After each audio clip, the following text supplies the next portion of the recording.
Do do do, theme song. Do do do, I'm broke, so this is my theme song. Do do do, just imagine this is an awesome theme song. Do do, theme song. Left of the box.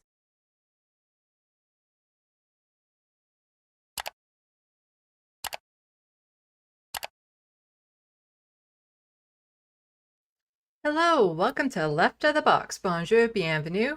I'm Sandy. Welcome, welcome, welcome everyone to this Sunday evening, afternoon, probably not morning for anyone at this point. I don't know. It's been a week. It's been a year-long week, I think is how it goes these days. That's how time passes, whatnot, where every day is like a month. So then it wouldn't be a year-long week. It would be like a 7-month-long week. I don't know. I don't math. That's not what I do. But welcome everyone. So far in the sandbox, we have Mozart, Atticus Among Us, Jet, Etch. I keep on wanting to say box, but it's not box, it's just BX. So Etchback. HBX. Looney Tunes 9000. You know, someday you might want to change that to like 900,000. I don't know. Oh, and there's Hermeteorologist. Welcome, everyone. Yeah, it's been a week. I've been somewhat unplugged. Well, not unplugged. I don't know. Uncommunicative to people around. I'm in a down spell. I'm just being honest with you guys. I'm autistic. I overshare. That's what I do. And I'm in a down spell. And so we'll see how long this stream goes. Like, it doesn't help that the news of the day is just devastating on so many levels and very, very bad. And I had to turn to drawing to help me through it. So I'm not getting any work done. I'm just drawing because, as many of you know, I've been working on that TYT video for way too long, and I had finally started getting back to it. And then this down spell has hit pretty massively. And so I had to turn to drawing, which is nice that I can do that finally. Because it used to be when I was stressed, I couldn't draw. But now I'm so confident of my skill, it's a release. I don't have to worry about it. And I can just focus on the drawing and escape whatever demons my mind is, letting hang out. So that's nice. And what I decided to do was a hyper-realistic drawing. Because the more detail involved, the more I like it.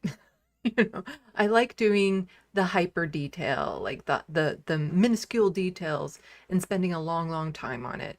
And I've already spent a long time on it, and I haven't gotten to the point of doing like the really fine details.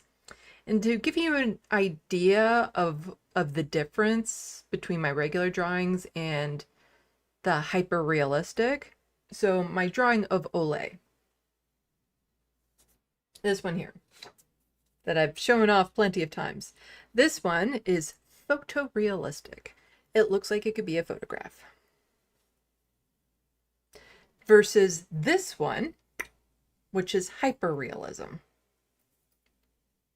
Bit of a difference. And that's because I don't have it actually, I'll have to bring it up on screen just a second. I wasn't prepared for this. Let's go file, open. You guys aren't seeing what I'm doing right now. Ha ha ha.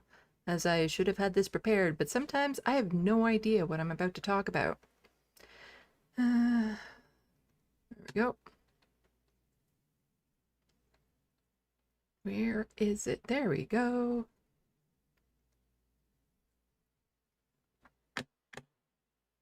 Now I can do this. It'll pop up. So this is hyper realistic. Because if I zoom in, you can see like just the absolute tiniest details. The texture of the fur, how that changes, the texture in the eyeball and all that sort of stuff. And The thing is that for hyperrealism, you need to draw them big.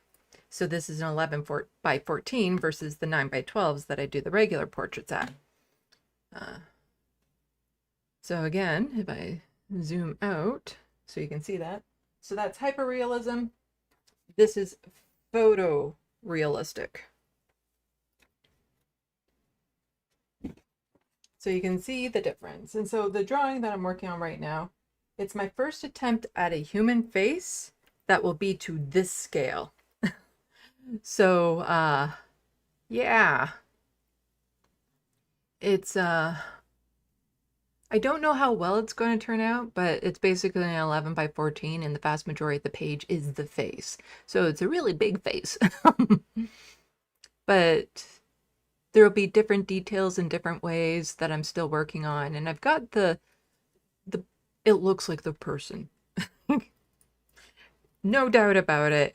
It's to the photorealistic part. Now I need to make it hyper realistic, and I'm trying a different technique with it versus what I tend to do, where I tend to use the smudging stump to blend out and smooth things out.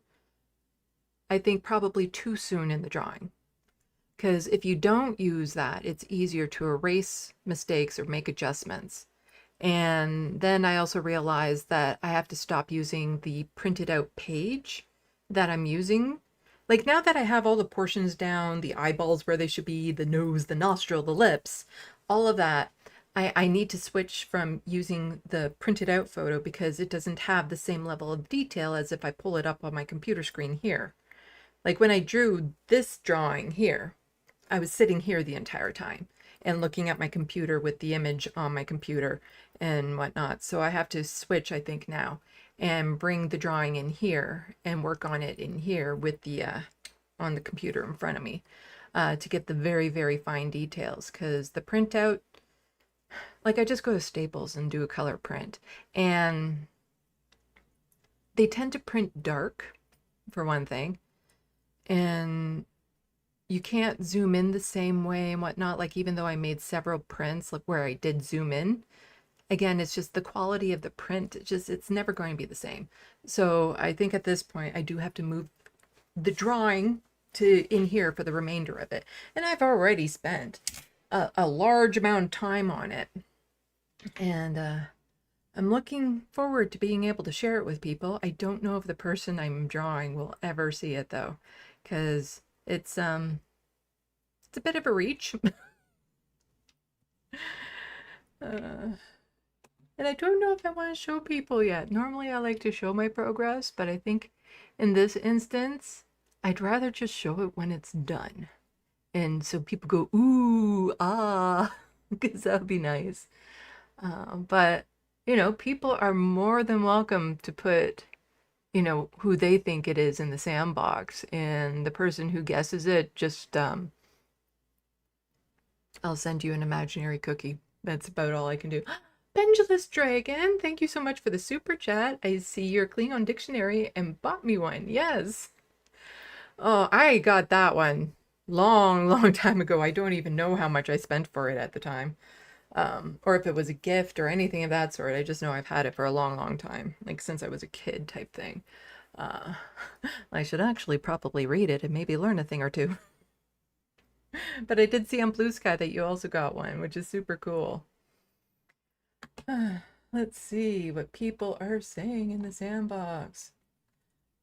I see there's some discourse already being brought over into my sandbox.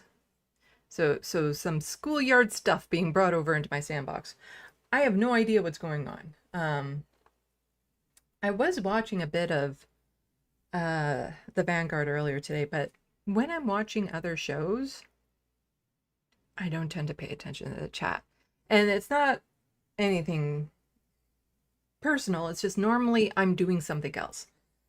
So I have a hard time just sitting there and watching. So I'm playing games, or I'm doing my artwork, or I'm doing chores or something. And then this is just noise in the background.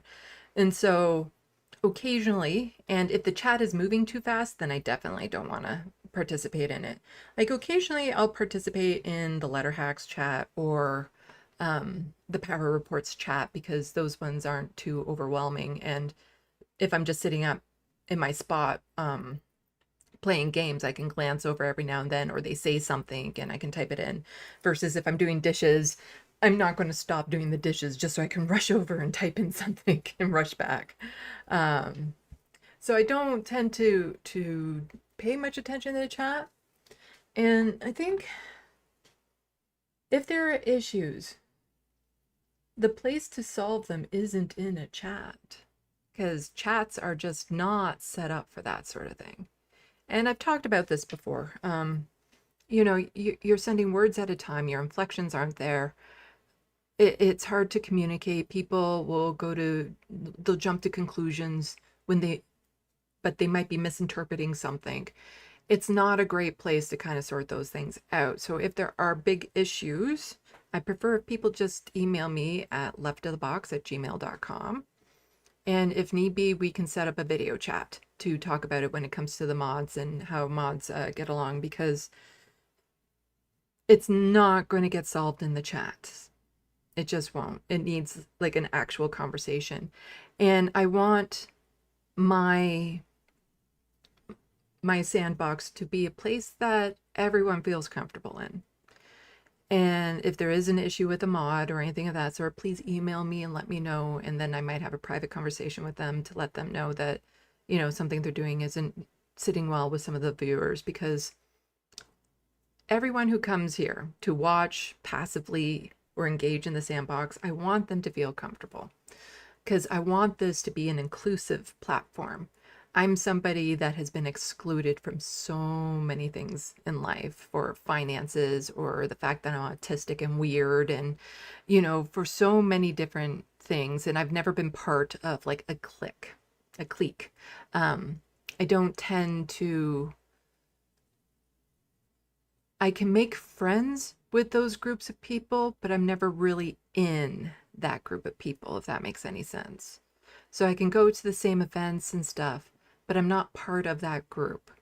So they'll quite often still do things off on their own, and I'm not part of it. But sometimes there's overlap. And when there's overlap, I get along with them just fine. But I do want my platform to be inclusive of everyone, even people who disagree.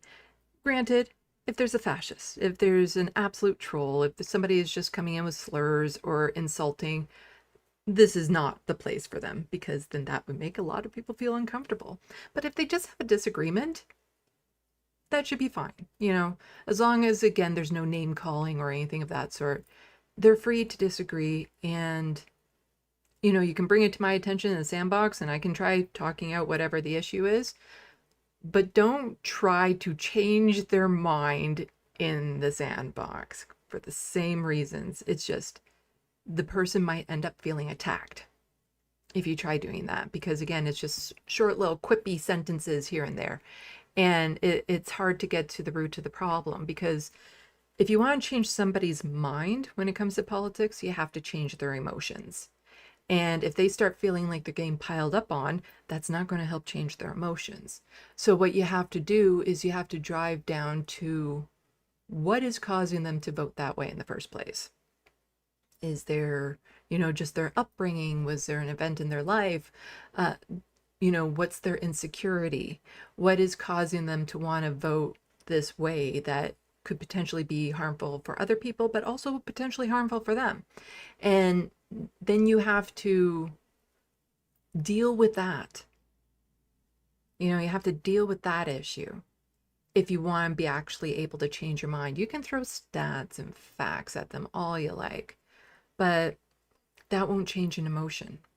You have to be able to change the emotion, and you do that by actually digging down and finding the root cause.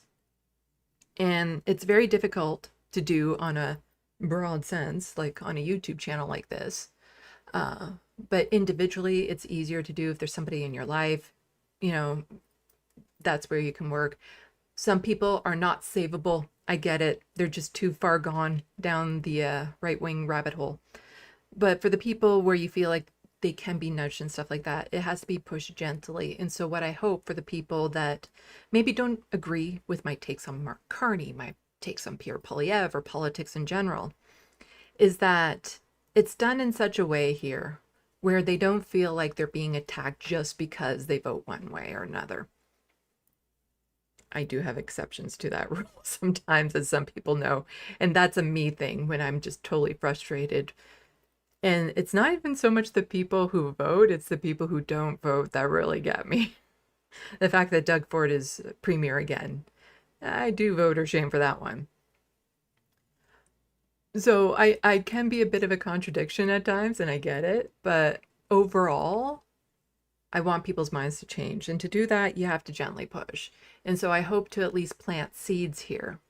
You know, maybe get them thinking, maybe get them to realize, hey, we're not all bad over here on the left, unlike what is commonly said of us, and all that sort of stuff.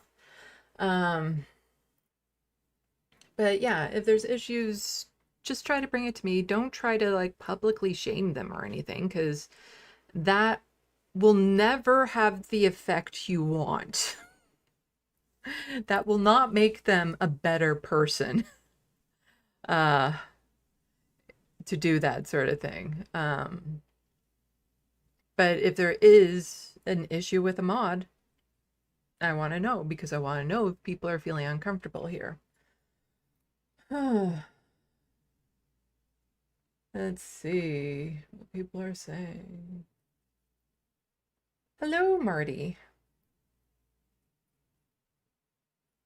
I was just listening to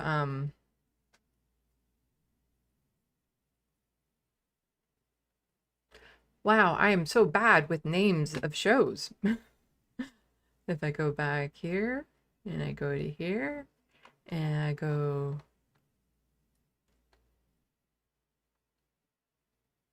I was just watching it, god damn it. That's true. No Justice.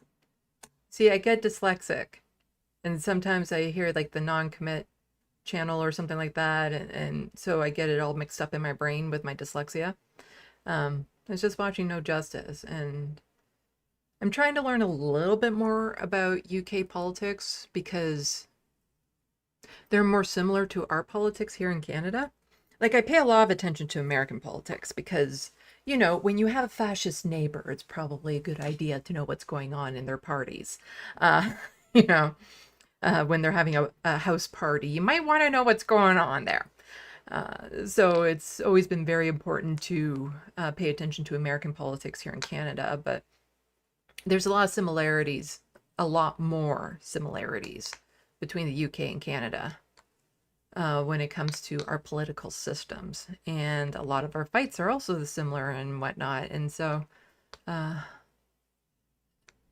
don't like when I say cross-border solidarity, I don't just mean between Canada and the US. Like that's the most obvious one because we are neighbors and it's easiest for us to connect, especially when we're in the same time zones and whatnot. But I do mean cross-border everywhere. It has to be a global movement. It can't just be here or there because if there is a progressive light somewhere, it's easy to be snuffed out by all the capitalist, fascistic countries that are all around it. And so it's very important that we do network globally, very similar to how the right wing does it. And they do a fantastic job of it, which is part of the problem. And the left needs to do the same. And so, yeah, I've just been taking a little bit more peeks at what they're doing over in the UK with Keir Starmer. Okay, the accents help. I like the accents. I, I've always been a sucker for accents ever since I was a kid. Total love accents. uh, so yeah, there's yeah, like I said, there's a lot more similarities to what's happening in the UK to what's happening here, and so also a little spark of jealousy. I don't know if I get raided, I might start talking to the pawn jumpers about some of it. Uh, let's see.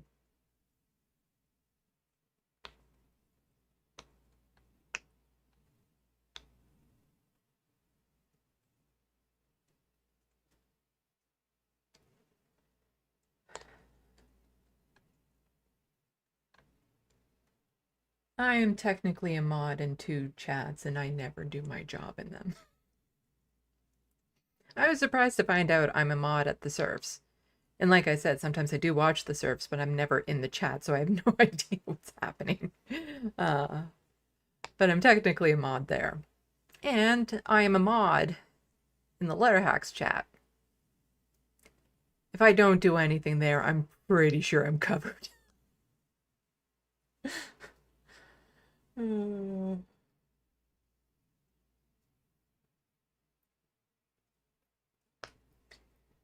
But no need to bring that discourse here. We're in the sandbox. Let's build some sandcastles together. And I think I saw somebody else pop in. Oh, Pup Tetris, hello. 56 Nick Rich, hello. Did I miss anyone? I hate missing people. I like to acknowledge everyone who pops into the chat. Did I say hi to Marty? Hopefully. If not, I'm saying hi to you again. Or I'm saying hi to you. I do have a fair bit to go over, but like I said, I'm in a bit of a mood. I'm in a bit of a downspill. My mental health has not been going well. And like I said, I've been working on some drawing, distracting myself. Oh, I mod for the Looney Tunes 9000 too. Good to know. Been distracting myself with my artwork. And I tell you all what, even though I said I'm not too keen on showing the work in progress this time because it's going to be hyper realistic, if people really want to see it and I raise like $30 during this stream, I'll show it. And you have to guess who it is. You have to guess who it is. So there's that. Some moolah and an accurate guess. And I'll show you the work in progress. That I will be finishing up, probably sitting here. Not while I'm doing the streams. Of course, I wouldn't be able to focus on doing a stream if I was also drawing at the same time. No chance of that happening. And if I could get 2 cameras set up or something, then maybe someday I would do like a stream where it's like a chill stream where I'm just drawing and we're chatting, ask me anything type thing. And it's been like almost a half hour and I've just been rambling. C'est la vie. Yeah. I'm just distracting because, you know, the stories we're going over today, not happy stories. Part of the reason why I've been distracting myself and trying to stay away from a lot of the media is it's pretty dire out there, but I do have some fun stories to go over and everything, and it is a mix. So as is with the regular formats of my live streams, I'm going to start off with some talk about Palestine and Gaza and Canada relations to them. I'm not going to be showing any graphic images. It's horrid over there. I can't look at them. It bothers. I can't. And so I won't be showing that, but also, got a little fur on my tongue. I tend to also just focus on the Canadian connection anyway, which involves more like statements of what we're saying or information that we're still selling millions of dollars worth of weapons to them and that sort of thing. So I tend to do the Canadian connection to it. I think everyone who is watching any amount of leftist content out there knows the absolute dire, horrendous, horrific, monstrous, just unspeakable horror of what's going on right now in Gaza. And it's yeah. It's a bit much. Oh, hello, Pixel Snob. Let me know if I get rated, because I don't necessarily see it, and I don't know if you get notified for it, really.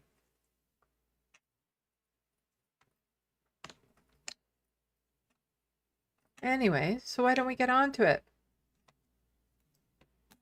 Speaking of the absolute horrors and everything that have been going on in Gaza, it's gone to the point where a lot of politicians and news reporters, they can't really ignore it anymore, because the images are out there, and they are, yeah, they're bad. And so a lot of news agencies are trying to change their tune. A lot of politicians are trying to change their tune to be like, this is going to be really bad when we find out what happens. Like when this is over and we actually get, boots on the ground, like organizations to, make an official death toll and do some history, people, governments, news agencies,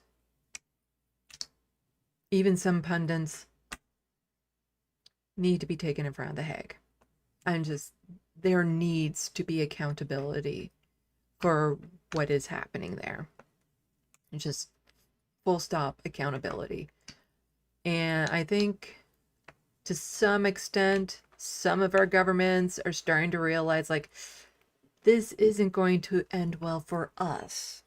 They don't care about the people in Gaza. They're just worried about their own asses. Because if they actually cared about the people in Gaza, the people with the power would have fucking done something by now. But the only time they're going to start to worry is when there might actually be repercussions for what happened. And so there has been, from Canada, statements. I say that because it's hardly the first time. Hardly the first time. But why don't we get into it? So Mohammed Fakin was just saying, your record is clear, and this is in response to Anita Anand, who is our foreign affairs minister.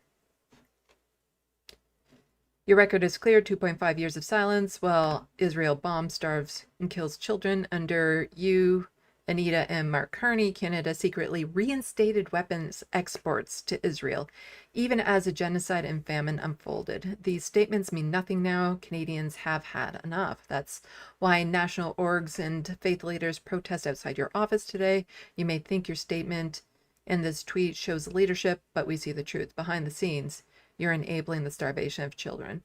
And this won't fly, and we won't let it. In this statement, so since I do these once a week, it's from a little while ago. It's from July 21st. And she just says, the suffering of civilians in Gaza is horrific. Together with 25 partners, Canada's message is clear. The war in Gaza must end now. We must call for immediate ceasefire and the release of all hostages. Can you please, for once, just say Israel is bad without adding in Hamas should stop what they're doing and the hostages should be released. Just for once, focus on the villain here. There is no war going on. It's not a war. It is a genocide. And quite honestly, any resistance to that is well warranted at this point. It's not a war. Like the people in Gaza, they don't have a military, they don't have the equipment, because for decades before this, the population had been, confined to different areas, restricted on what could be brought in, and all this sort of stuff. Like, it's just, they don't have the resources to be at war. And it's all one-sided. And so when it's a war, but there's only one side attacking and wiping out the other population, it ain't a war. So please, just for once, just say Israel bad without all his other bullshit. Because as a lot of us on the left also point out, Israel has thousands of Palestinian hostages that are never acknowledged by the media or the politicians. So here is the collective statement. We, the signatories listed below, come together with a simple, urgent message. The war in Gaza must end now. The suffering of civilians in Gaza has reached new depths. The Israeli government aid delivery model is dangerous, fuels instability, and deprives Gazans of human dignity. You mean the model of let starving people come for food and then shoot them is bad? Is that what you're saying? Like, the delivery model is dangerous. Why exactly is that dangerous? And for whom is it dangerous? It's dangerous because, when the starving people go for the food, they get shot by the IDF. That would, fuel some instability and depraves Gazans of human dignity. But the delivery model is dangerous because Israel makes it dangerous. We condemn the drip feeding of aid and the inhumane killing of civilians, including children seeking to meet their most basic needs of water and food. It is horrifying. Just, again, acknowledge how that's happening. I haven't read this ahead of time, so maybe they do. It is horrifying that over 800 Palestinians have been killed while seeking aid.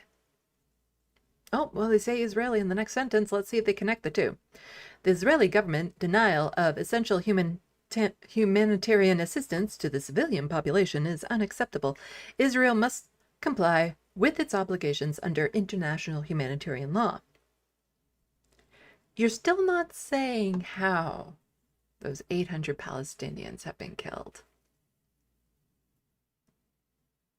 You're now at least denying that Israel's government is...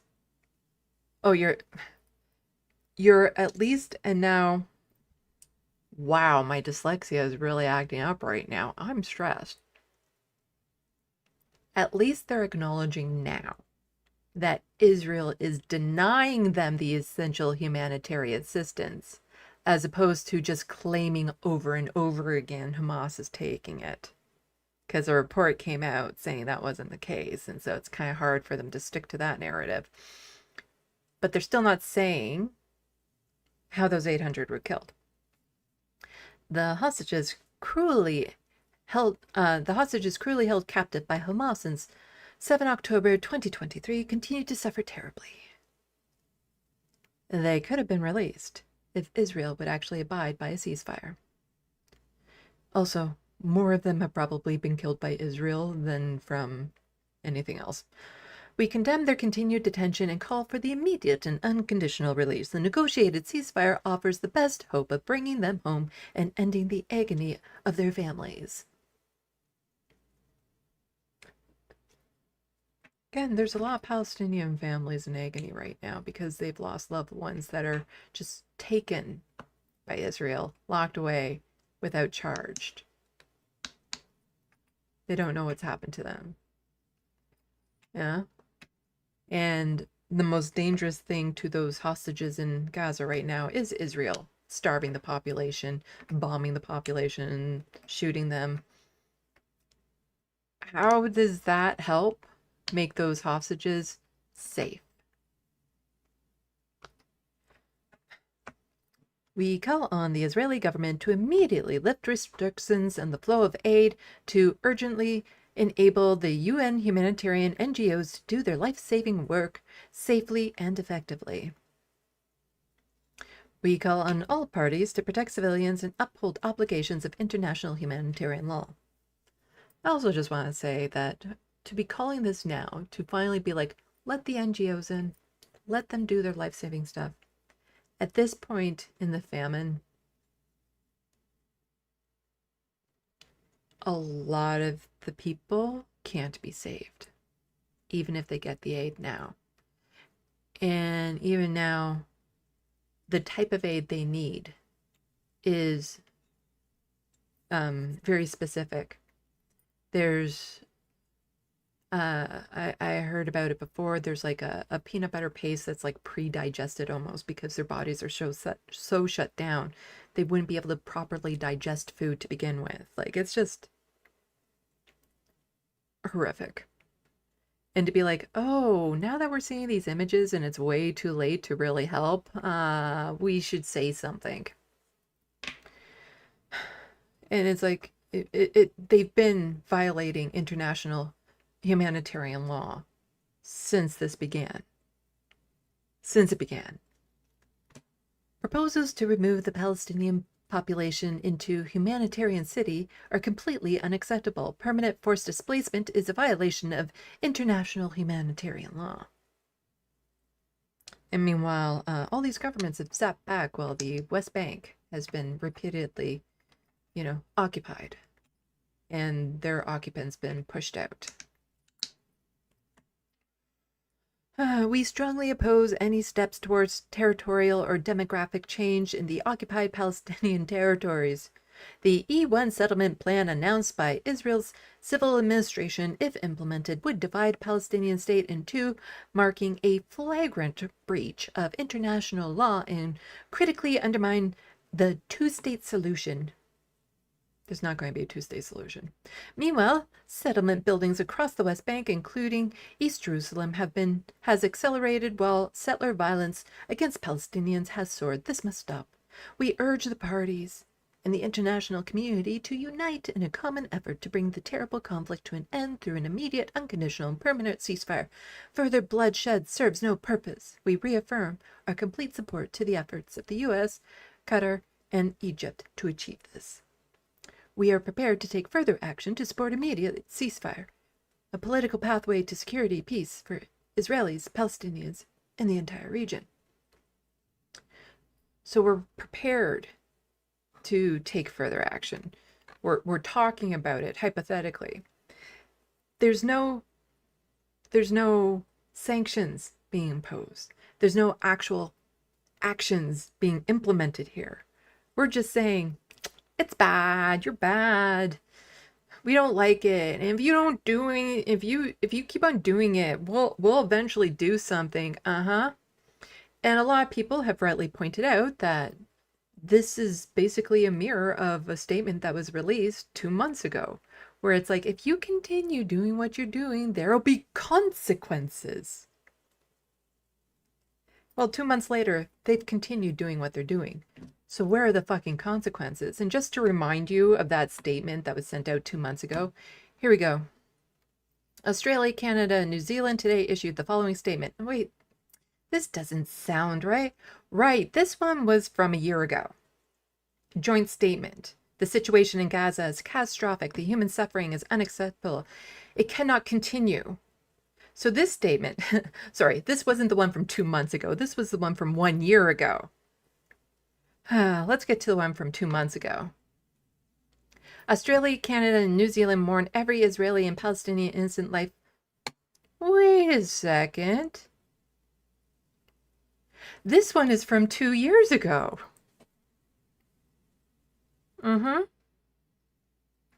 We remain deeply concerned by the scale of humanitarian crisis in Gaza and ongoing risks to Palestinian civilians. Safe and unimpeded humanitarian access must be increased and sustained. This was said December 12th, 2023.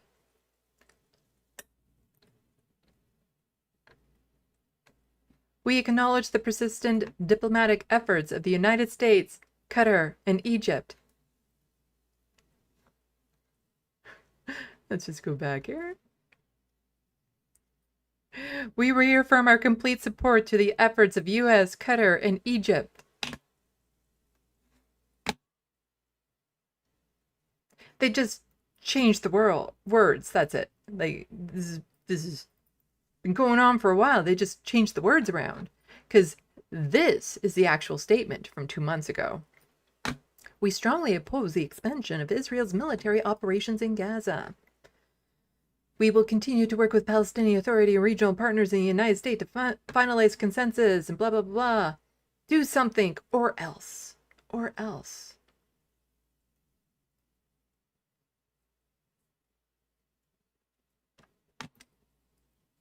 So since December 12th, 2023, we have been threatening the same thing over and over again. We've been asking for it. Their words. This is why I say never believe a politician on what they say. Believe what they do. What are their actions? Or in this case, inactions. That tells you who that politician really is. And all of these politicians have, for a long time, known what's happening there is wrong and bad and horrific and a violation of humanitarian law. They've known this since the beginning, and they've chose to do nothing. I hope that when they all die, they burn in the hell that these Palestinians were forced to live in.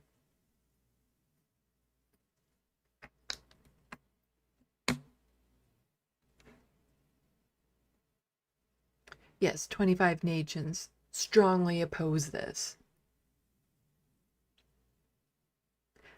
Then fucking do something. Do something about it. Because here's Mark Carney's statement from July 24th. Canada condemns the Israeli government's failure to prevent the rapidly deteriorating humanitarian disaster in Gaza. Why would they prevent the thing that they're purposely causing? Like, that's the thing. Why would they prevent that when that's the goal? Israel's control of aid and distribution must be replaced by comprehensive provision of humanitarian assistance led by international organizations, many of these holding significant Canadian-funded aid, which has been blocked from delivery to starving civilians. This denial of humanitarian aid is a violation of international law. So you're admitting it now. You're not just saying that Israel must abide by international law. You're saying it right here, that they are violating it. So what you gonna do about it, huh? And then we don't need to read the rest of this because it's just a whole bunch more of the same bullshit of like, oh, there needs to be negotiation. Hamas needs to lay down their arms. And Anita Anand, again, the foreign affairs minister, same type of bullshit. The humanitarian crisis in Gaza worsens by the day. Women and children are starving without adequate access to food, water, and the most basic of needs. It is inexcusable and must end. You need to be really putting down why that's the case.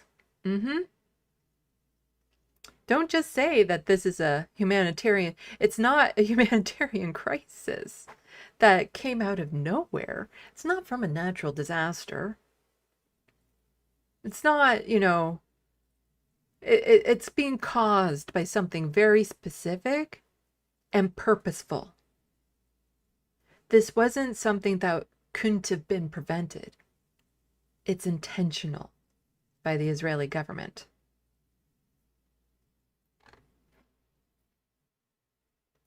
And like I said, I've been paying more attention to the other side of the pond.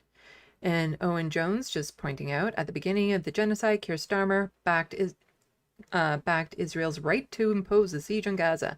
As a human rights lawyer, he knows the grievous war crime. We now see the consequences. Then he tried to gaslight us, but history will remember.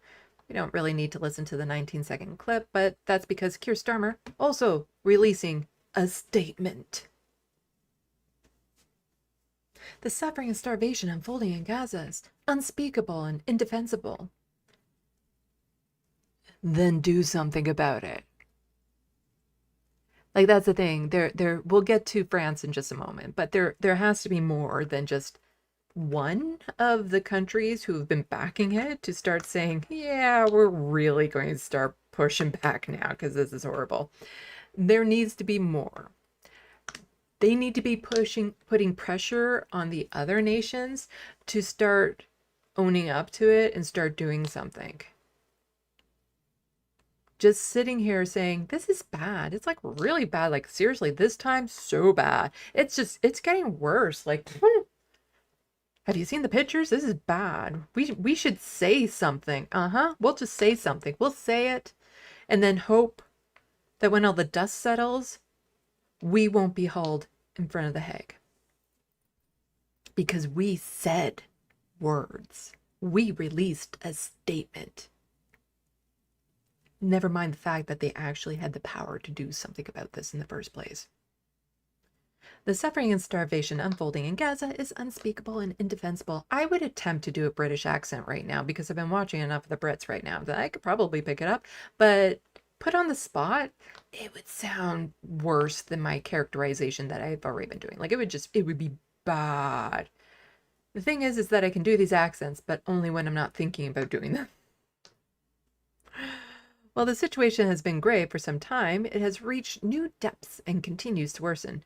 We are witnessing a humanitarian catastrophe. I will hold an emergency call with E3 partners tomorrow where we will discuss what we can do to urgently stop the killing and get people the food they desperately need while pulling together all the steps necessary to build lasting peace. We agree on the pressing need for Israel to change course and allow aid that is desperately needed to enter Gaza without delay.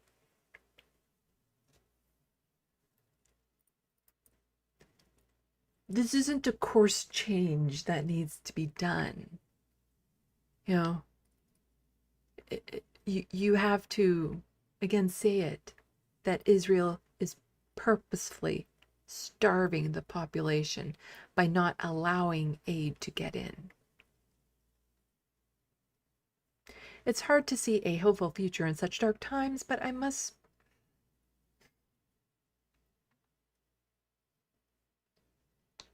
Whose fault is that? How many lives could have been saved had the politicians and the media stepped up at the beginning of this? Everything that's happening now is because of the do nothing of all the other nations. And not even just do nothing, but also kind of supporting by sending arms. There's a word in my head about what I was trying to say that's really bugging me that I can't. When you... It's not assist, although that's what they were doing. It's like a codependent thing. When you... Like when you give a drug addict drugs and you go out and get them for them, there's a word for that. God damn it. Enable. That's the word. These nations have been enabling Israel from the beginning. And so to say, yeah, hard to stay hopeful and hard to see a hopeful future in such dark times. And those dark times were created by the enabling of all these other nations. But I must reiterate my call for all sides to engage in good faith and at peace, to bring about immediate ceasefire, and for Hamas to unconditionally release them. Fuck off. We strongly support the efforts of U.S., Qatar, and Egypt to secure this. We are clear that statehood is the unalienable right of the Palestinian people. A ceasefire will put us on a path to the recognition of a Palestinian state and a two-state solution which guarantees peace and security for Palestinians and Israelis. Yeah.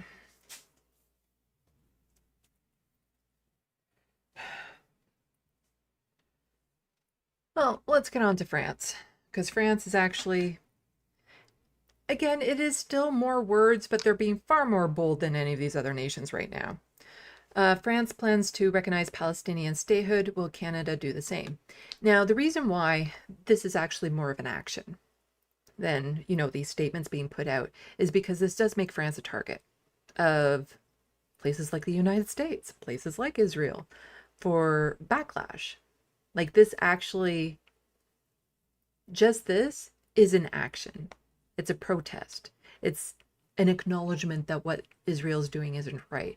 And France is doing this despite the pushback and reluctance of the other nations.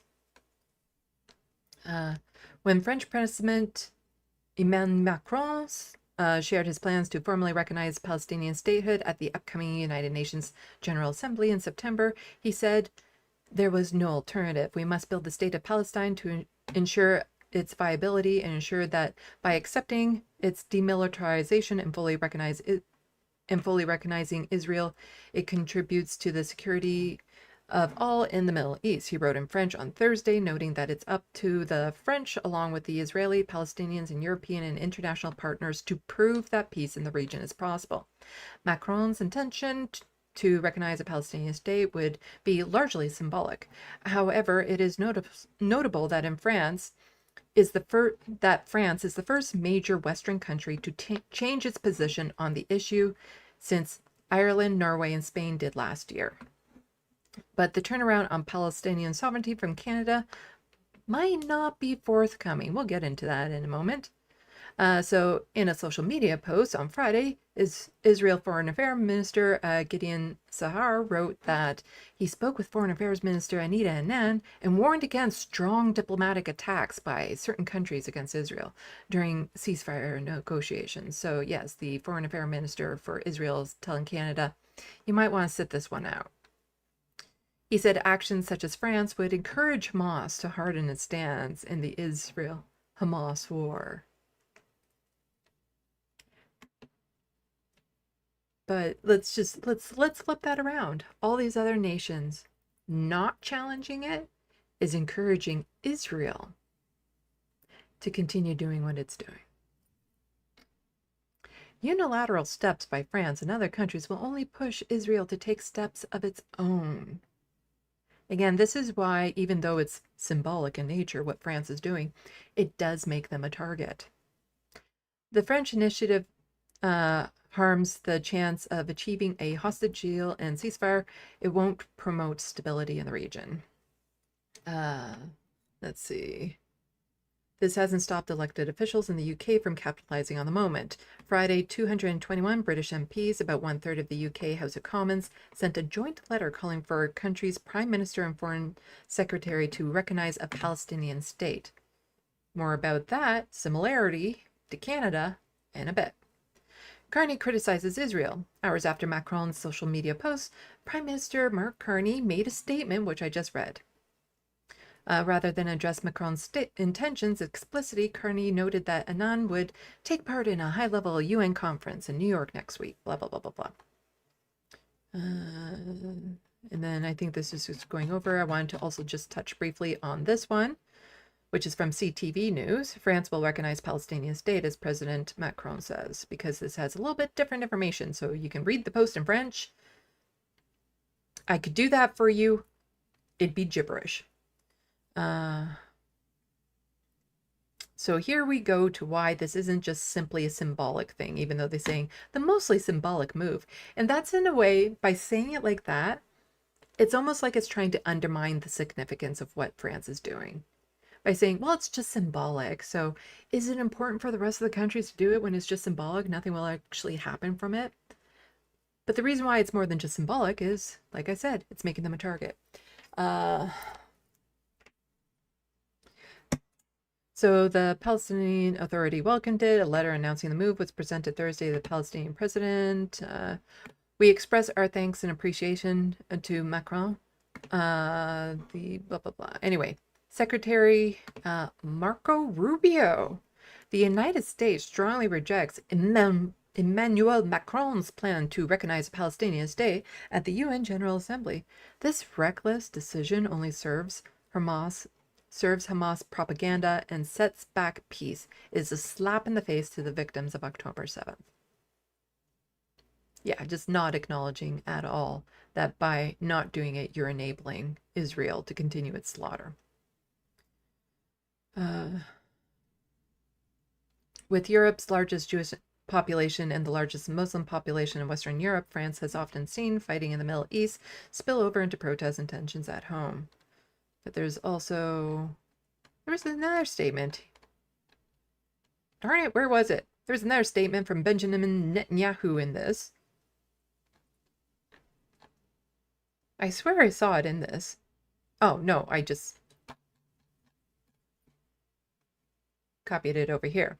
So Benjamin Netanyahu said about France, we strongly condemn President Macron's decision to recognize a Palestinian state next to Tel Aviv in the wake of October 7th massacre. Such a move rewards terror, blah, blah, blah, blah, blah. A Palestinian state in these conditions would be a launch pad to annihilate Israel. They're annihilating Gaza right now. they're trying to basically set this up as like a preemptive genocide. Well, if we didn't genocide them first, they would have genocided us. We had no choice but to genocide them. It was them or us.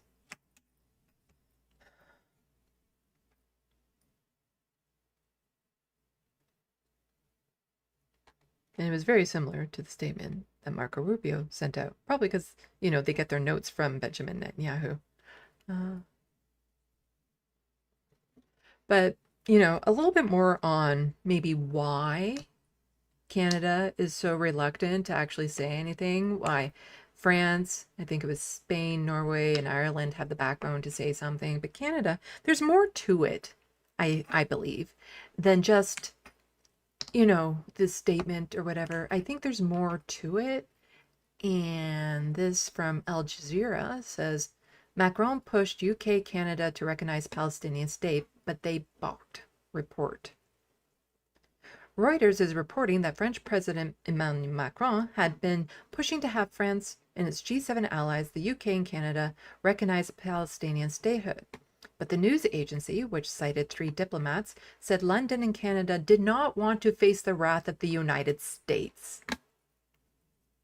What fucking chickens. You're putting your worry of the ire of the United States ahead of the lives of the people in Gaza. Which left France to unilaterally announce plans for recognition. Macron said this week that he would formally make the announcement, which he did. It became increasingly apparent that we could not wait to get partners on board, a French diplomat told Reuters. For all that elbows up talk that Mark Carney did, he sure does love getting down on them in front of the United States. Made in Canada, knee pads for elbows.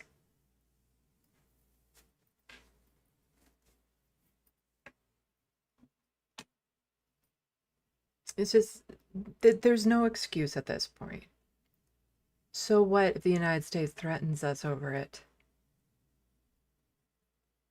It's the lives of millions over there. And so this is more from Anita Anand because she spoke with Palestinian Authority Foreign Minister.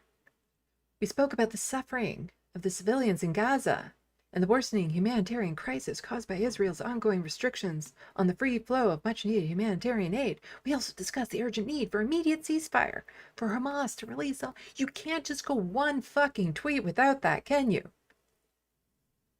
Canada has committed over $300 million in humanitarian aid, and I will keep working to ensure that support reaches the civilians. Who's blocking that support, Anita? Who? Who's blocking it?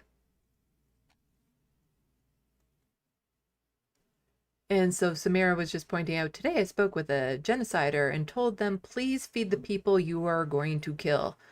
This will be your legacy, Anita Anand. What a waste of a law degree you are. Because she also talked to Gideon Sa'ar, the person who was saying, France actually saying something will make Hamas worse. That guy. She sat down with that guy to say, you know what, we need to stop. Or, Israel needs to unblock the urgent need for Israel to unblock humanitarian aid and immediately, of which Canada has committed over $300 million. To the unnecessary humanitarian crisis in Gaza, I also reiterate Canada's ongoing support for immediate ceasefire. How is this even connected at this tweet? Hamas must release all hostages, lay down its arms. What fucking arms are we talking about that Hamas has at this point? And play no role in a government of Palestinian state. Well, maybe Netanyahu shouldn't have supported them in the first place if they don't like them that much.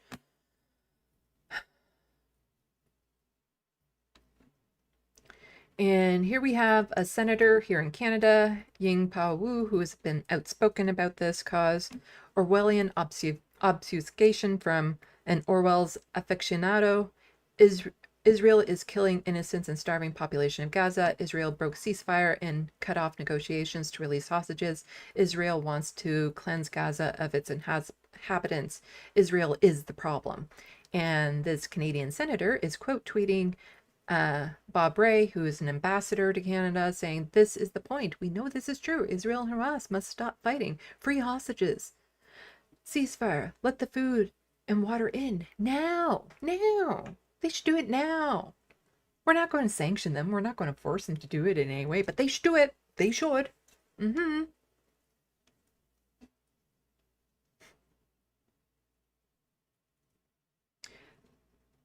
Like, these Bob Rays need to acknowledge what Paul Wu was saying, that Israel wants to cleanse Gaza of its inhabitants. That, instead of saying, Hamas must stop fighting, you see, the fighting would end, the killing would end if Israel stops. That's all. If Israel would stop, then it would end. Now, back to the similarities between the UK and Canada. Liberal MPs call for Canada to join France and recognize Palestinian state. Granted, it's only a tiny number here, but, we're talking numbers, perspectives. There's more MPs in the UK than there are here in Canada. Liberal members of Parliament, and that's also important to mention right here, Liberal members of Parliament are publicly calling on the Canadian government to follow France's lead in recognizing Palestinian state. Toronto MP Salma Zahid said in a social media post that Canada must join France in announcing its recognition of the state of Palestine. The reason why it's important to point out that it is Liberal, I don't know how particular they are in the UK. I would imagine it's very similar, that you need to vote within party lines, that you should never go against the dear leader of the party. So for Liberal MPs to be out there, outspoken, saying that we need to be following France's direction, following in France's steps, no, following France's the move of, you know what I'm saying, you know it. It's putting their membership in the Liberal Party at risk by doing that, by publicly saying that. Let's see. I think it was something like 22 MPs here, which, is nowhere near the 221 in the UK. But like I said, we only have 338 MPs here. It's a numbers thing. Numbers. And the fact that they're Liberal is important. So, French President Emmanuel Macron's intentions to formally recognize Palestinian state. When asked whether Prime Minister Mark Carney would do the same, his team did not respond to the question. Carney's office instead referred the Canadian press to a social media post. The Prime Minister on Thursday, which he said Canada supports a two-state solution. That's a great response. That's really bad. You know what I mean? It's kind of like saying, about that email I sent a little while ago, don't, I'm not going to answer anything now. Just go back. It's like, I'm not going to answer your question. Check my social media. That's where you'll find the answer. Just don't bother asking me. Don't look for clarification. Just look at my fucking social media. Don't bother me with these very, legitimate questions that probably should be answered more directly and in depth. But you see, the Liberal Party in Canada here has a bit of a mix, a little bit of a mix of people, because you do have these, let's see their names. So, Salma Zahid, Fairs El Saud, as people know, I can't do names, as two of them, two Liberal MPs that have had the backbone to actually step up and say something. Well, there's another side to that Liberal coin. Anthony Housefarter. No, Anthony Horsefarter. Sorry, I got his name wrong. So no moral cover. I just tweeted this out. As Israel bombs kindergartens in Gaza, who's meeting with their lobby in Ottawa? Anthony Horsefarter met with CIJA, which is the equivalent to APAC, I think it is called in the United States. He also took $10,000 from the pro-Israel lobby. Yeah. Anthony Horsefarter.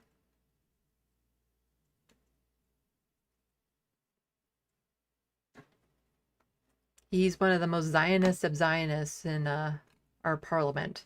and he's in the Liberal Party.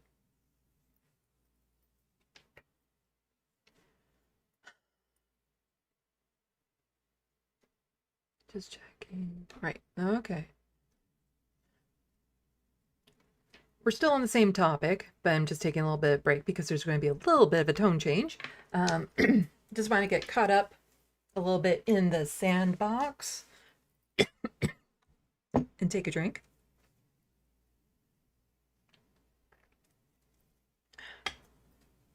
Let's see.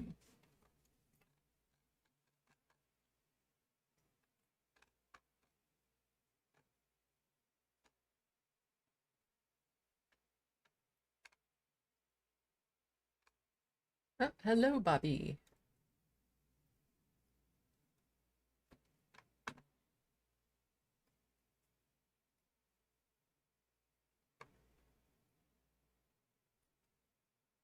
Okay, let's see what people are saying.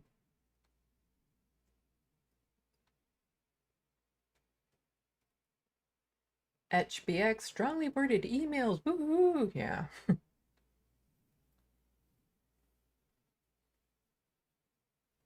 Looney Tunes 9000, that statement doesn't mean shit.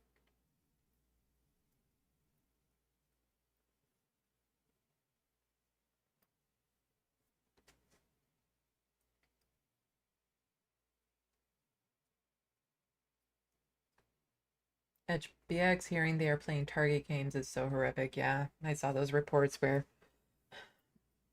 they were seeing teenage boys coming in with wounds targeting different parts of their bodies on different days, like it was some sort of sick game.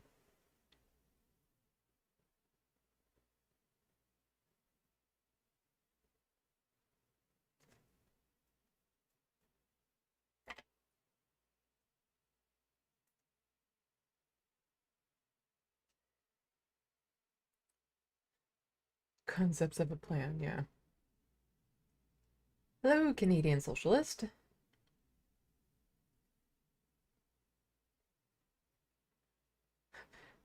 Saying, remember when Rafa was the red line? Yeah. Hello, Carrie Woods.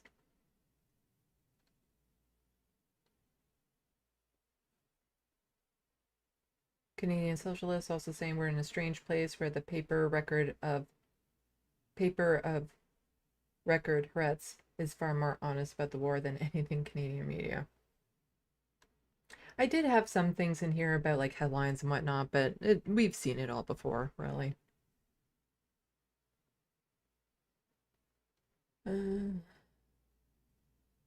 Or Broomer, hello, in Northern Town in a Southern world with Southern boys, Northern girls. See, I just wrote a song. Ah, okay, cool.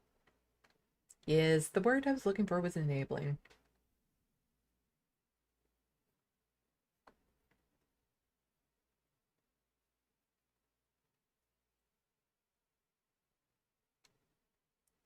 Let's see.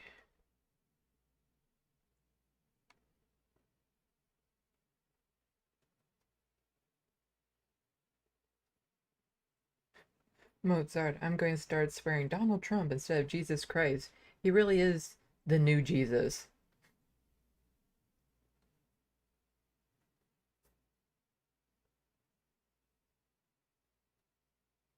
HBX, I mean the 51st state and all, I kind of get it.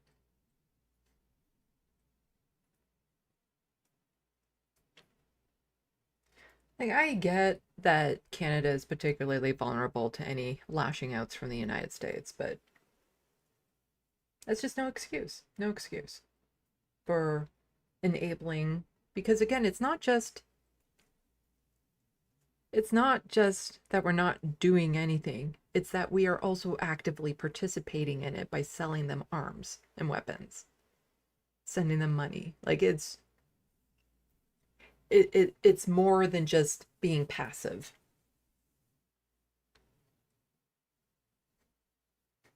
It's like it's a sad state to say, at the bare minimum, we could at least do nothing. But the fact that the government is constantly looking for loopholes on how to sell weapons to them.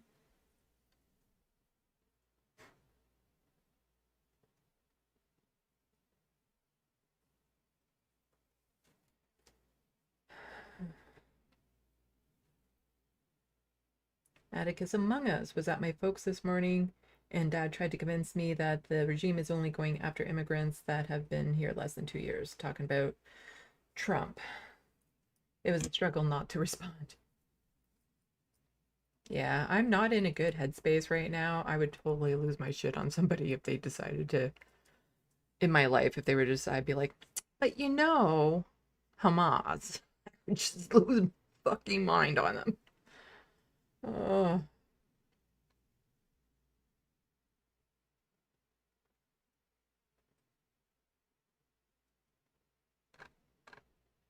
Ah, it jumped, didn't it?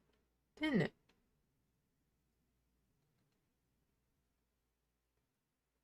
Hello, Pixel Snob. Did I say hi to you already? I can't remember when I say hi to people.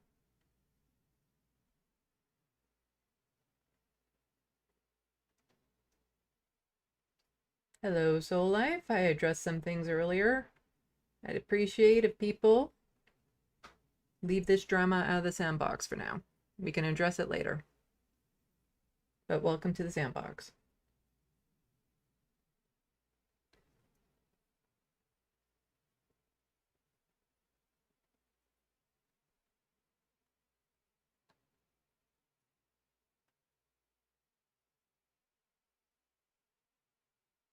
And I don't want to see people fighting about it right now. It's just, I'd rather focus on the news of the day. Hello, Bo Zed.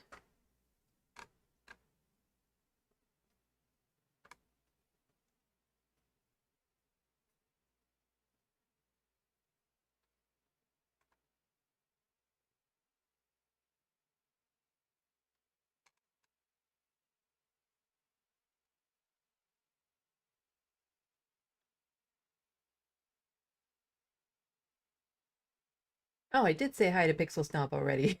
Okay. Oh.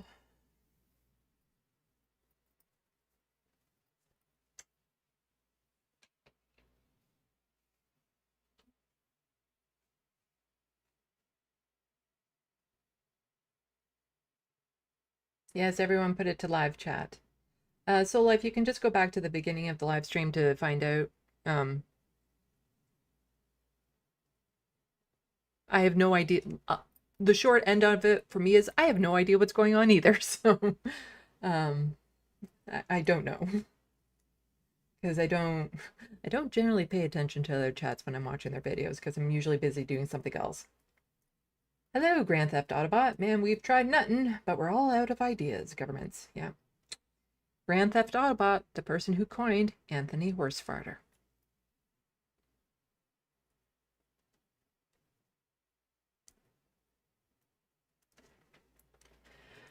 Oh. Yeah, I've been super stressed this week, so I've been on like a tinderbox edge something that, you know, if somebody were to get in my face about this right now, I would lose my fucking shit on them because I can't handle it. And I've just been busy drawing, working on a high detail drawing. And I like talking about my art and repeatedly because it's nice. You know, it's a nice kind of filler break, palette cleanser in between all of this stuff. See, palette, that's also an art term, huh? Get it? Uh, oh, speaking of palette cleansers,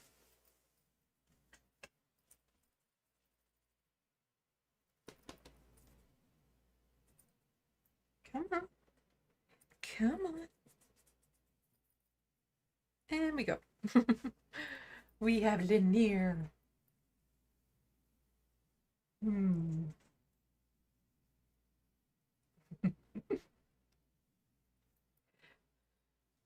Uh, yeah, to distract myself from my head because I need to not focus on, you know, the bad thoughts in my brain. I've been focusing on artwork, and to do that, I want to do like a hyper realistic drawing because the more detail, the more I focus in on it, the more I enjoy it too. And I was pointing out the difference between the two. So this drawing of Olay is photorealistic. This looks like it could be a photograph.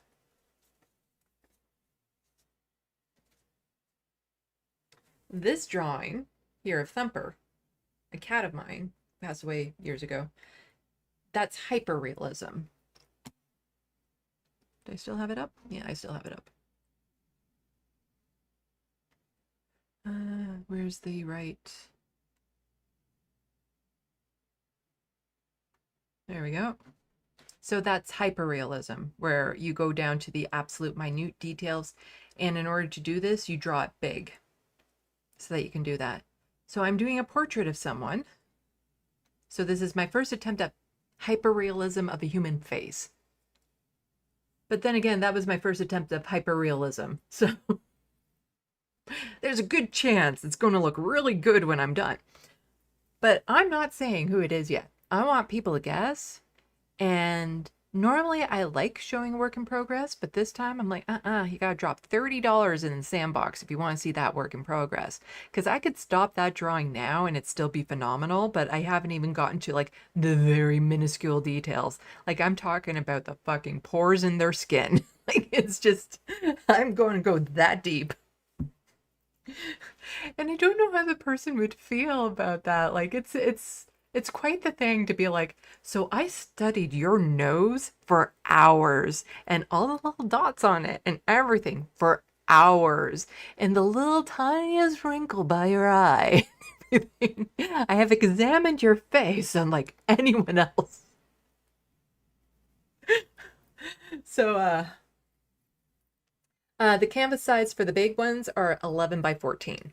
So the face that I'm drawing, the portrait, it's this size here. It's an 11 by 14, and the face takes up the whole page pretty much. Like just a little bit around the chin and the sides is not face. But it's mostly the person's face, even with like the top of their hair cut off type thing, so that more of their face could be big.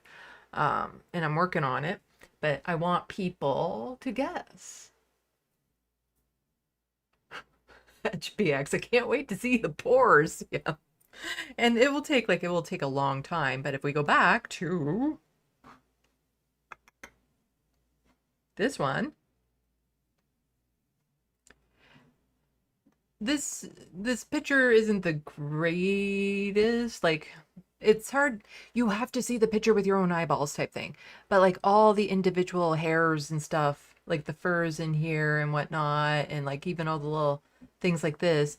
And this is my reasoning. If I can do this nose here and these tiny hairs around here, if I can put in the glare of the eye, the reflection or the holding of the little tiny furs up here, I can draw on the pores of the skin. It will just take a while. That's all.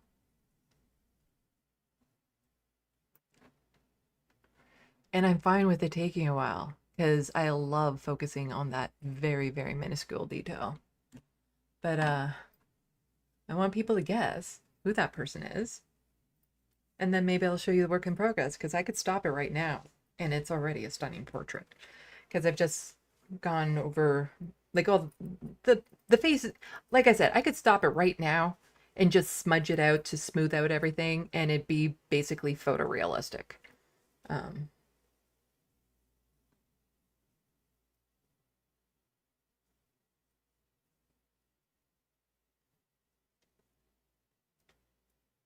Sarah Leela says, I used to draw portraits. I know what you mean. Mm-hmm.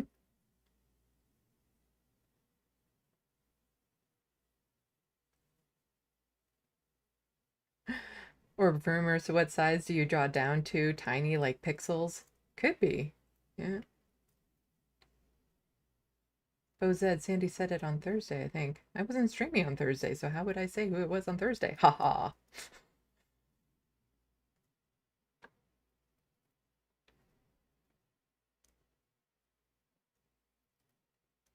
And I'm not going to confirm or deny anyone. You have to figure it out. And I won't say yay or nay to anyone until you get the right person. So if I get $30 and you guess the right person, I'll show you the work in progress. Oh, and when you're guessing, you should probably like highlight left of the box so I actually see you're guessing. I've seen a bunch of these right now. Or Broomer, very sharp pencils and narrow brushes, something like that, yeah. like the smudging, that happens. I use an eyeshadow applicator works really well for smudging pencil, as well as makeup brushes work really well, and a lot of them can be really thin and detailed, as well as just these smudge sticks that you can pick up at the art stores. Um, I do sell prints, hermeteorologist.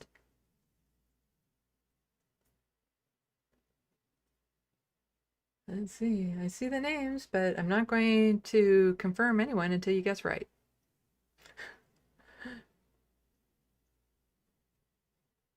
I think I hinted at it on Wednesday, but I didn't actually say who it was on Wednesday either. Anyway, why don't we, I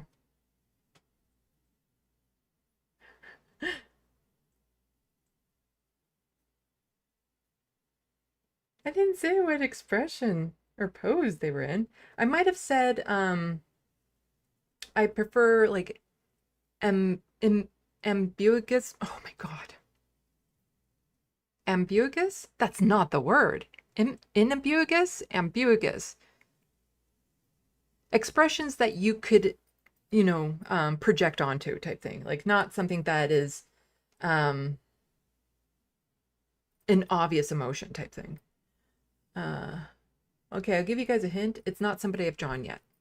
It's the first time I've drawn this person.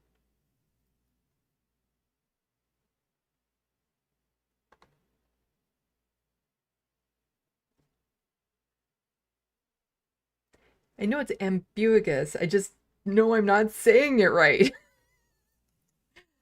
Or if I'm saying it right, it doesn't sound right. Ambiguous. And yeah, that is the word that I want. Anyway, why don't we get back into it just a little bit more on this? Not as heavy on some of the subject, but, well, okay, it might get that way. But there's actual video to listen to with this. So a little bit more. As many people know here who watch my channel, hang out in the sandbox, there's issues between me and hello, No Justice and Raiders. Nice to see you. That caught me out of the side of the eye right when I was about to start something. You all should listen to my stream earlier. I'm incorporating more of UK stuff. So welcome to all you pond jumpers coming over here, because Canadian Parliament and UK Parliament, very similar in what we're going through right now. And I'll be honest with y'all. I'm a little jealous. Of what you're doing over there in the UK. Like, granted, overall, we have a better living standard here right now, but that's only temporarily with enough of what Mark Carney is doing. But I'm a little jealous. The new parties that you're trying to put together. A new kind of like, you're against Labor, and I'm guessing Labor is somewhere in between what the NDP and the Liberals were here.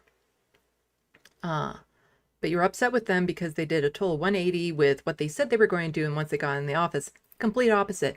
Kind of feeling that with Mark Carney right now. Just saying, Mark Carney really bad for that. But you're able to put together a party, and I was talking a bit about this when I was on this space on Wednesday, a YouTube channel all of you should check out, where it's a collaborative of lefty YouTubers that the goal is to eventually make a 24/7 YouTube channel with a whole bunch of different content. But I was mentioning it because the ability for people in the UK to network and organize is far superior than what can happen here in Canada. And there are reasons for that. I'll have to pull up maps. Map of...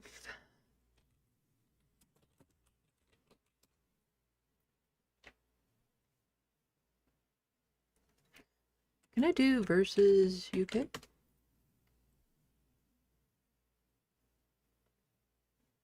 Will this show me? Will this just show me? Ah, yeah, okay, I guess that does.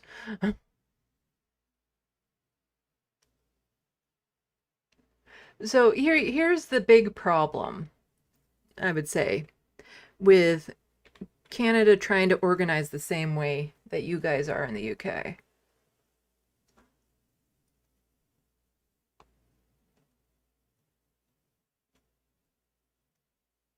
We don't really need the top of Canada in this picture to get the point. You see, here is Canada.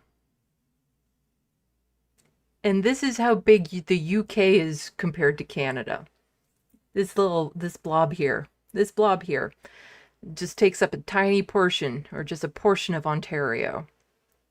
And in this blob here, over across the pond, you guys have roughly 64 million people. All of this here, 40 million. It is very difficult to have a protest or a rally where like 1 million people show up when they would literally have to travel for days and days and days by vehicle in order to get to them, or have to have the expense of a plane ticket or a train ticket. And we're not just talking about an overnight stay, because like I said, it can take days. I can be driving for 48 hours and still be in Ontario. It's just, that's the thing. And so it's easier to organize when you're more condensed like that. And, to have a larger showing of people to any protest or rally or event or, organizational meeting or anything of that sort. So much easier to do that when you have that many people kind of more mixed together, versus how am I supposed to reach somebody in Moose Jaw or Thunder Bay or Grand Prairie and say, hey, come on over here to organize, when they would literally have to take work off for a week and pay for the expenses to get here.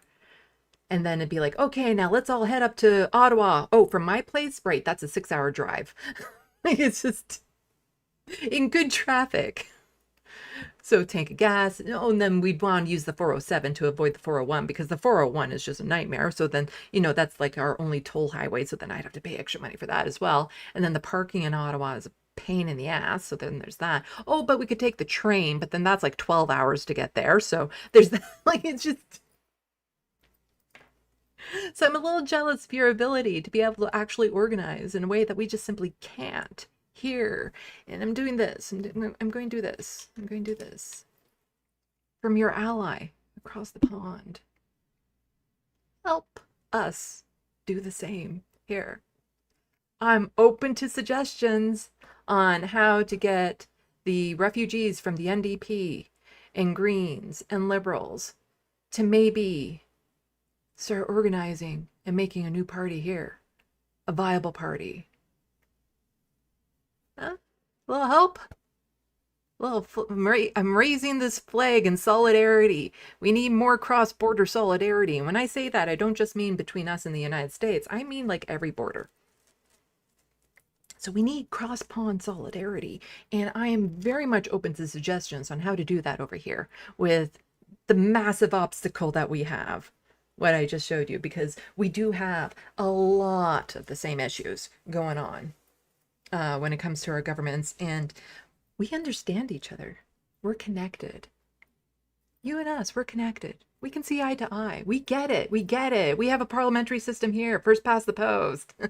we understand how somebody can get 40% of the vote and 100% of the power. We get it. So we need to connect. We have this in common. We can work together. We can do this. We can make a system here in Canada that's actually good and would actually represent a lot of what people want. Because if you strip away all the partisan titles and what party said what, most of the people in this country would agree on the vast majority of things. We all want the same things, but there's just so much partisan politics involved with it that it's ridiculous. And plus, we're really vulnerable to the right-wing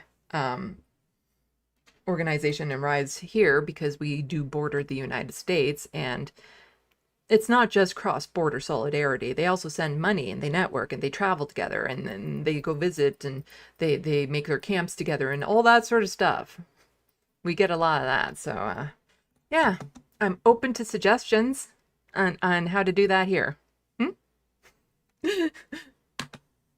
Please and thank you, and I'm sorry. So you gotta add that. Be Canadian. You gotta do the please, thank you, sorry. Oh, Sorry about that, eh? Hmm?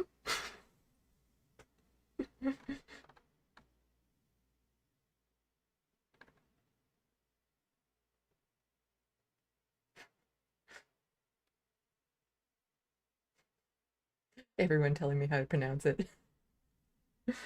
And big you us.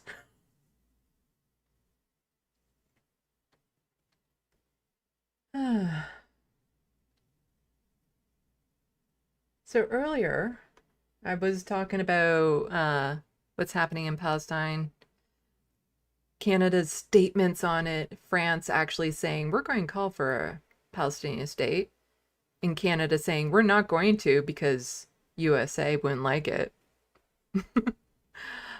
Also mentioning how in the UK you have a bunch of MPs, 221 exactly, who are saying that you should join France and what France is doing. And here we have at least two liberal MPs doing the same thing. See, I know what an MP is. Hmm? Get it? We're connected. We're on the same level. Um, yeah. Canadian Socialists, yeah, Labour Party sucks, but the NDP doesn't suck enough to completely throw it out, maybe. I'd be a fan of reclaiming the NDP, but it's not just a matter of replacing the leadership because we're going to get that. Because Jagmeet Singh has stepped down and there will be a leadership race. Right now, the only person who's kind of said that they're interested in it is Yves Angler. Doesn't mean he's going to be a candidate in the race for leadership. It just means his intentions of wanting to run, but he still has to be vetted, which I don't think will happen. Um, the NDP doesn't like activists. It's not just a matter of changing the leadership in the NDP. They have to change the inner establishment of the NDP because there's this group within it that run the party that are liberals, just flat out liberals. And they prevent people like me from passing the vetting in order to even run for the NDP to begin with. They screen out people who are activists, people who are more progressive, people who actually believe in the socialist roots of the NDP from ever becoming a candidate in the first place. So all of that needs to go if we want to reclaim the NDP. And so, if enough pressure can be put onto them, and already the pressure campaign has begun, to allow Yves Angler to actually run for leadership, if he gets into power, then we'll know how it's going to go if he does like a complete overhaul of how the party is run. Because on paper, pro Palestinian, you know, um, anti-capitalist, anti-war, all like anti-imperialism, all that sort of stuff. On paper, he sounds good. In practice, but he does come from an activist background. He has been arrested for being outspoken against a well-known Zionist. And then the police were crying that he was harassing them by, saying that the police arrested him for not even talking to a Zionist, but the Zionist was upset with him for some. I've covered it before. People can go back and see it. Um, but yeah, all you pawn jumpers, let me know. Let me know.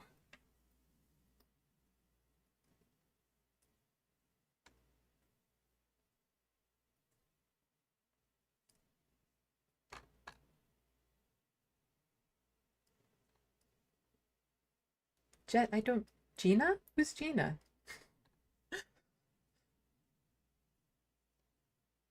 JK, but you have more legroom. It is nice. It is nice, yes. I do like having a lot of space.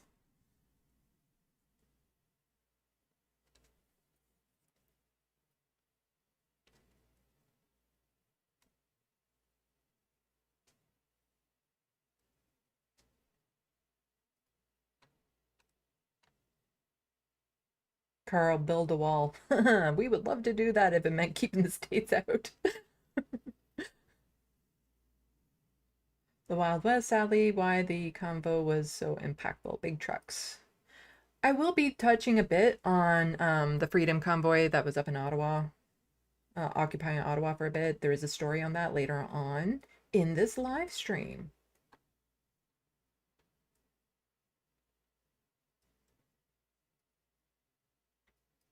Let's see. Now I was so distracted from what I was talking about. Want to make sure that I got all you pawn jumpers intrigued with what I was saying right off the bat by including you in it. So you subscribe to my channel, and yeah, us Canucks should work with you guys. We should work together. We should collaborate.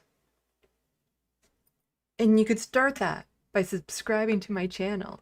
And everyone in my sandbox who hasn't subscribed to No Justice yet, please go over and do so.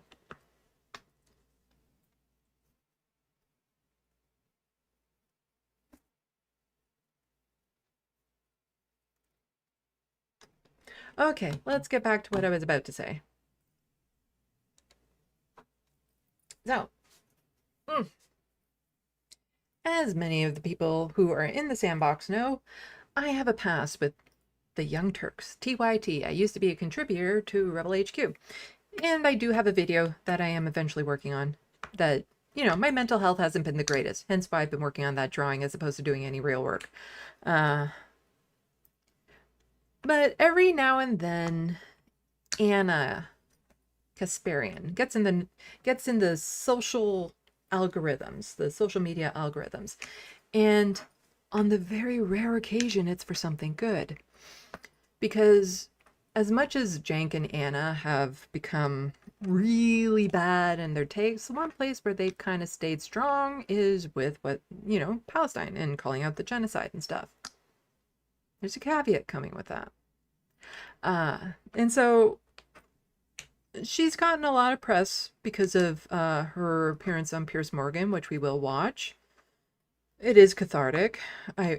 This is part of the reason why I cannot engage with Zionists on my end right now, because I'm in such a state that I would easily do what she's doing to that person, and I would probably devastate any sort of relationships that I have with them. At this point, I don't care though if they're Zionists, because I've completely lost my mind with everything that's happening there. If there's anyone still supporting that horror, and so the thing is that yes, I like that this is a cathartic exchange, that she really yells and screams and says a lot of what we're feeling.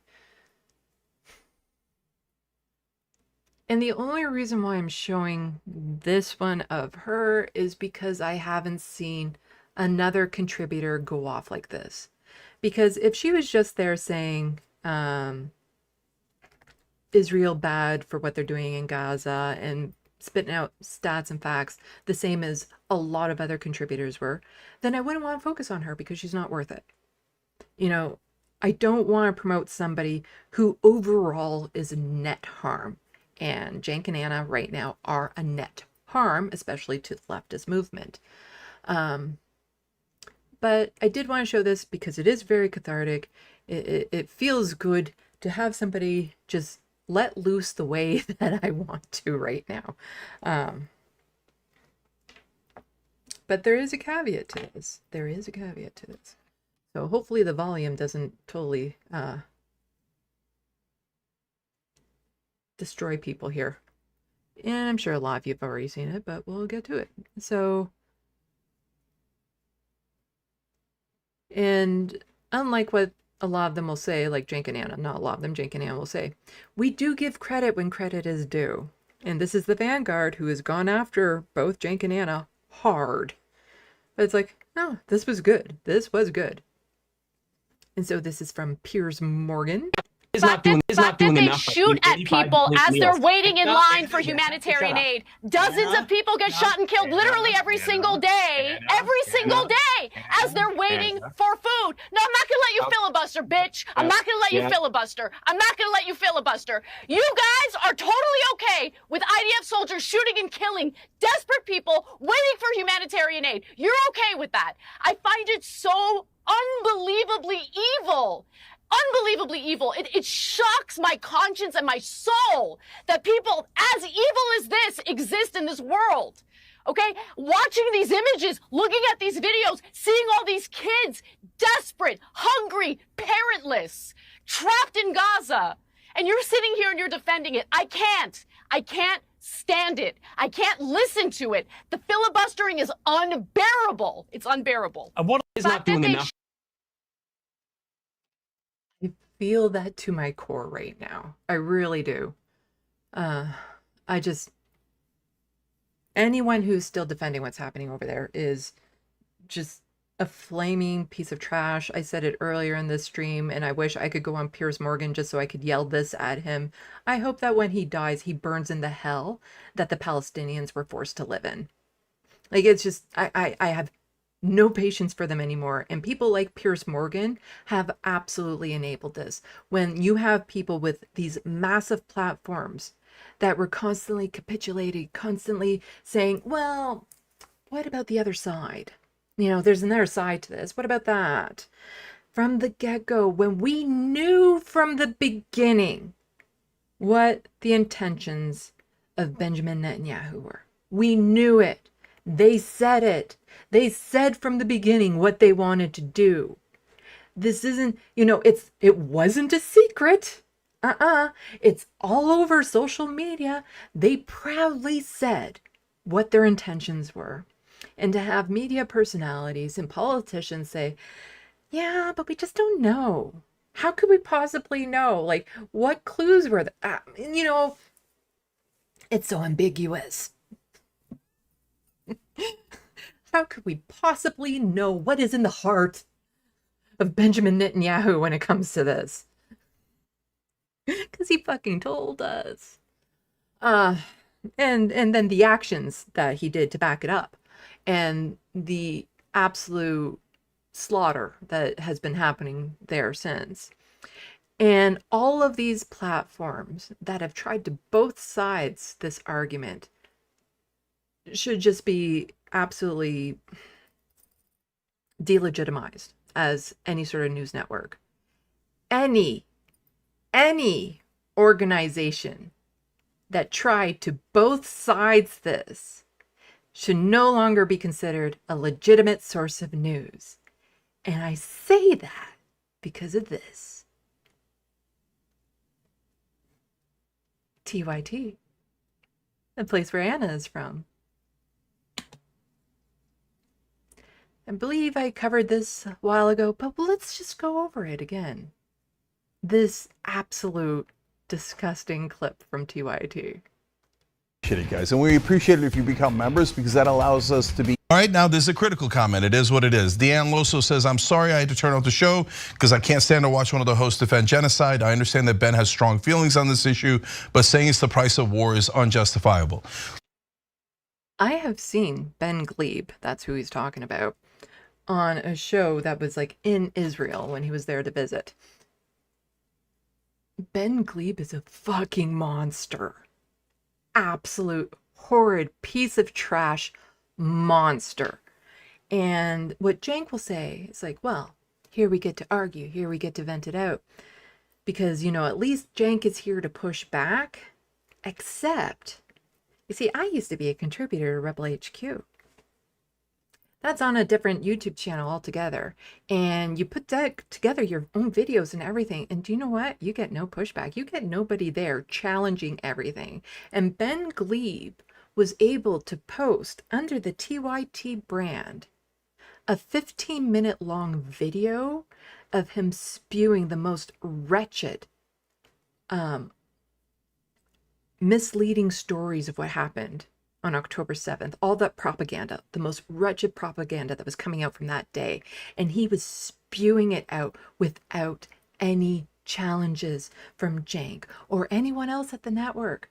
Just the most horrendous lies of what happened and how Israel is the victim and how Israel it has the right to do what they're doing in Gaza. So where was the pushback there? You can have it when you're on the main show, sure. And you can show both sides. But you can't do that when he releases a Rebel HQ video under the TYT banner. But let's get back to this. Both sides. Look, I understand what you're saying, Deanne. I think I've called it that.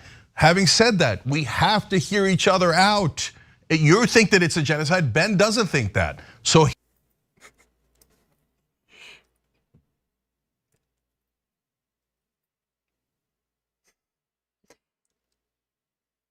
this isn't an opinion. It is by definition a genocide. You know, you can look outside and we can both be looking at the same blue sky, and I don't care what your fucking opinion is. You might say, well, it's not the shade of blue I like, so therefore it's not a blue. It's a fucking blue sky. You know, it's a genocide.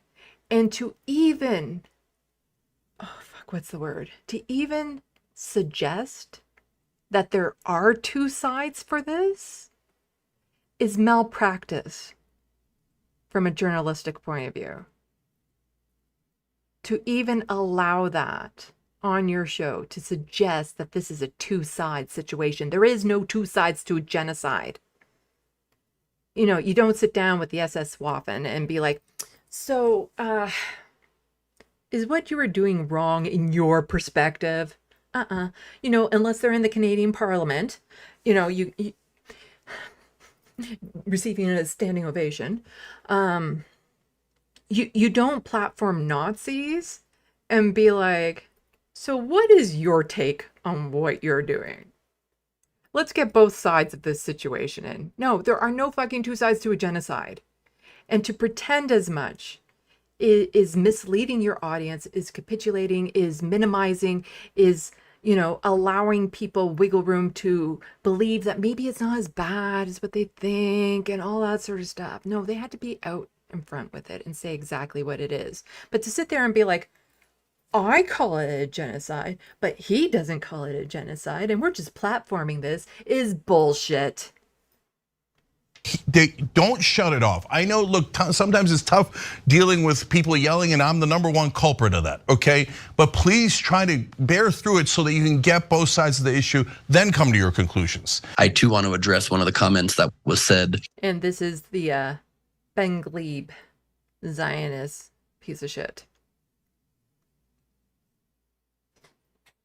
During the break, because it's very important. One viewer said that they had to turn off because they can't stand to see me endorsing a genocide. And then Cenk stood up for me and said, no, please, you have to listen to both sides. And while Cenk has used that word, Ben. Cenk is willing to stand up for Zionist genocide deniers. But when Francesca Fiorentini said his brain was broken, he immediately banned her from the network after she pushed back on some of the things that he was saying and doing. But he stands behind this genocide denier. Does not feel it's a genocide, which I don't. But further, I want to make sure it's clear. I pitched the last story about the accidental using of the wrong bombs that killed a lot of people, that led to a very bad painting of the IDF. See, I can call it out too, you know, I can call balls and strikes. You see, I pitched this story to prove how holy I am and how absolutely honest I am with my reporting, that they made a mistake. They made a mistake, and we should point it out. They accidentally used the wrong bombs. They were using bombs. What were they using the bombs for? Does it really matter at that point? Like, you get into the semantics of like, well, they thought it was this type of bomb that they were trying to drop and kill people, but actually it was this other type of bomb that they were dropping and killing people. I wanted that story on the air because it's crucial to me to have both sides of this covered. And I just want to make it clear to all people that have been watching me on TYT for years now, you know my heart. And the most heartbreaking thing for me personally in this whole war has been seeing people who know my heart instantly shut off. If people that are both progressive, I have a pretty good idea of what's in your heart. And see things normally similarly, block each other and refuse to have a conversation, how do we expect warring factions on opposite sides of the Middle East to ever do so? And so maybe it's more likely that my heart is the same and I just see this very complex issue different. Okay, I get it. you've always been a monster. You've always been a genocide denier. Issue differently, but if you don't know it, let me see this very complex. Was saying in the sandbox, the Wild West, I'm a nuanced Zionist, guys. Yes, I can see this very complex issue from both sides. Yeah, it's a both sides thing. It's complex, you know, the fact that hundreds of thousands of people have already been killed by Israel. It's a complex situation. And, you know, both sides put their arms down as opposed to, you know, just Israel stopping. And so maybe it's more likely that my heart is the same and I just see this very complex issue differently. But if you don't know it, let me assure you, I follow tons of social media accounts on both sides. I make sure that if I'm defending some, not all, of Israel's actions, that I'm able to handle the psychic toll of every day watching dead Palestinian babies and children with guts spilling out of their bodies.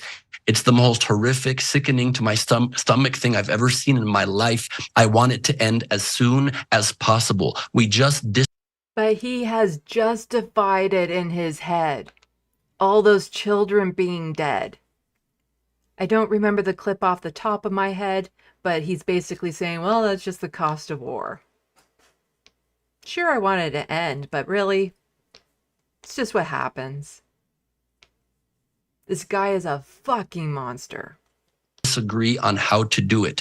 I want whatever solution can possibly bring the end of this, as we all acknowledge terrorist organizations' control over both the Palestinian people and the Israeli people. And I hope that is done in the way that kills the least innocent people humanly possible. I pray that's a permanent ceasefire agreement. I pray that is a peace agreement that comes after that. But of course, when we all three of us on different sides of this issue agree that you can't make peace with monsters that are a terrorist group that whose goal is Mondale. Oh, who can't make peace, they're a terrorist. Oh, you're talking about the IDF, are you? Just eloquently said, was never to liberate the Palestinian people, but instead was to keep power for themselves and in a religious, radical, fundamentalist way, annihilate all Jews. That is not a group of people that you can ever deal with. And it is horrifically. Yeah, you can't deal with a group of people that's intent on wiping out another group of people, like what Israel is actively doing right now to the Palestinians. Messed up that they are stuck in this civilian area that is densely populated, that will always, in any way that is. To which he has justified saying, but the tunnels. Israel does it, no matter how many measures they take to try to reduce civilian death, will still kill an unacceptable and unconscionable amount of innocent civilians. It's horrible. None of us should be okay with it. And I pray that there is a deal that can be made that can make all of these conditions met and end this horrible war that's happening for the millionth time for good. Absolute piece of shit monster. But last live stream, I covered a story about some Canadians that are afraid to come home because consequences. And I just want to point out, it's kind of fun in a way. So David Mastrosky, I don't know how to say his name. Versions of the Times Israel article that mentioned me and the Find IDF Soldier has been published in the media outlets around the world, including Palestine and Iran. As a result, we've seen a massive surge in traffic to the site since Sunday. They totally went Barbara Streisand effect on this. So I've covered this a couple times, but last week, so I covered this. He has a database, and David is the author of it. He has this database. Yeah, let's just do that. And I'll put this link in the sandbox later on. It's findidfsoldiers.net. What he is doing is not illegal. He is just looking for information on publicly available, like social medias, to find Canadians who have gone and served in the IDF. That's it. He's not doxing people. He's not stalking people. He's just composing a list. And then some of these soldiers who have chosen to go over there. One of them was saying, you know, I just spent 300 days in Gaza and now I'm afraid to go back to Canada because of consequences. And if you've spent 300 days in Gaza at this point, you've done some shit. You've done some war crimes. And you deserve to be held accountable. And the Israel Times was like, oh, you know, these poor people are afraid to go back to their country because they might have consequences. And then the RCMP has started to maybe put together a list of like, we should probably start covering our bases in case this does become declared a genocide. And we need to start holding Canadians who voluntarily traveled to Israel to go murder Gazans. So, but because the Times of Israel was making such a big stink about it and saying, how dare this person put together this list?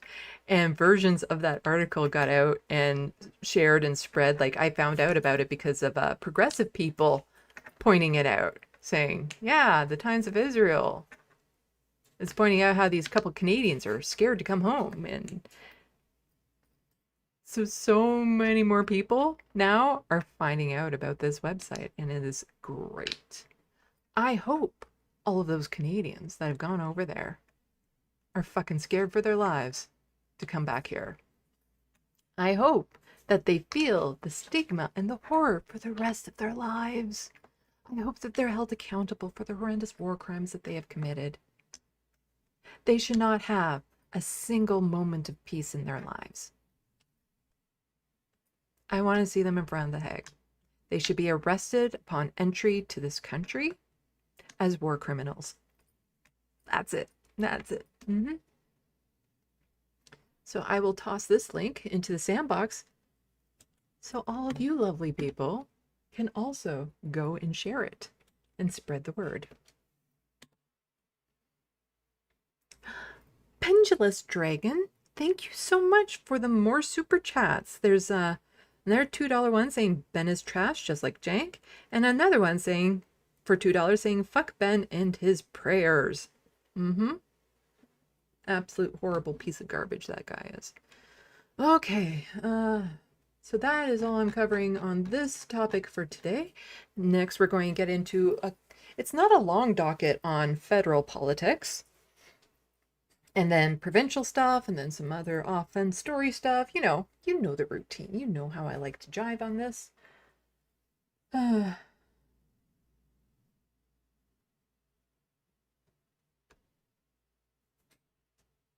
Let's see what people are saying.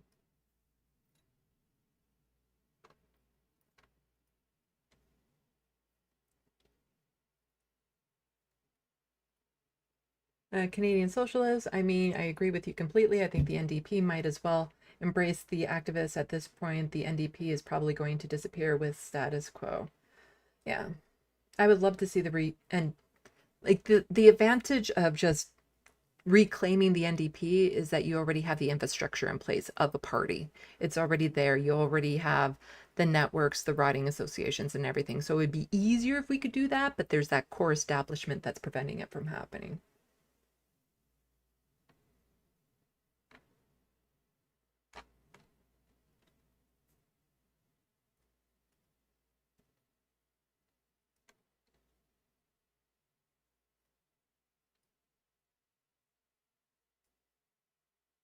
Oh, Zed says, oh, you, Sandy, got a mention during the Dan and Zach Hug It Out sesh. I caught it halfway through and then I went back and watched it from the beginning. But for those of you who don't know, Dan from the Power Report has bumped heads with Zach and Gavin from the Vanguard. And they've had some issues. And on Thursday on the Power Report, they were moderated by the letter hack and they talked it out. Cleared up the air, had a good constructive conversation that I recommend everyone go to the Power Report and watch.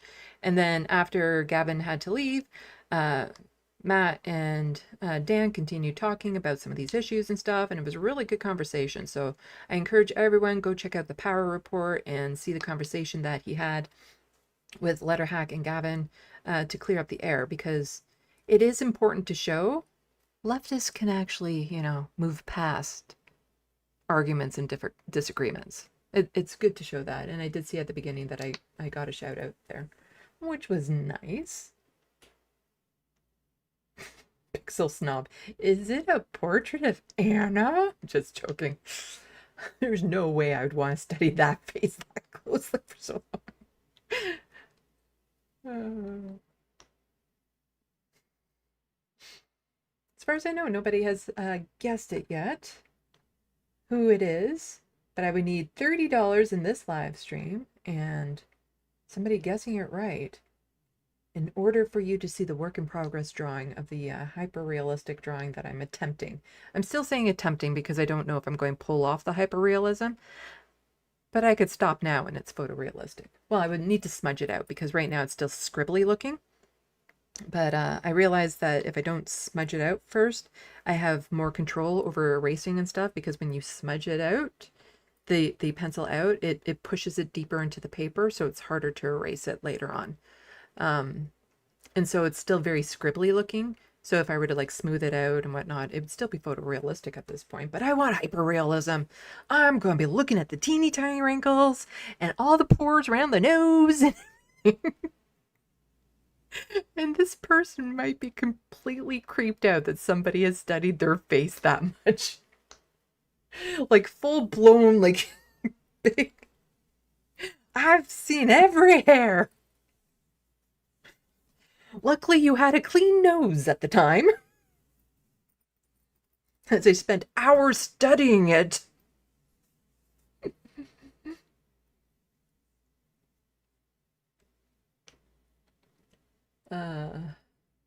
Let's see.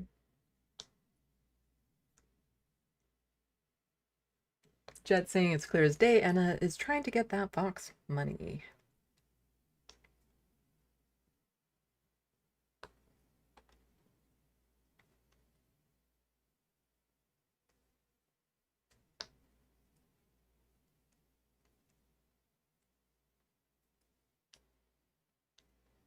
And I don't doubt she's putting on a bit of a show when Anna goes on to Piers Morgan, you know, for the clickbait and the ratings and stuff.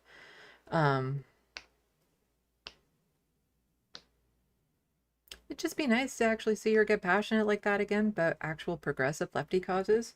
Because she knows, from a branding perspective, it's when she's let loose like that that her clips have gone viral. And their prime example of that was her one about religion and abortion and whatnot, and how she didn't care about people's religion. You don't get to impose it on her and take away her right to choose and all that sort of stuff. And that one went viral. Millions of people have seen it.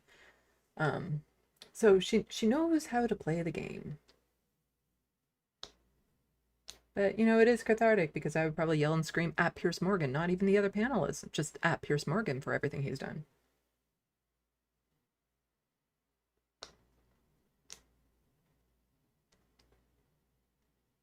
Sarah Lily, broken clock.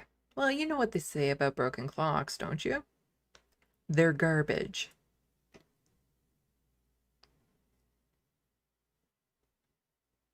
I used that in a Rebel HQ video once. I like that joke. I think it works.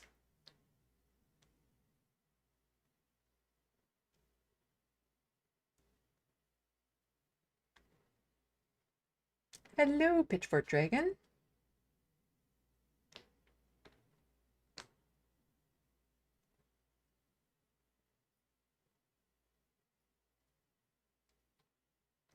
Let's see. What people are saying. Grand Theft Auto, shut the fuck up and go have a beer with Charlie fucking Kirk. Talking about Jank, yeah. And people just commenting about Ben Glebe. Atticus Among Us, Y2Y had the potential, and then they went for the money. Talking about the slip-up that Dr. Phil had when introducing Jank as the CEO of Y2Y.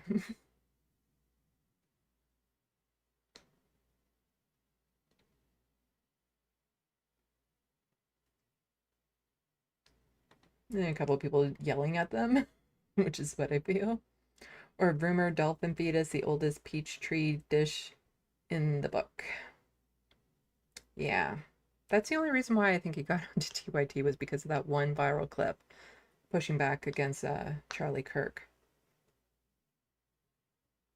Grand Theft Autobot, I caught a vid on my feed from an Austrian YouTuber, and he was saying that openly supporting fascism is illegal because they experience firsthand how allowing open support leads to Nazism. We'll get a little bit into some of that here. There's a story later on that I want to touch on about a band that wanted to come up to Canada to perform, that's a Christian fascist band or whatever. But, you know, we do have hate speech laws in this country, so you can be an open Zionist and fascist here in Canada, but you can't do things that would go under the hate speech category.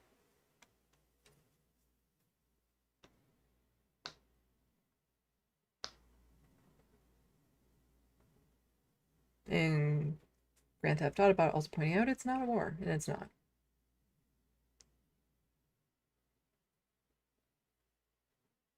Oh, you haven't seen that clip? Yeah, I saw a long time ago. That's why I remembered it. Sarah Lally, I came to the TYT party, late to the TYT party, but once I recognized too many overlaps with right-wing behavior, that's when I was done.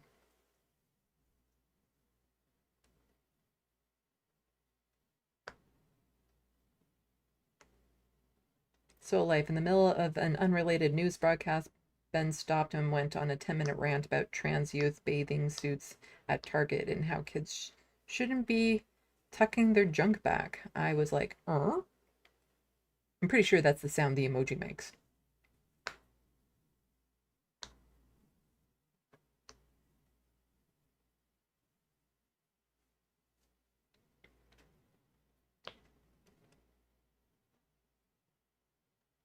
Canadian socialists, I'm wondering if they'll actually face consequences, not the first time people evaded justice by staying in Israel.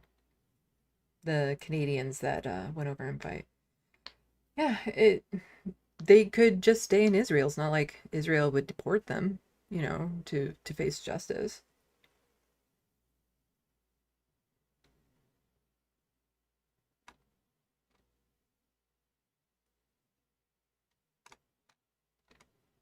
Ah, I jumped. Here we go.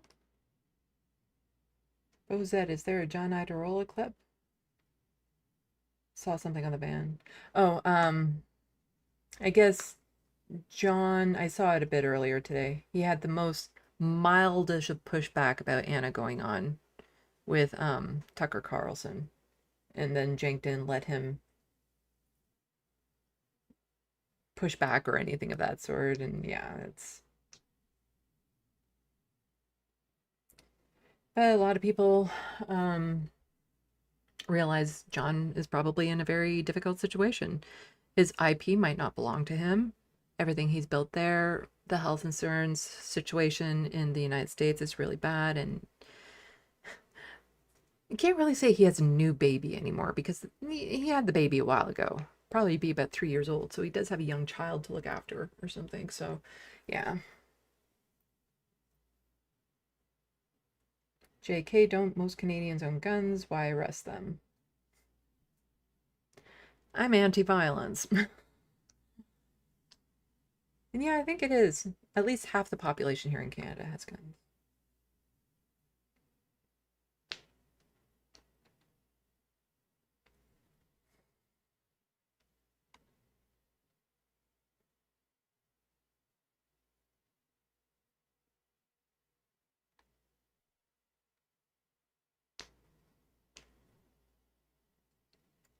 Yes, Pitchfork Dragon. I've been teasing the fact that I've been working on a hyper-realistic drawing of someone as a way to relax.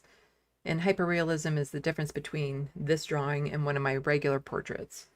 And I normally enjoy showing my works in progress, but this time I'm like, no, I think I want to show it when I'm done for the shock value. But I've also made the little negotiation that if I get $30 worth of chats and somebody guesses who it is, then I'll show you the work in progress. And it's to the point now that I could just smooth it out and it'd be photorealistic, but it's still maybe halfway done. And I've also mentioned that it's not of somebody that I've drawn before. And I've seen names, and I won't just say, no, it wasn't that person, but I won't say it unless somebody guesses who it is. You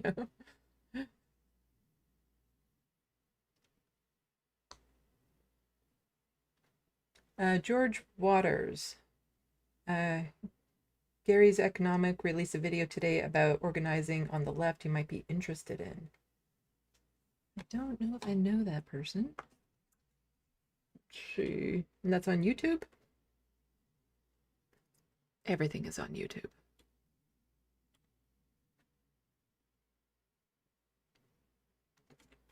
Let's see. I have to do this right now, sorry. If not, my ADHD will cause me to forget. Welcome to Gary's Economics. Yeah, I know him. My name is Gary Stevenson. Stupid autoplay. I'm not subscribed to the channel. Okay, yeah, I've seen his stuff on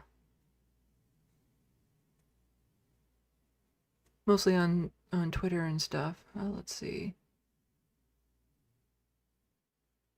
How to take your country on YouTube. Take over your country on YouTube. Okay, I'll give it a watch. Thank you.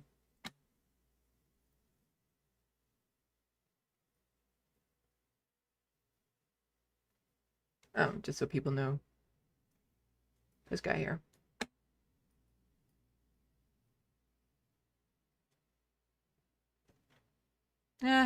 He only has 1.38 million subscribers. Might as well give him another one. There we go. Help him out a little.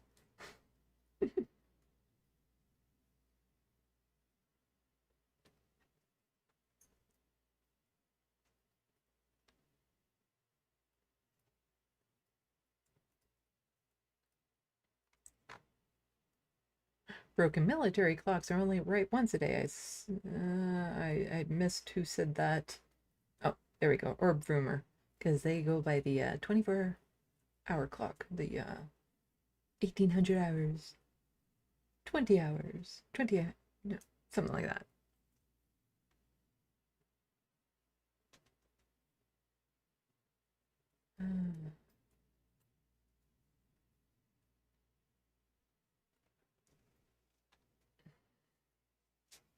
And so Life also mentioning, in case I need to remind anyone, the Target bathing suit thing was a lie.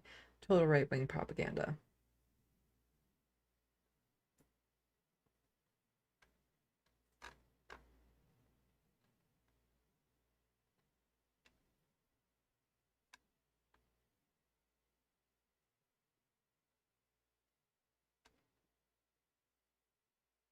Grand Theft Autobot, I'm pretty sure John's following would follow him from Damage Report to whatever new independent show he starts up.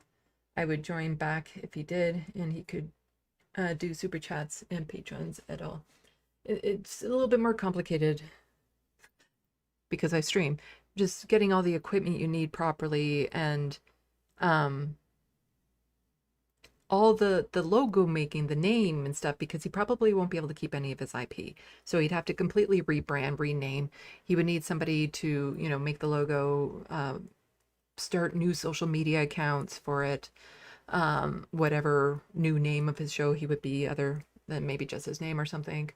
There's a lot of infrastructure already in place that TYT is providing. And yeah, he'd have to give it all up. He'd have to give it all up. Because TYT most likely has ownership of the IP, which is just sad. Like all the Rebel HQ videos I made for them, they own. They can do whatever they want with them.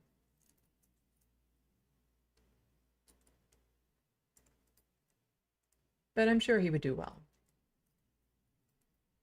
It's just a matter of if that's a risk you want to take if you have a young child at home. And have no idea what situation his partner's in, so they might not be able to get health insurance from her end. So it's, yeah. Health insurance would improve the lives of so many people down in the States, universal health care, where they wouldn't be forced to work at certain employers, and they could take a chance. JK says Gary is a working class ex-trader millionaire.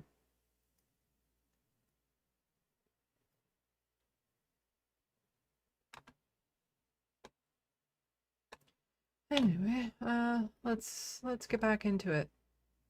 Still got a lot of news to cover.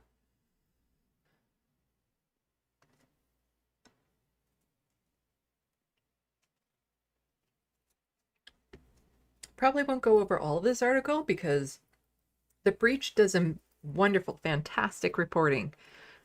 Their articles are long because they're detailed. So this is, and I recommend everyone go follow The Breach wherever. Check them out. They do fantastic work. Mark Carney's AI agenda is a gift to big tech. The Liberal government is charging ahead with technology despite mounting evidence of harm for workers, vulnerable groups, and public services. When Evan Solomon took the stage in Ottawa last month to give his inaugural speech as Canada's first ever Minister of Artificial Intelligence and Digital Innovation. Yes, Canada has Doge. Don't have a minister for people living with disabilities. He was quick to reassure tech leaders that regulating their industry would not be his top priority. Rather, regulations.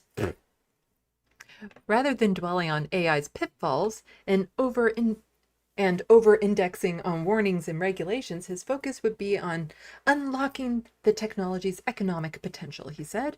The regulatory legislation that has been in the works under Justin Trudeau was now fully off the table.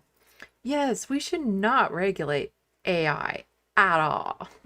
What's the worst that could happen?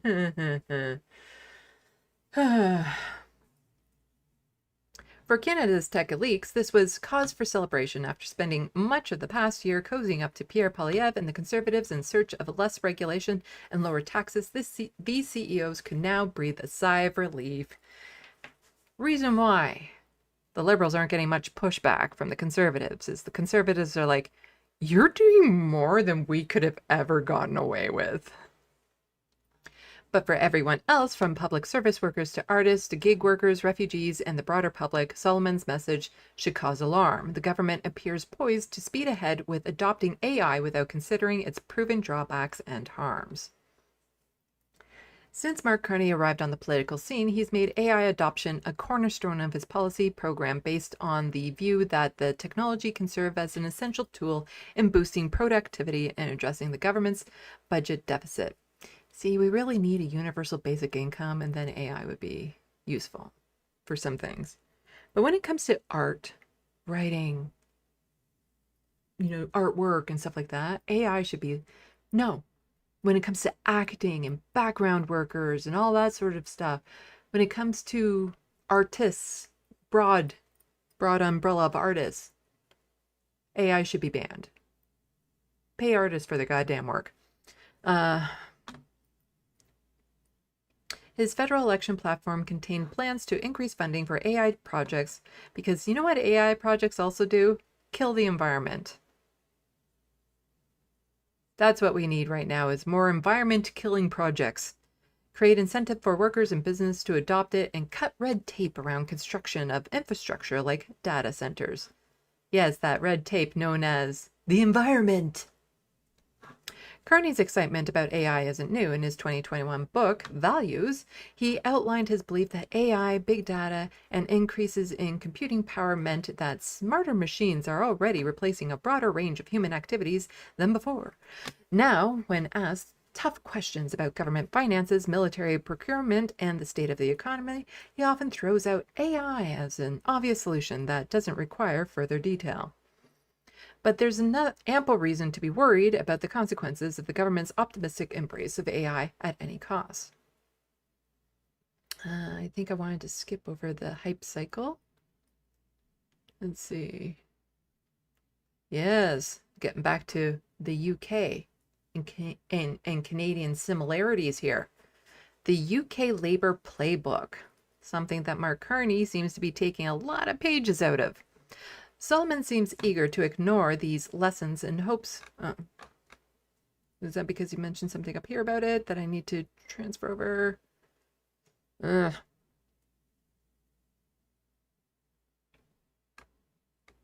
That's the thing. I want to skip parts, and then it's like, oh, I actually needed to read that part. No. Well, I think we get the point of talking about the UK. So Solomon seems eager to ignore these lessons in hopes of chasing short-term investments amid a flood of money pouring into AI space. It's a recipe for disaster. He has described building large AI companies in Canada as an urgent issue and even suggested that Canada could cozy up to Saudi Arabia to secure capital for major AI projects. He's also signaled an openness to allowing AI companies to train on the copyrighted works of artists, writers, and other creatives without their consent or compensation. How exactly is that helping workers? A legal proposal already put forth by the UK government that has been met with widespread outrage in the arts community. I wonder why. You steal my work and get money off of it in other places with no credit going back to me and no compensation back to me. Gee, I wonder why that might upset someone. The UK Labour Party, under Prime Minister Keir Starmer, is already months ahead of Canada. It has moved quickly to appease the tech industry, overturning local roadblocks and data center construction, pushing AI on schools and announcing plans to roll it out through the public service. The public backlash, and so part of the problem with this is he wants cuts in spending in the public service. So we're looking at about 60,000 jobs across the board being cut in Canada in the public service area, and he wants AI to replace a lot of them. And so you know how annoying it is when you get onto the phone and you have to wait an hour to talk to a person? Well, now you just have to wait an hour to talk to a bot. You know, oh, I want to get my passport renewed. And you just get AI in response. You don't get to talk to people. And then people wonder why we're not as socialized as we used to be. It's because we've stopped socializing with human beings and we're only socializing with robots. The public backlash in the UK to this tech industry aligned AI agenda has been swift, creating a public relations nightmare for the Labour government. Still, Carney appears determined to follow the footsteps of his friend Starmer. Last month, he signed an agreement with the UK and the Canadian AI firm Cohere to deepen collaboration on AI deployment. So while they're deepening that collaboration, I want to see a collaboration of us, progressives, Canadian, UK, together again to fight for a worthy cause.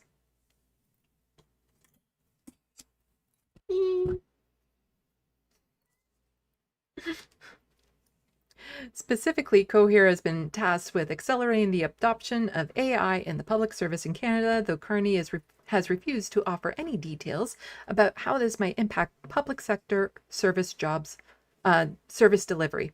The timing raises concern, paired with the government's recent announcement about radical cuts to public spending. The move suggests adopting AI could justify layoffs or service reductions under a banner of efficiency. The AI productivity myth. Carney's AI gamble is unlikely to deliver productivity results he's selling. Much like the last AI boom, its rollout in workplaces is likely to increase the power of management rather than lead to serious productivity improvements. And we've all seen this before. This isn't going to help people with their jobs. It's going to replace people with their jobs, and then those people have no jobs and they have nowhere to go, and then they end up on the streets, and then they end up in prison because, well, they're just homeless people and we want to get rid of them and we're going to criminalize being homeless. So yeah, and then they get new jobs while in prison because then they're forced to work for things that AI can't do. Elbows down against big tech. Carney isn't just overlooking AI's pitfalls, he's deliberately crafting a policy agenda that aligns with the interests of big tech.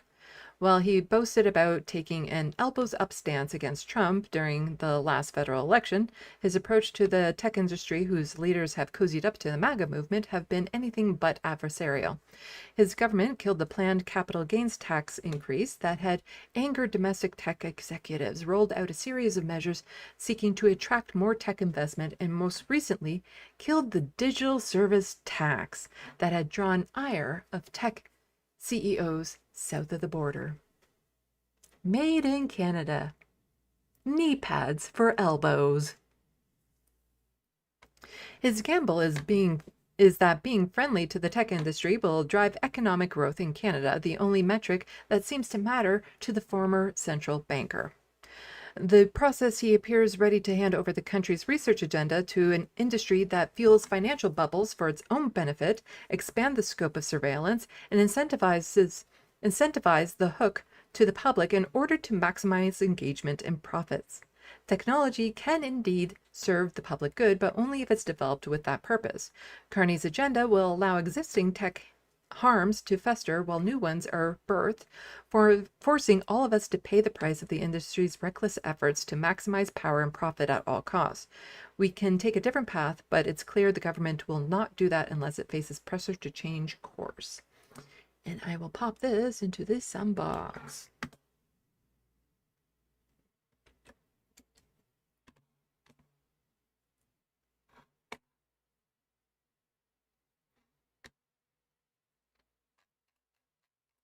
So, yeah, Mark Carney, not exactly helping the average Canadian worker there. You know, not exactly elbows up as he promised all through his campaign.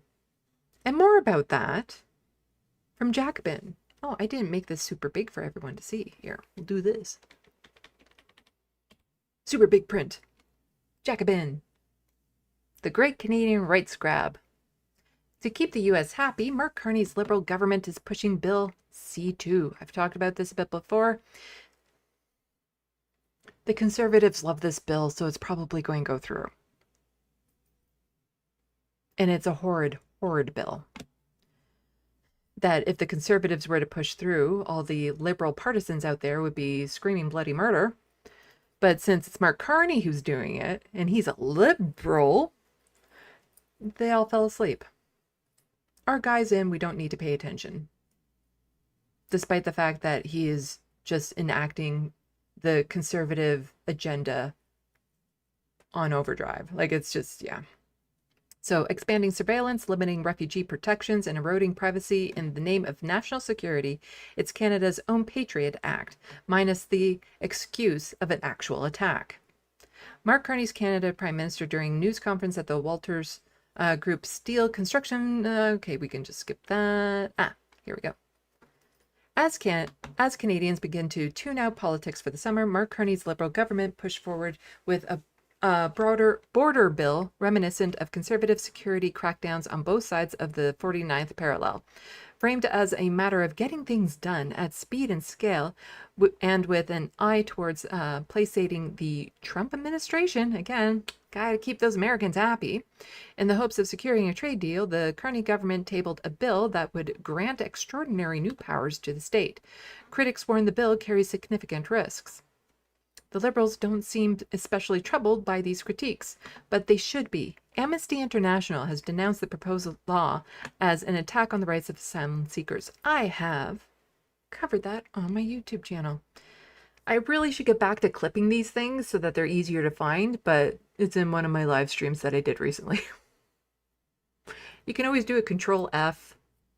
Like, you open up the transcripts, do a Control F to find them, or just, scroll along the bar to see, because I had the article up on the screen, and I've also posted the article in the sandbox if anybody wants to see the Amnesty International article on it.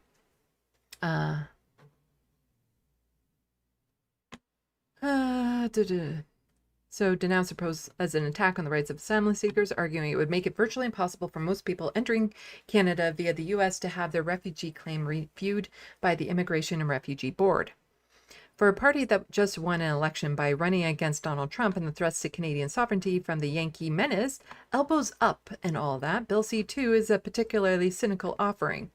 Just months ago, Carney was warning that Trump was trying to break Canada so that America could own us, and demanding that the president drop his 51st state rhetoric before any cooperation between the two countries would resume. Yeah, that didn't happen. Now Canada is not only open for business, it appears keen to comply with U.S. demands, including a dangerous border security law that won't bring the country any closer to a fair, lasting trade deal. Not that the legislation would be any better if it did. Law on border, elbows down. So, talking about the digital service tax. Big Brother in Search. So again, this is a good article. It's long. I'm going to toss it in Sandbox because I still want to have a voice by the time this live stream is done. There you go. So everyone check that out and support independent media.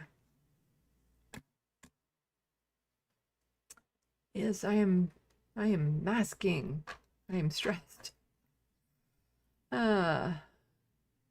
More about we should be worried about. So the lefty Canadian radical was just pointing this out. Coming soon to Canada. Don't think for a second they won't do that here, especially decreasing immigration.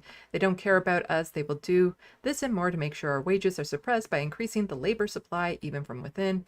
And she was quote tweeting, the Labor government has announced a review to the state pension age. So much for this spiteful and deceitful government claiming to be supportive of working people. And Labor to review, state pension age.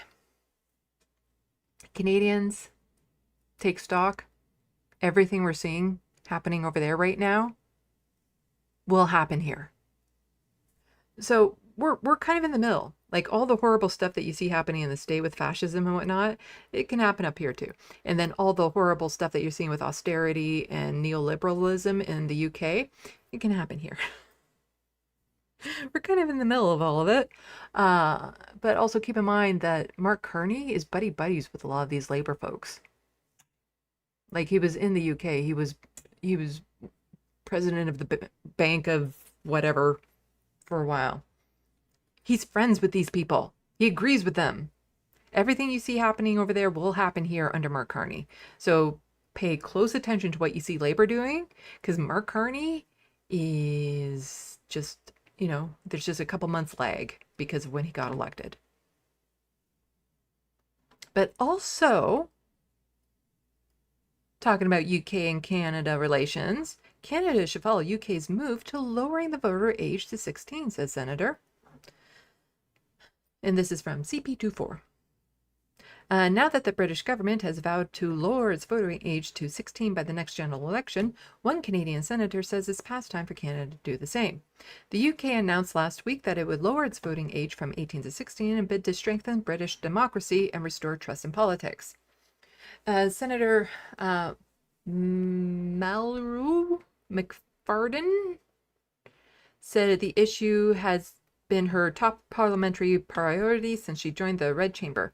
She said lowering the voting age to 16 would be good for democracy and that the only argument against it are based on stereotypes.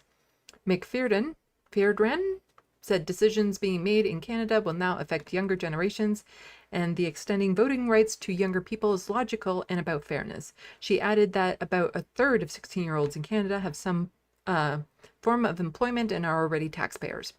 16-year-old Jaden Braves, the organization he leads, Young Politicians of Canada, want to see the federal voting age lowered to 16, and just, more about that. Let's see.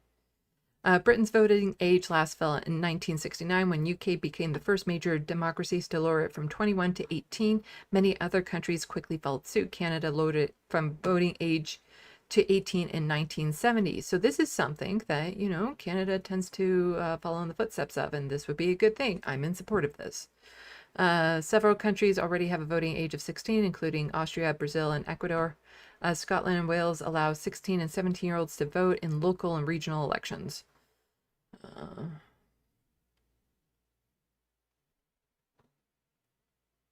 So Wigginton said that while he doesn't expect Canada to immediately adopt the voting age of 16, having the UK as an example will definitely push the issue into the spotlight and increase the chances of it happening in the future.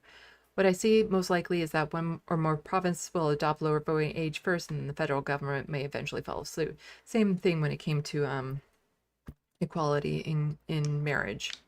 Was a few of the provinces allowed same-sex marriages, and then eventually it became federal. And the same thing would probably happen here. I'm in support of this. Damn it, there was a thought in my head. Oh, right. So this is something that I say about like the Americans and Canadians, and this is also true of like the UK and Canada as well. Of when one progressive area wins, it's incentive for the other countries to also follow suit. It's encouraging. If one country can do it, then we can do it as well. And like right now, it's easier. Not that it's easy, but it's easier for the Americans to push for universal health care if we have it. Because they can say, just look over at the border there. You know, look at their medication. It's so much cheaper than ours. Look at their universal health care and blah, blah, blah, blah. And as long as they have us to point to, then they're more likely to be able to go through with it. But if we lose our universal health care, which we are, then the fight in the United States becomes impossible. So when one country succeeds with progressive victories, other countries are more likely to succeed, which is why it's important that we support these no matter which country they're in and help boost them and stuff. Because yeah, I think the voting age should be lowered to 16. Why not? It's just, you know, people afraid of ruining the status quo. Anyway, how long is that video from Gary? It's almost an hour. I'll have to watch that on my own time.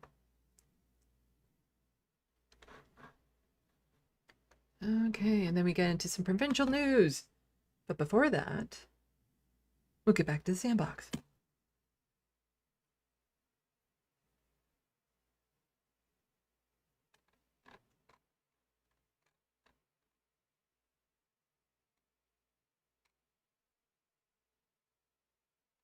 I might need a break. Oh.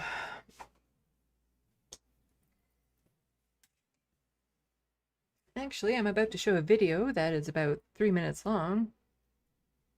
So then I can just quickly go shove chocolate in my face and get a new drink then. Okay.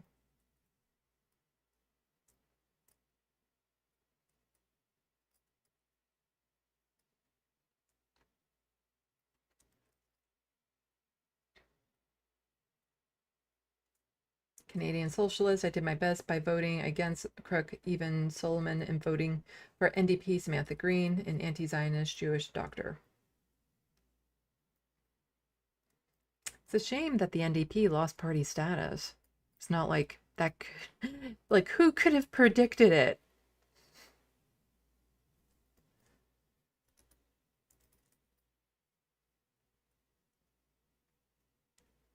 Canadian Socialists also saying I attended a conference where they're pushing for AI in healthcare to make our jobs easier, i.e. cut jobs, yeah.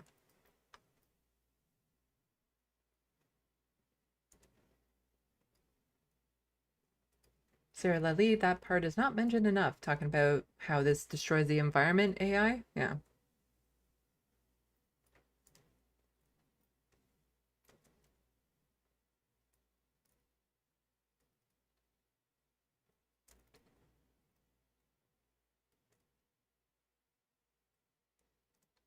So far, my chat has not refreshed to top chat. Everyone check, make sure you're in live chat.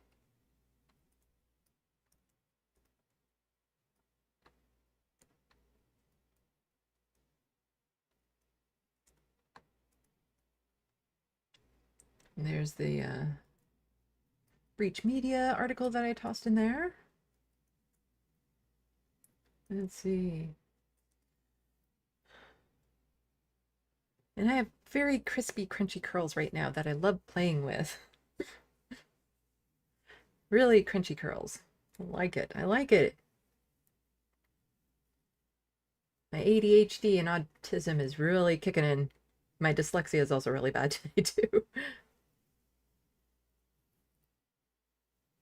JK Stammers AI bot has one answer to any question. Ask Mr. Trump.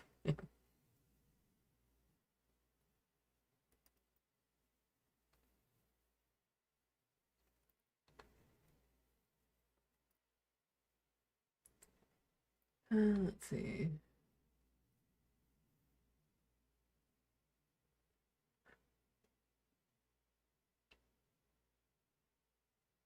Da, da, da, da.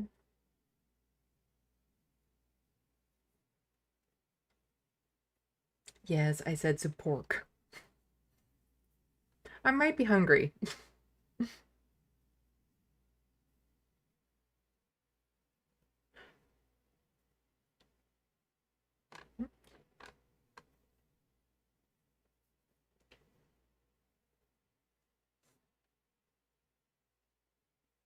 The Wild West could give the Greens a chance. Are you talking about here or in the UK? That's going to start mixing me up now.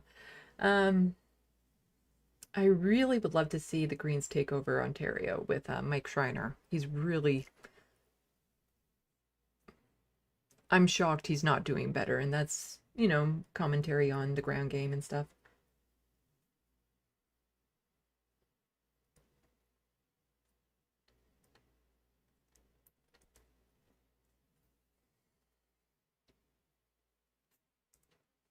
Looney Tunes says that if I have a food break that I'll lose viewers.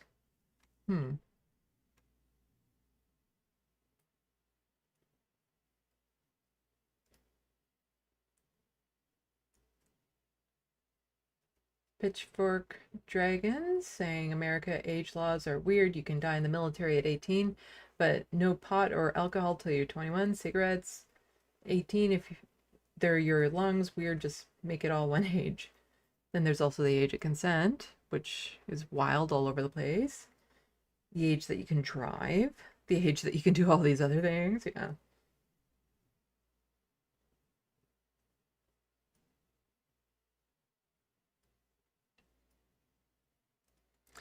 Okay.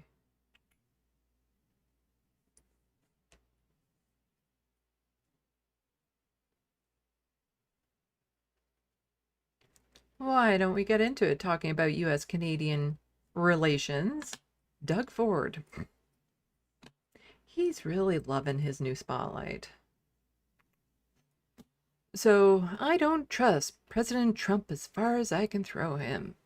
Doug Ford says on trade negotiations. I'm going to start playing this and then hope I remember what I plan to say about it as I run back with chocolate shoved in my face and another drink. Let's just make sure it's not too loud first. Do you plan to go back to the White House anytime soon? Well, we'll see what happens. Yes, I'm experiencing interruptions with it. Do you plan to go back to the White House anytime soon?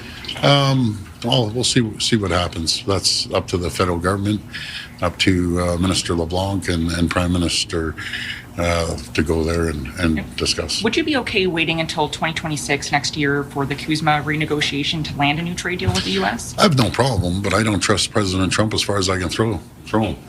He constantly changes his mind. It's you just don't know who you're dealing with. You know, he signed that deal with Japan at what was it, $550 billion they're investing. Last time I checked, Japan they buy about $79 billion of products off the U.S. We buy about $349 billion of products. So Japan and the rest of the countries around the world have quite a bit to catch up to what we purchase off the U.S. There's a lot of talk about trade and Trump and building Canada up. But what were the tangible results, do you think, coming out of this meeting? Well, I think unity is one thing. We're all united. I haven't seen that, Colin, ever since I've been premier. You guys were united coming into this meeting. Yeah, but I mean overall, and looking at diversifying our markets, building pipelines until we aren't beholden on the U.S., and making sure that we can get our products around the world, no matter if it's the oil or our SMRs, small modular reactors, and quite a few other areas, our critical minerals, to ship around the world. If we don't get an Aussie-first deal, would you like to see our counter tariffs on steel and aluminum raised to 50%? Yeah, to match the U.S., we have to. First of all, we have to, get rid of all the other steel products, cheap steel products being shipped in from China with a sticker on it, be it made in Pakistan or made in Turkey. That's where we're seeing a lot of steel coming from. They're proxies for China. And I have no problem with those countries, but don't stick a made in Pakistan sticker on it and then ship it across and undercut our hardworking steel workers. All right, thanks everyone. You've always said that China is the enemy. Yet Scott Moe says that there needs to be increased cooperation with China. A news release that you guys had issued yesterday said that there needs to be a better working relationship on trade with China. That's specifically what the premiers were calling on the Prime Minister to do. So help me reconcile those two things. Is China the enemy, or do we work with China? Well, you know what Churchill said. our enemy of our enemy is our friend, and I don't consider Americans enemy. But right now, President Trump himself is acting like the enemy. We do about $43 billion of two-way trade with China, Ontario alone. We import over $40 billion. We export $3 billion. As long as China plays fair and doesn't undercut our markets, be it the... He has said some horrendous things about China, by the way. This guy here. Just absolutely horrid bullshit things about China. Auto sector or any sector. I have no problem dealing with them because we're already dealing with them, and every one of us go in the store and we buy Chinese products every single day, not even knowing that they're coming from China. Does that mean removing the 100% tariff on Chinese-made EVs? No. All right. No, I got to protect our... No, but we're not going to do anything about the tariffs. Yes, Doug Ford, all about keeping Canada for Canadians, buy Canadian, and all that sort of stuff.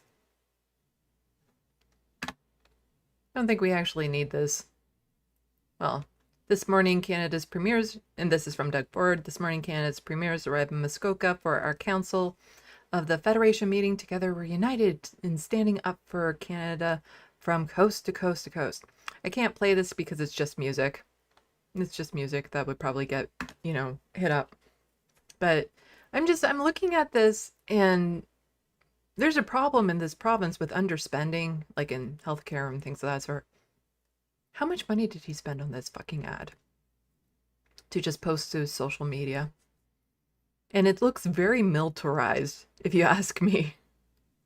Like, ooh, cops and police and gold helmets. Like, what the fuck is up with those gold helmets? And just making it very, very, you know, glamorous Muskoka cottage country type thing. But like here we have from Colin DeMille in Global News, Premier Ford gets kudos from other premiers for OPP, that's Ontario Provincial Police, golden helmets, show of force. Because that's what we need, is to have them wear gold helmets as they're, you know, bashing in your head. How much money did that cost? It's just the amount of ridiculous spending that this province does. And then all of a sudden it's like, well, now we need to take over the school boards because you didn't spend money the way that we wanted you to. Like your schools are falling apart.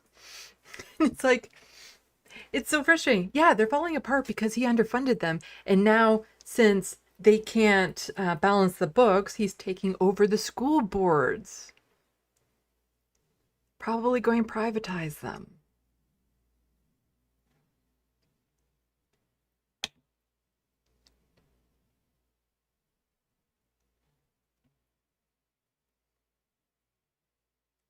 And then Sherry De Novo just says, well, he farms out WSIB jobs in the U.S. and sells their assets.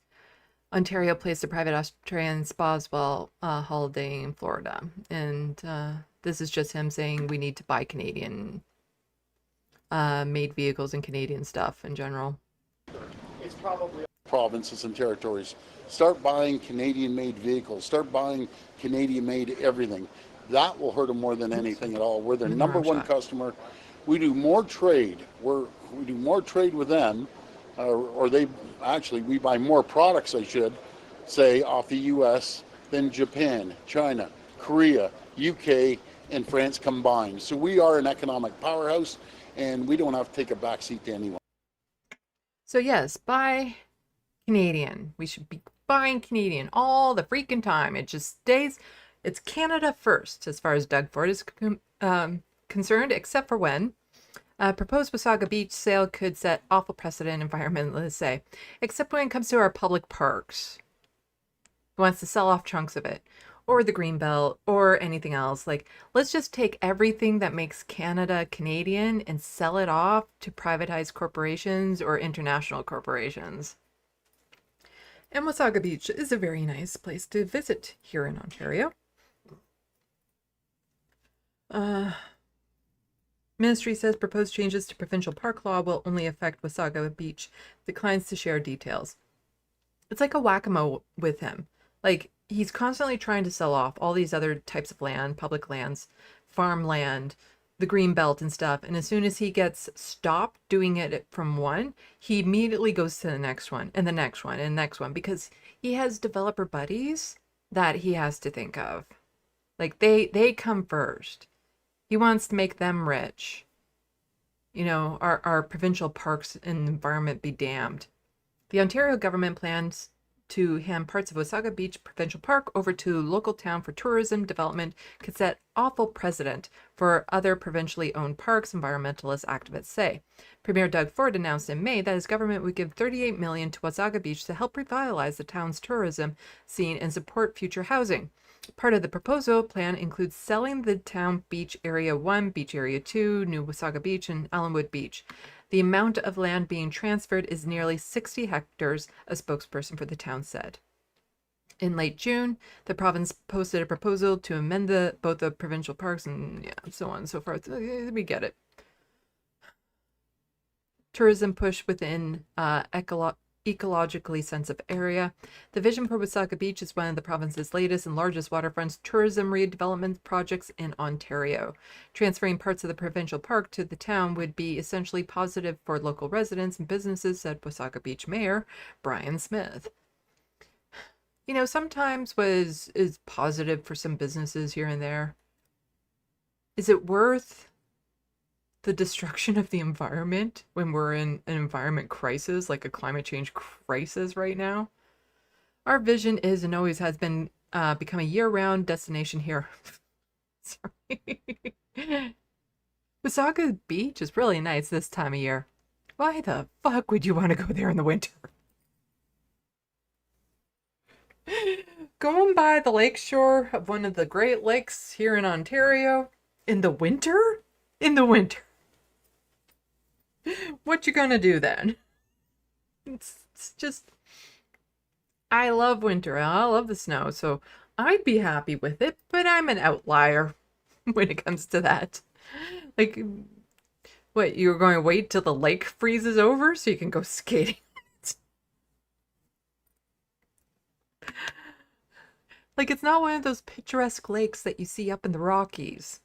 No, it's basically a mini ocean. And they don't freeze over, but lots of ice chunks are in it. So the idea of it being a year-round destination, yeah, sure. So Wasaga Beach that celebrates the longest freshwater beach in the world, but also the entire ecosystem here. From an ecological perspective, changes to the beach and the way it's maintained now could have devastating consequences, says Tim Gray, Executive Director of Environmental Defense. Wasaga Beach is home to the piping plover, a federally and provincially recognized endangered species, Gary said. The beach dunes across the park play an important role in the region's river system and a buffer for flooding. Oh, that's a cute birdie. So cute. Once these areas are removed from the park, those protections will no longer be in place. And keep in mind, we have Bill C5, but we also have Provincial Bill 5, which would allow them to kill the habitat of this bird if it was deemed in the best interests of business to kill the habitat of that bird.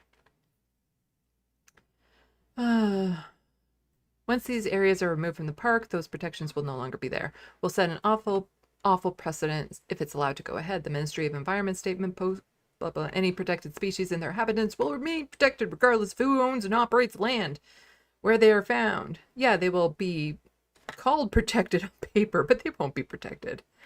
And then that's more talk about Bill 5 and the concerns about, like, yeah, no, they'll allow them to kill that little bird's habitat.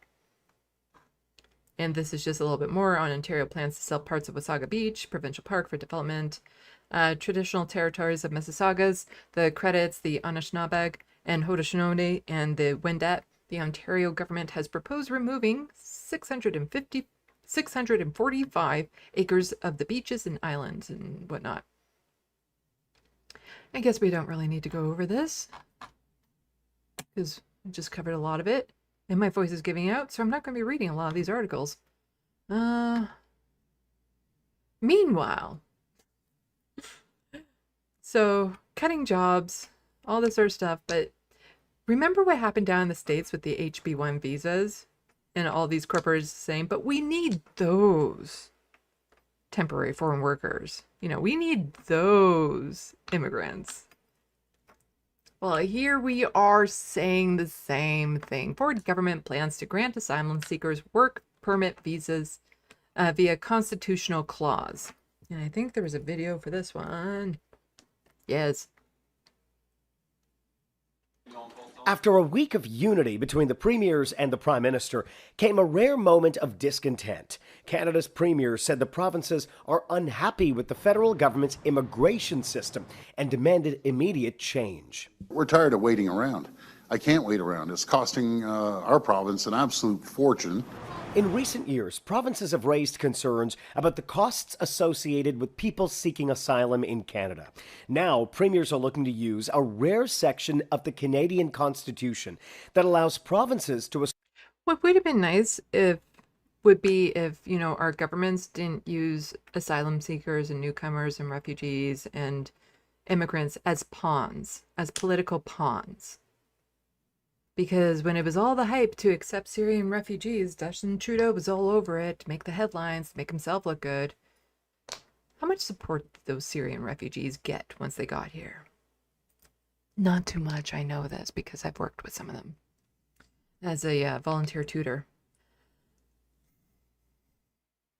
And instead of, you know, wanting, like, the thing is that these are for jobs that they want the employees to be able to exploit the workers. And here in Canada, there's been reports on it. It's almost slave labor, what we have here when it comes to foreign workers coming here to work, where they are extremely exploited, abused, harassed, all that sort of stuff. And Doug Ford just wants to make sure that these companies can keep on undercutting their workers by bringing in temporary foreign workers instead of, you know, paying people, you know, making the jobs appealing enough for the people who work here who want to take those jobs.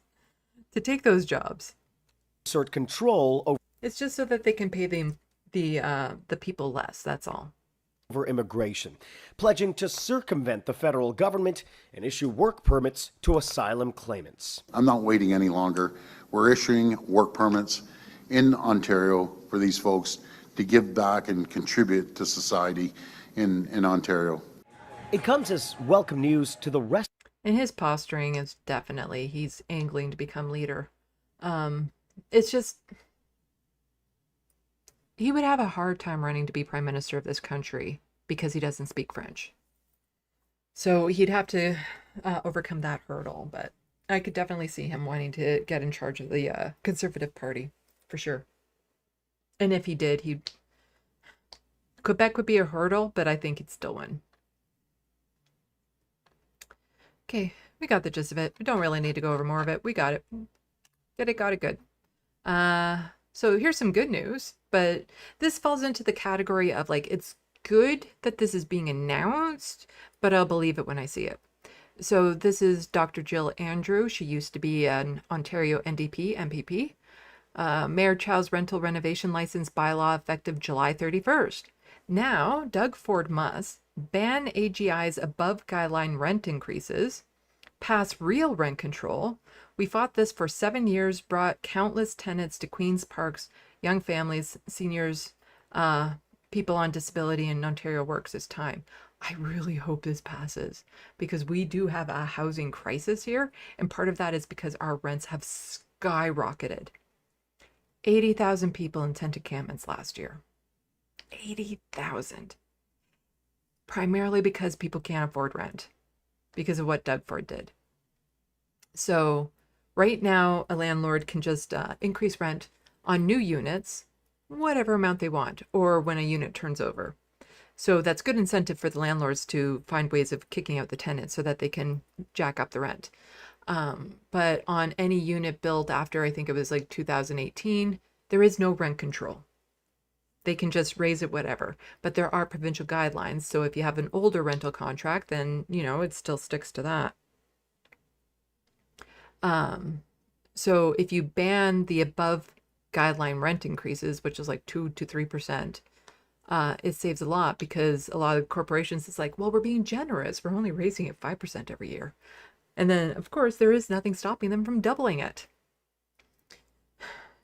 pass real rent control. That is what this province needs in the worst way. And it's, as I keep on saying, it's not just a matter of getting in rent control and freezing the rents. They need to be lowered. They need to be lowered. Rent needs to go down.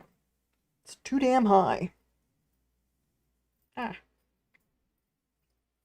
have no idea how to wear a keffiyeh. But when it comes to this, even though it's like, you know, the bylaw has been passed and all that sort of stuff, I'll believe it when I see it. Another thing that I will believe when I see is when Doug Ford says things like this. So this is from Colin DeMello in Global News again. Premier Doug Ford now says he's not willing to move ahead with an economic project without the green light from First Nation communities. Here's how day one of the things went, but we'll listen to a little bit of this. Against the idyllic backdrop of Ontario's cottage country, I'm feeling fantastic. Welcome to Huntsville. Doug Ford convened a critical meeting between Canada's premiers, where the tariff response and Canadian cooperation were top of mind. We can be an economic powerhouse around the world. We have to unleash Canada. But to create that unified economy, Ford has to smooth over the relationship with First Nations, which have pushed back against the province's efforts to fast-track development by creating special economic zones. Gone are the days of railroading us, putting us into corners, and leaving our voices silent. During an hours-long meeting with Indigenous chiefs, premiers and First Nations agreed on the threat that Canada is facing. I think that we're all united against, Trump's illegal tariffs. That's one thing that's very clear on that table, and that's a uniting thing for this country. And I think all of Canada is united when it comes to that, First Nations included. We've always stood up for this country. But while premiers described the meeting as positive, the feeling I came away with following the table is that we're all committed to ensuring success and prosperity across the country, but that we're going to have to do it together. Those who attended had a different view, concerned that First Nations who disagree with development will have little choice but to cooperate. They'll be facing tremendous pressure to open up, that they'll be maybe on a list for a big major project, a national project of interest that in their respective territories, and all the concerns that they have still are not being answered. But Premier Doug Ford later suggested he is more than willing to listen. As far as I'm to listen. Like, that's the thing about him promising to it's not about getting a green light. It's always about them saying, we'll consult with them first. We'll consult with First Nations before we do anything. And it's like, yeah, you can consult with them, but it doesn't mean you're going to do squat. Like, that's the thing. It's just a box to check, and we'll get into a little bit more of that in the next article that I'm going to cover. But like, all this Canadian governments of like, oh yeah, we'll work with First Nations, we'll sit down and talk with them, but it's literally just to check a box. It's they already know what they're going to do ahead of time, and they're just going through the motions to make it seem like they're playing by the rules, when in actuality it's all performative. And that's what I'm worried about with Doug Ford too. He's just saying this is just performative. He doesn't actually mean any of what, oh yeah, he won't do anything without the green light from First Nations people. I'm calling bullshit on that right now. He absolutely would. He's already threatened people from doing protests, like the Idle No More protest. He's already threatened like basically Indigenous folks for when they were suggesting that they might go on protest again because of Bill 5. So I'm calling bullshit on this right now. And he's said something about like they're always wanting handouts, and there was something really offensive he said recently about Indigenous peoples. So this is absolute and complete performative bullshit, just like the little pins and necklaces he's wearing. It's all for show. He doesn't mean any of it. It has no significance to him whatsoever. concerned, nothing moves forward, and I said this even during my election, without the green light from the First Nations communities. The ones that want to be progressive, move quick, will move quick. Ones that want a little more consultation, that's fine too. The meeting, however, came with little resolution, a conversation, not consultation, on how the country should proceed. So a little bit more on this sort of thing. Wab Kinew, the Premier of Manitoba, he walked away from a pipeline deal. Good. And this is from the Winnipeg Sun. As far as I'm concerned, no new pipeline deals should be made. Environment crisis. Like, it is just, we're in absolute freaking crisis when it comes to the environment right now. Just don't approve any more pipelines. And if that's a problem, then find a workaround. Find something else. Find a renewable source. Focus on that. Focus on doing anything else than putting it in their pipeline. But Wab Kinew walks away from it, and I'm glad. He's sticking to some principles here. It's great. I'm really getting... Manitoba's been looking better and better all the time now. Manitoba Premier Wab Kinew chose not to sign a new interprovincial trade agreement unveiled Tuesday by Alberta, Saskatchewan, and Ontario, citing the need for Indigenous consensus before moving forward with major infrastructure projects. The Memorandum of Understanding, MOU, was signed during the Council of Federation meeting in Huntsville, Ontario, commits the three provinces to collaborate to the construction of new pipelines, rail lines, and trade infrastructure. The goal is to expand market access for Canadian oil and gas and critical minerals while reducing reliance on foreign trade partners. Kinew's absence from the agreement raises questions, especially given Manitoba's geographical location and natural link in any east-west corridor. Yeah, it's you can't really go around Manitoba, like Ontario, Manitoba, Saskatchewan, Alberta. You can't just that, you know, you could scooch up to like Nunavut and the Northwest Territories and go around that way. Remember what I was saying earlier about how big Canada is? You can't just do that. And so if you can't cut across Manitoba, you can't have the pipeline.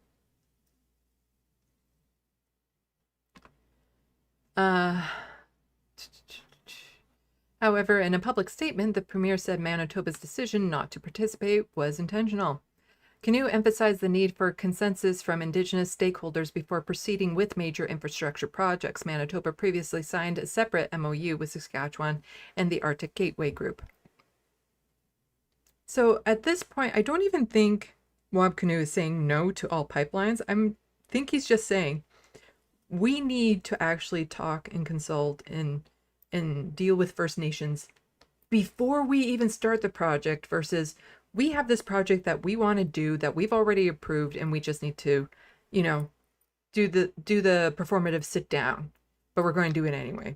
This is from the get-go before it's even on paper. Let's start talking. Under the new MOU, Ontario, Alberta, and Saskatchewan plan to construct pipelines using Ontario steel to carry Western Canadian oil and gas to new and existing refineries in southern Ontario. The agreement also outlines plans to build new deep-sea port in James Bay and expand rail lines connecting Ontario's mineral deposits to Western ports and so on and so forth. Just wanted to get down to here. The MOU also includes a shared push for regulatory reform, advocating for streamline one project, one process, federal review, blah, blah, blah. Kinew, however, said Manitoba's approach must begin with Indigenous engagement, not follow it. Our government will not treat consultation as a box to check after decisions are made, he said. We believe reconciliation requires shared decisions making from the start. Shared decision-making from the start. While the MOU remains open to future signatories, Manitoba's non-participation leaves a geographical and political gap in the proposed corridor. With Alberta and Saskatchewan pushing east and Ontario looking west, Manitoba's role in the project is now uncertain.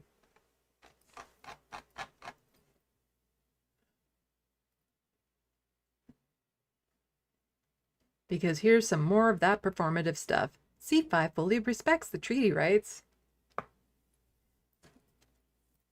So Doug Ford says it, and now Mark Carney says it. There are concerns from Inuit leaders that C5 does not respect their modern treaties, which specifically outline the need for development and environmental assessments.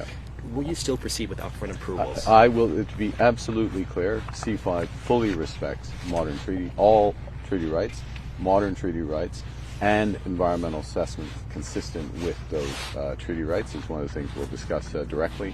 What at its heart C5 does is it makes the federal participation in any project more efficient and more effective.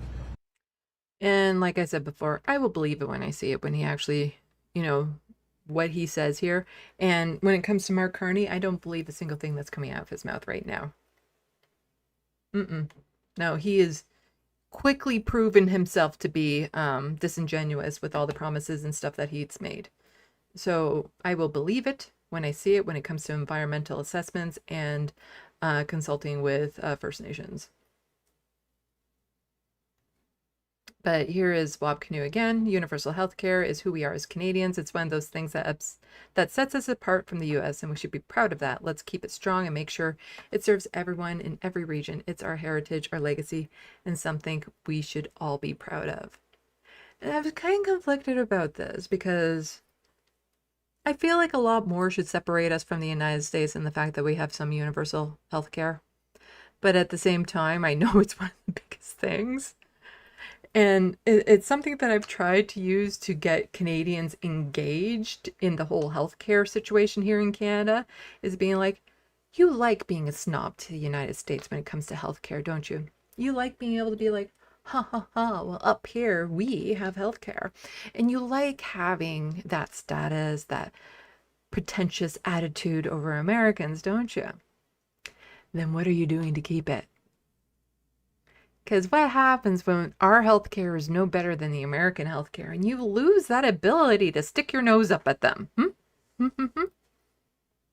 Having a universal health, to me, having a universal healthcare system that is open to everybody is one of our fundamental Canadian values.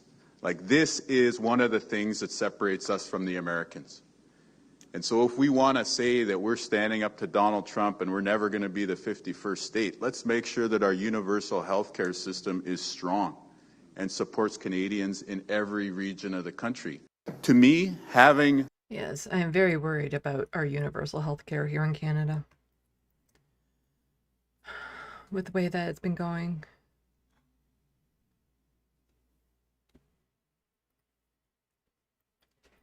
Okay.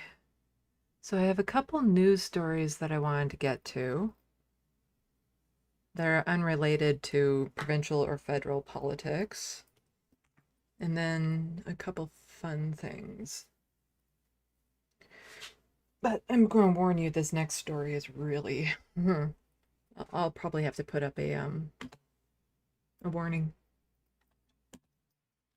But let's check the sandbox first.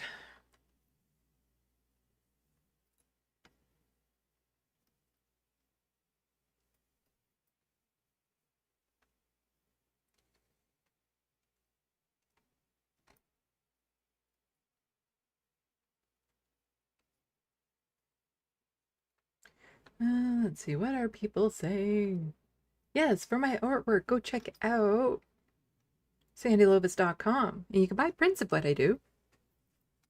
Still, nobody has guessed who the secret portrait is of yet. And I won't be done it for a while, because once I start getting into that fine detail for the hyperrealism, it'll be a while. The Wild West, when Doug Ford is saying base things, you know we're in the upside down.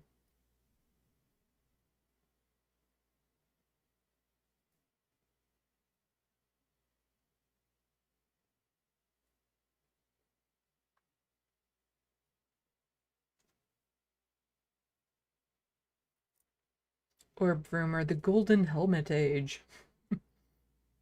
Pixel Snob, what's the California Highway Patrol doing there? Just going to turn that off. Grand Theft Autobot, are they real gold? With the amount of money they get, it wouldn't shock me if they were gold plated. If it was real gold, it'd be way too heavy to have as a helmet. I once held a brick of gold. Well, I was at the Canadian Mint, and they have a gift shop at the end of the tour. And part of the gift shop is this little spot where they have one that's like, it's attached to a pillar that can slide up and down type thing. So you can actually lift up a brick of gold. It's heavy. It's really, really heavy. And then you can have pictures of yourself holding this brick of gold and stuff like that. It was kind of neat. I didn't get a picture of myself holding the brick of gold because I don't like pictures of myself as I'm streaming on YouTube.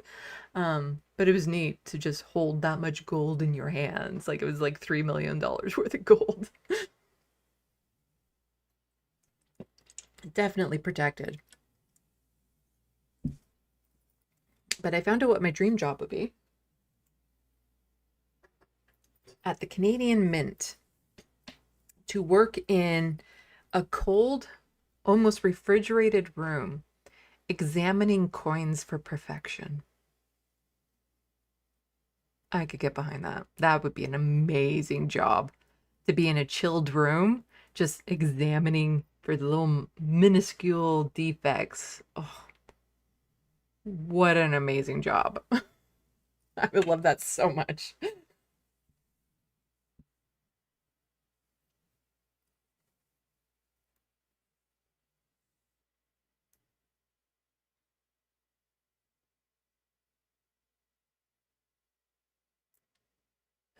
Let's see.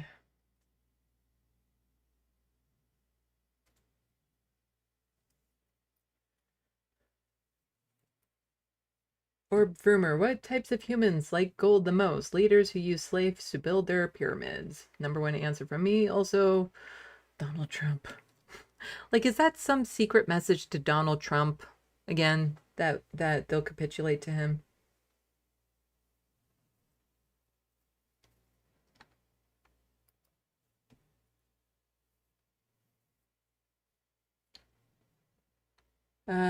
Rich PK1K, welcome to the sandbox. There's an AI program for landlords that help them raise rent and keep units as empty as possible. They might be using that. There was one definitely down in the States, and I think I covered something along that lines here. I don't know if it was something as overt, but there was something here that I was covering about that around the same time it came out. So you might be able to find it. That was back when I was actually clipping videos, so you might be able to find it. I need to get back to clipping videos, but like I said, my brain has just been absolutely fried. I'm under a lot of stress right now. Things going on. And so just even the thought of trying to clip things is...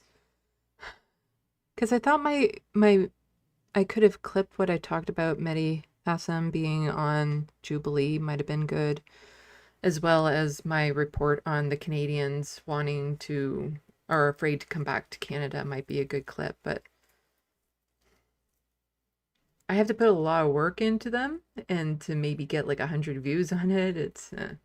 But let me know if you actually want to see those two things clipped from last live stream when I was talking about Mehdi Hassan on Jubilee, and when I was covering the Times of Israel article about the Canadians afraid to come back home because they were working in the IDF. And also just let me know if there's anything in this live stream you think would make a good clip.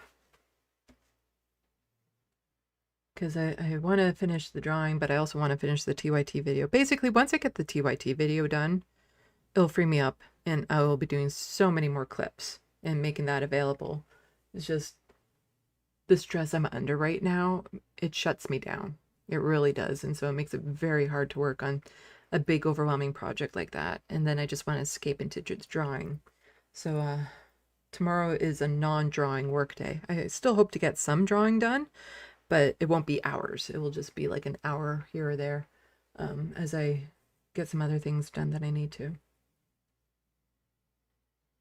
And hopefully that will help my stress go down when I get those things dealt with.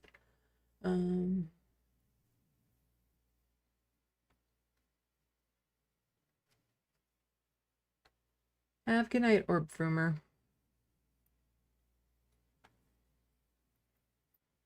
Ah, it jumped. Of course, I'm saying goodnight to them now, and they already left a long time ago. Probably.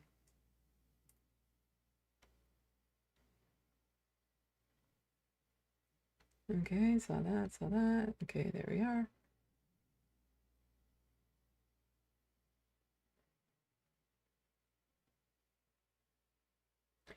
JK, I am on disability, so I can stay on to represent the UK with an Irish twist from NI. Yeah, I'm on disability too.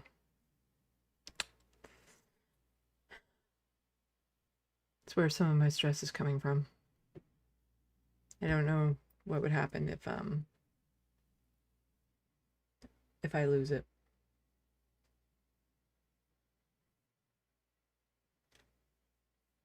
There's just no way I'd be able to survive.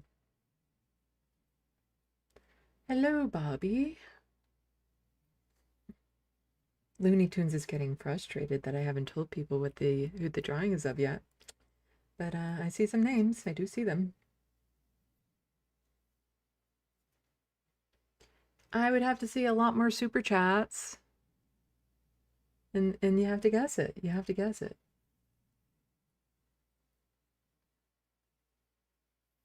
It's just, it's not somebody that I've drawn so far. Ah.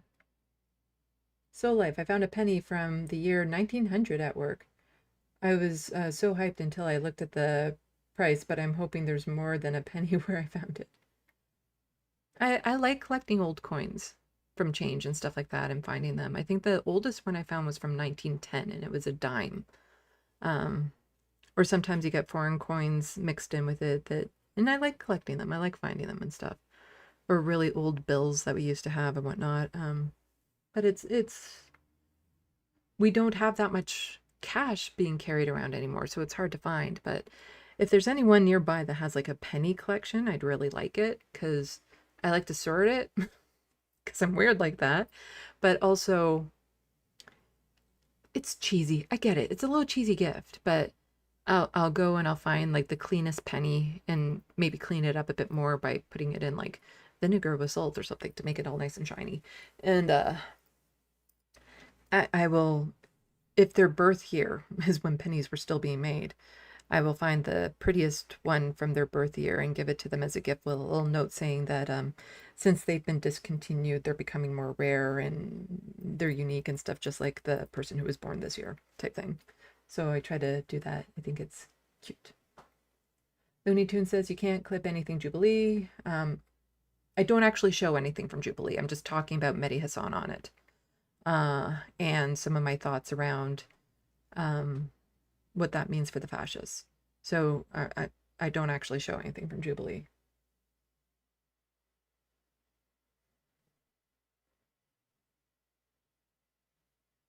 So Life, I had a nickel from 1913 when I was a kid, and the appraisal book said it was worth up to 10 grand. Whew.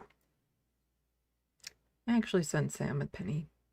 Back when I sent the first picture I did of Michael Brooks on the 1 year passing of his death. And I sent them the portrait of Michael Brooks that I drew as a gift. And I sent Sam a penny in with it. Because I gave them all of them, I gave them all a personalized card. Emma, Sam, Matt, Bradley, or something like that. Because there's a note for both of them because it was just during a changeover. And I actually sent in one of those pennies to Sam at the same time that I found from his birth year. Sent one to Dan, the Power Report, when I sent him a copy of his drawing. And I just think it's a cute little gift, you know?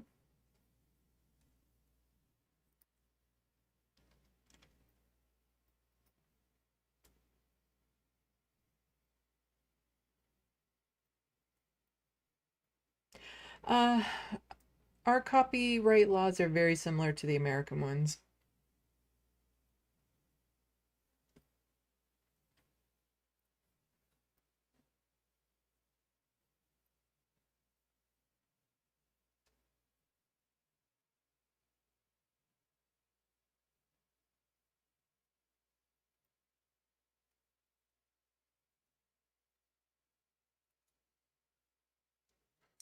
Okay, next story is really rough. I'm sorry about that. Let's go into studio mode.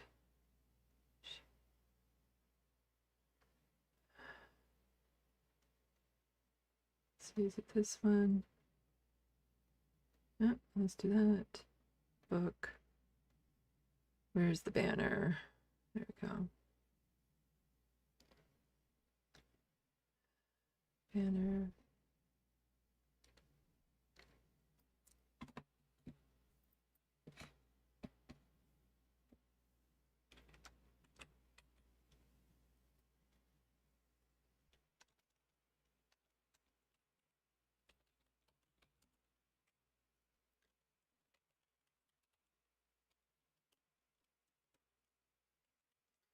I've been kind of reluctant to cover this story publicly, just given the sensitive nature of it.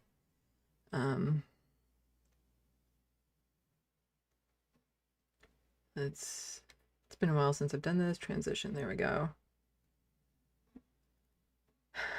And it was also still in the courts and things of that sort, so there wasn't necessarily much point in covering it until a verdict came in, and then yeah, it's a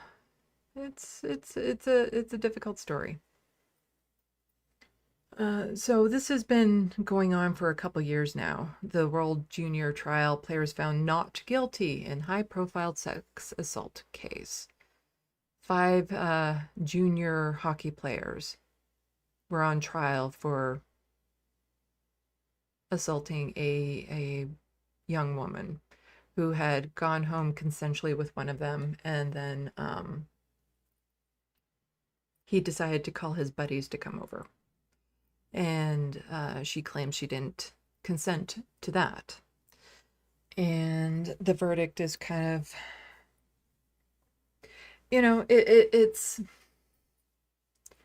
just because they weren't found guilty in a court of law doesn't mean they didn't do it. It just means that when it comes to cases like this, it can be impossible to prove. And then when you have a judge saying, I just don't think she's credible, it becomes even more difficult. She was, and that's the thing, she was on the stand for like 9 fucking days, going over her testimony and everything, being vulnerable, having to describe what was happening to her and everything. And it was just, for so long, to go through that just to get this is why so many people don't come forward.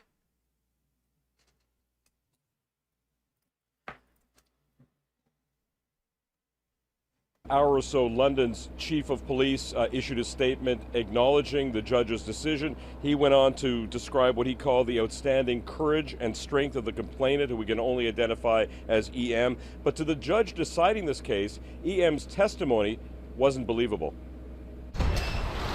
Yeah, just didn't believe her. Everything she said, even though there is proof that it happened, but with or without consent, well, that's where the doubt comes in. But we know that those hockey players did engage with her in a sexual nature.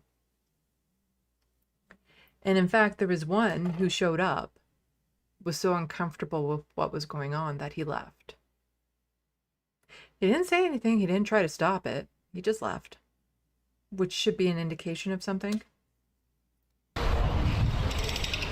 The 5 hockey players left court one last time, their criminal charges behind them. A judge declaring Alex Formanton, Dylan Dubé, Cal Foote, Carter Hart, and Michael McLeod not guilty. Justice Karasia's carefully reasoned decision represents a resounding vindication for Mr. McLeod and for his co-defendants.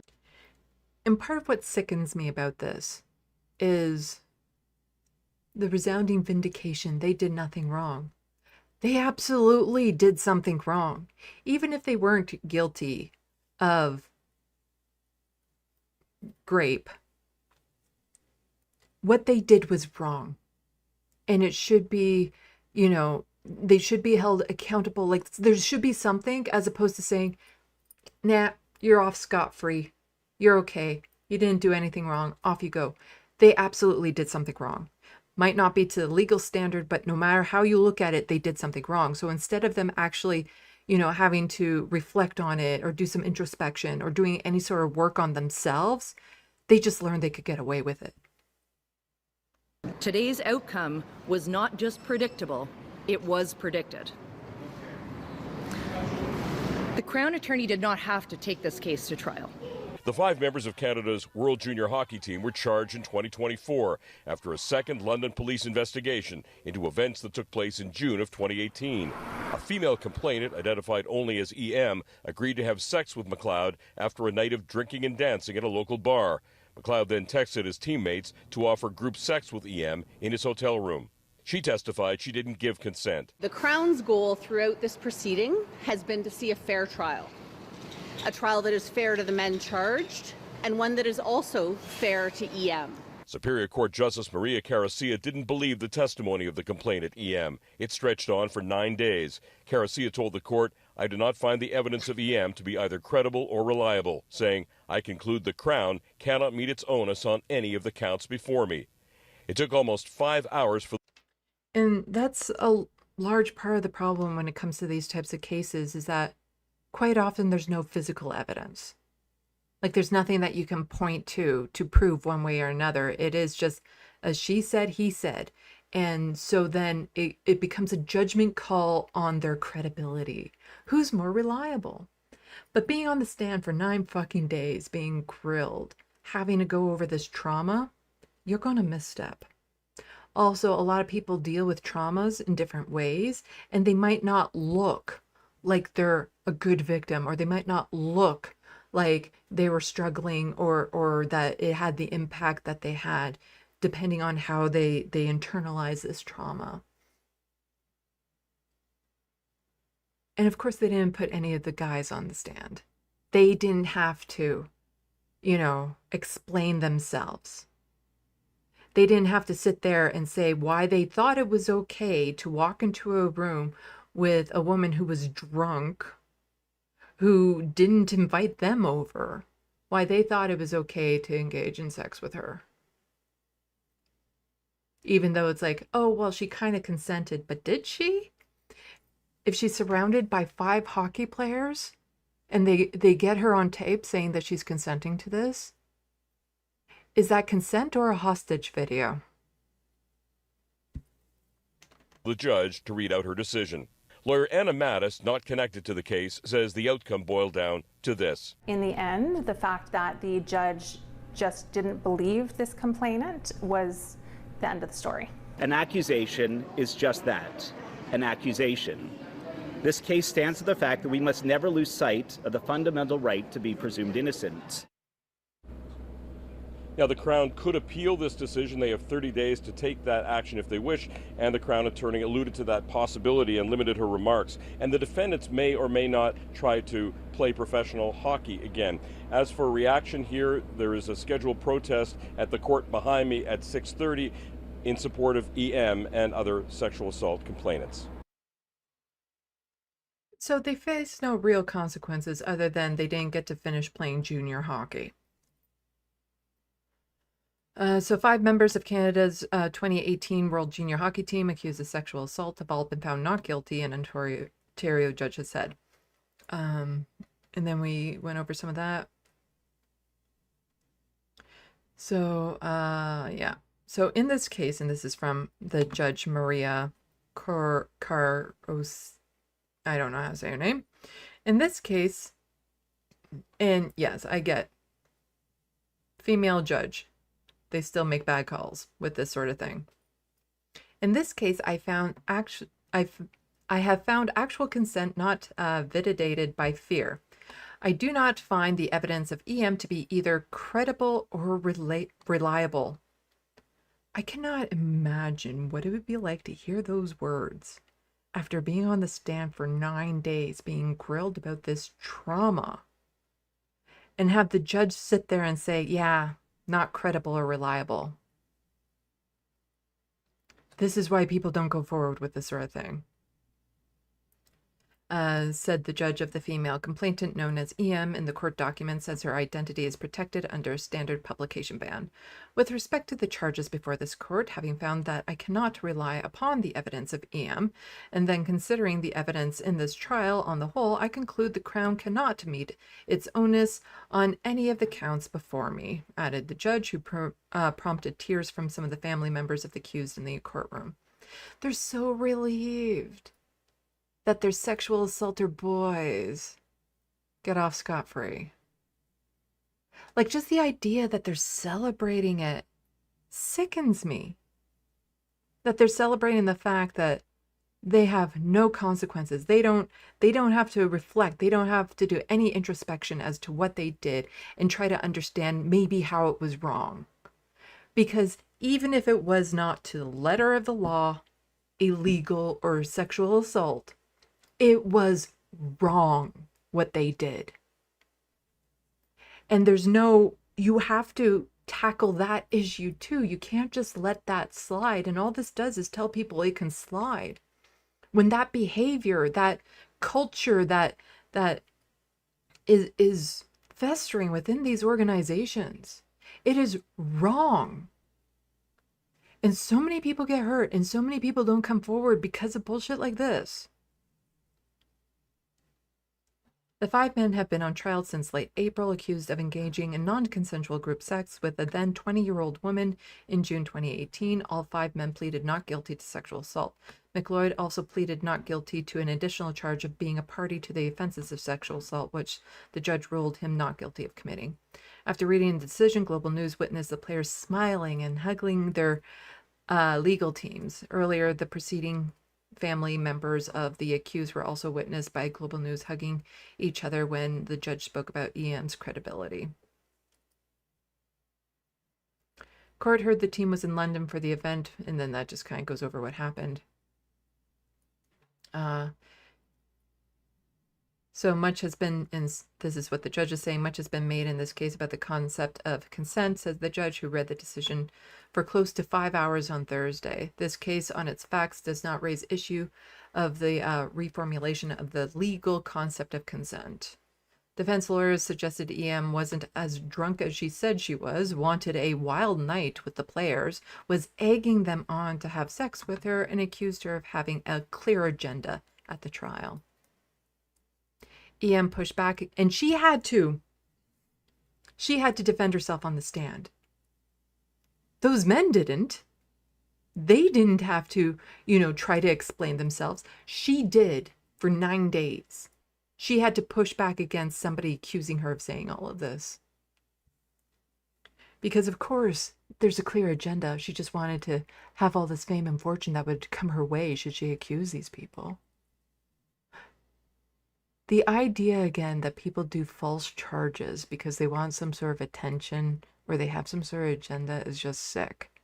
Nobody goes through this, voluntarily, really. They don't do this because of they don't lie and then end up in this situation. Because to be put through this is a trauma all in its own. So EM pushed back against those claims and at points outright rejected them, saying she was coaxed into staying in the room and was disrespected and taken advantage of by the group, who she said could see I was out of my mind. EM was recorded on 2 cell phone videos, which she said everything was consensual. The Crown argued those videos were not evidence of consent, but the judge said Thursday EM did not display any signs of intoxication and was speaking clearly and coherently. Like I said, hostage video. Just because she says she's consenting to it, when you're surrounded by 5 guys in a room by yourself, a little drunk, what kind of consent is there really? When reading out her analysis, the judge says there was troubling aspects regarding EM's evidence on several occasions. So first of all, she was drunk at the beginning of this. How much is she going to remember clearly? What kind of details is she going to remember clearly? Also, trauma does really messed up things to your memory. On several occasions, she referred to it as her truth and not the truth, which the judge said seemingly blurs the line between what she believes to be true and what is objectively true. Yeah. So because she didn't say the words exactly the way the judge thought she should, therefore she doesn't mean it. Although the slogan, "Believe the victim," has become popularized as of late, it has no place in a criminal trial. To approach a trial with the assumption that the complainant is telling the truth is the equivalent of imposing presumption of guilt on the person accused of sexual assault and then placing the burden on him to prove his innocence, she said. That is antithetical to the fundamental principles of justice enshrined in our Constitution and the values underlying free and democratic society. Crown Attorney Megan Cunningham told reporters outside the court the Crown's goal throughout the proceeding was to see a fair trial for everyone involved.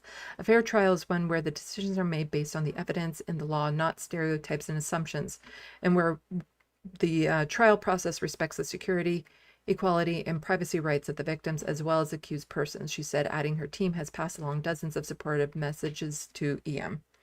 We will carefully review the justice decision, and as this case is still within the appeal period, we have no further comment to make about this decision at this time. Karen Bellahumer, EM's lawyer, said her client was very disappointed with the judge's assessment of her honesty and credibility.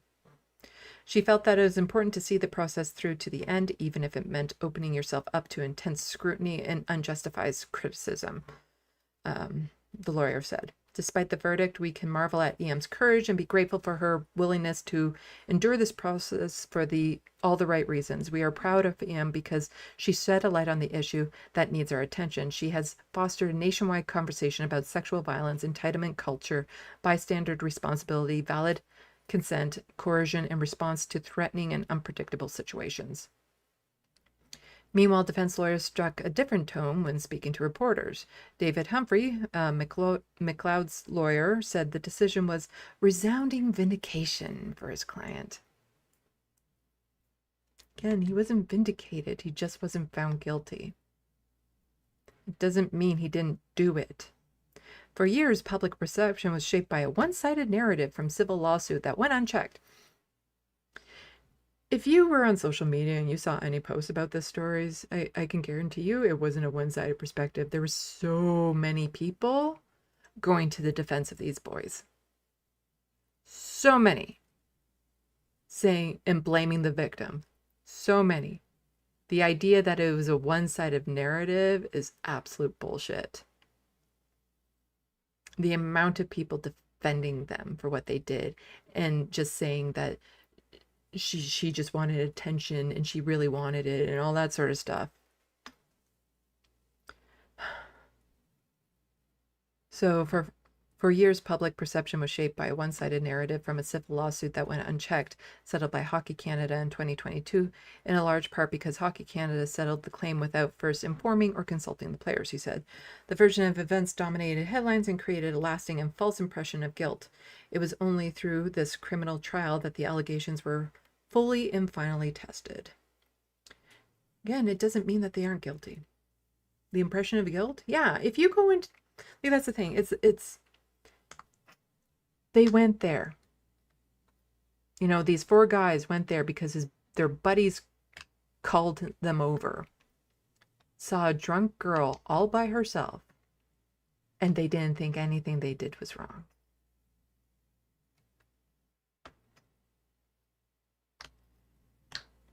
Dan Brown, Formenter's lawyer, said the Crown brought forward a hopeless prosecution due to public pressure. Nobody disputes that sexual assault is a terrible societal plague, and Alex sincerely hopes that this prosecution doesn't stop the quest to combat sexual violence and bring genuine defenders to justice. Yeah, well, it did hurt it. Because so many people will see this case and then they will never want to put themselves through it. However, an accusation is just that, an accusation. This case stands to the fact that we must never lose sight of the fundamental right to be presumed innocent. Now more than ever before, a fair response to sexual assault claims requires a balanced perspective, public trust, and decision-making of the courts. Anything less only harms the justice system and the cause of eliminating sexual violence. You see, the thing is again, none of these lawyers, none of these guys are saying anything of the fact that maybe what we did was wrong. Showing up to this hotel room, surrounding this young woman who was drunk. They aren't saying any of that was wrong. It was wrong. No. Just complete vindication. Then what happened during the trial? We don't need to go over that. Yeah.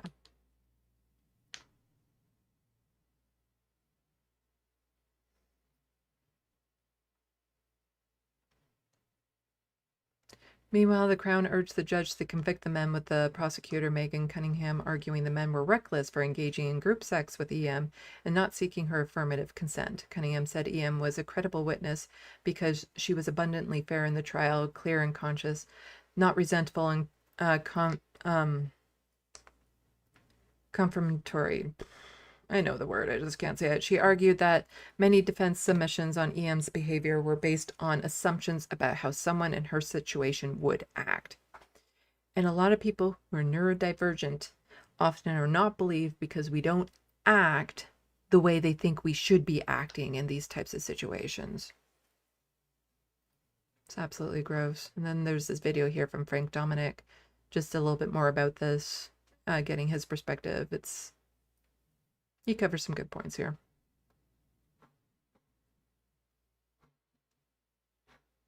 So the Hockey Canada trial is over, and there have been no convictions. Innocent on all counts. And the more you listen to the judge's rationale, the more that it sounds basically like, hey, this wasn't a good thing, but technically no laws were broken. It didn't cross that fine line, which, while legally is the case, it is socially very damaging. For example, she testified that she never was actually physically stopped from leaving the room, and she had at different points given different types of consent. The problem is, as many people will tell you, that does not necessarily mean that she was actively willing and desiring for this to happen. And it was obviously a very traumatic experience for her. And so the question then becomes, is our legal system not capable of handling stuff like this? Or is it simply that this judge was not capable of handling a trial like this? Because I truly believe that it is a fault in our legal system and the way that our laws are written. Because just from reading everything and seeing everything, it seems to me like most definitely, yes. Like, the thing is that they might not be found guilty of actual sexual assault, but they need to have some, they should at least be found guilty of wrongdoing and face some sort of consequences or repercussions because of it.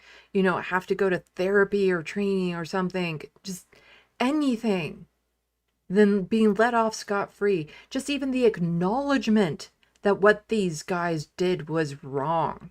It might not be legally wrong, but it was wrong. Just even that acknowledgement, as opposed to the judge just sitting there saying, this victim, I don't find her credible or reliable because she mixed up some words here and there, and she kind of gave consent while being surrounded by 5 hockey players while she was alone and drunk. There was something wrong here. They did something wrong. They did something bad. But if our laws don't state that what they did was bad enough that it was illegal, that to me seems like a problem.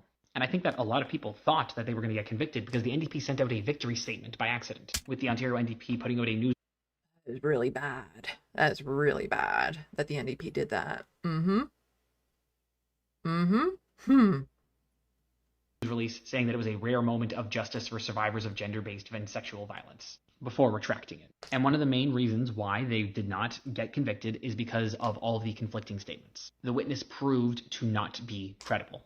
And this isn't about you should be believing women. This is about what in a courtroom is defined as credible. Because it's very clear to everybody involved that these guys are awful human beings and they should not have done what they did. But in the legal system, it has to be proved beyond a reasonable doubt for a conviction. And so where I take issue with this is not what defines reasonable doubt, but where the law itself in these specific cases has reasonable doubt applied. Because the laws should be more clear. I'm not an expert on the law. I'm not an expert on the legalities of consent and the sexual psychology of consent, but maybe this is something that we should be reviewing as a nation. I don't know, this whole thing is messed up. Leave your thoughts in the comments down below. I feel like I know where we're going to go with this, and there's going to be some people who have pretty bad takes, but I still think it's something we should be talking about. And I'm not going to bother to go through the comments because there will be a lot of people defending the guys and basically saying that the woman was... Yeah. And Dr. Jill Andrew tweeted about this, just saying 5 Canadian ice hockey players accused of sexually assaulting a woman were all acquitted by an Ontario judge today, a woman no less. I believe survivors, whether they are good or bad victims, no matter what they wear, where they work, attend school, or even their politics, we all should. And then here's somebody from the NDP who didn't send out one saying, this is a great day for women victims. From Leah Gazan, sending all my love to survivors and others impacted by sexual assault. I stand in solidarity, in rage and grief against a system that normalizes sexual violence and discredits women and their targeted and other targeted people. EM deserves a better world. We all deserve a better world. If you are experiencing distress, please reach out for support. Clinic Crisis Line 204-786-8686.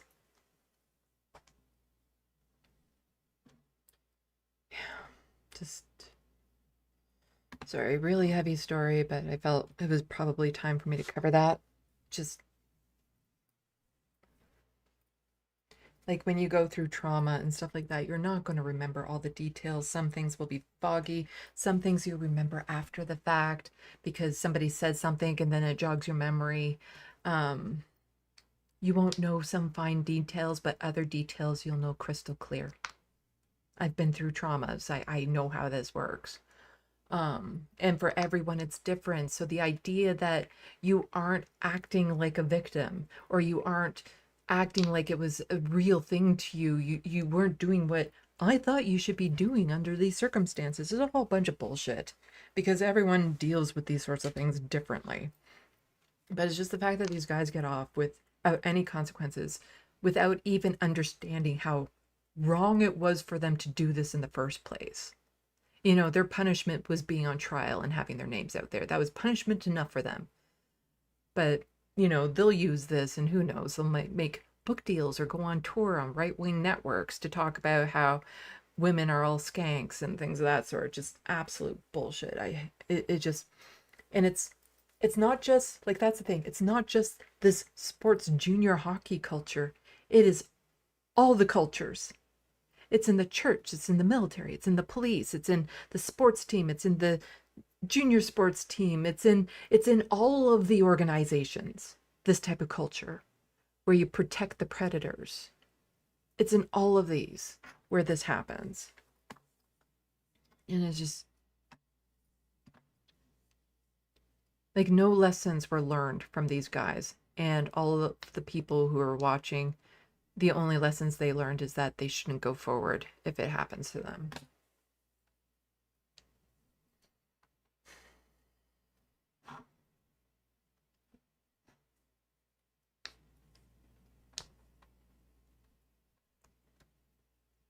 Let's see. Pendulous Dragon, thank you so much for the gifted membership, even though from the looks of it you're not in the sandbox anymore, but I really appreciate it. Thank you. Been very generous this live stream. I really appreciate it.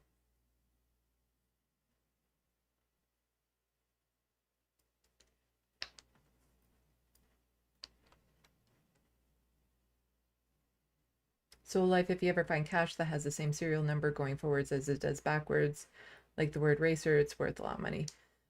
I actually know that. My mom's partner was actually into real collecting of bills and stuff like that.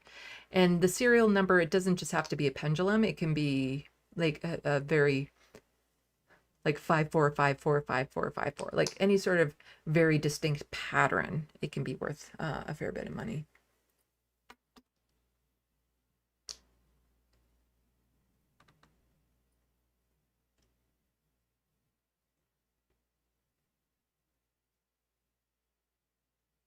Jed, it'd be really damn cool if we stopped letting our sports teams get away with things like this just because they're the ones that might be poached for the NFL.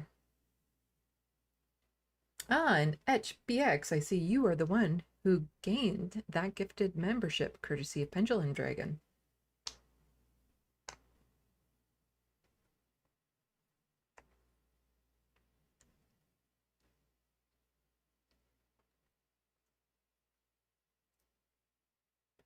Grand Theft Autobot, and does this attitude keep going like into the NHL? JK, which are worse, judges or lawyers? It depends on the case. There was one judge here once that had to go through sensitivity training because what he said during a trial of a sexual assault was so horrendous. Like you don't imagine things like this happening in this day and age, but a young woman was assaulted in a bathroom, and the judge just said to her, why didn't you just keep your knees together?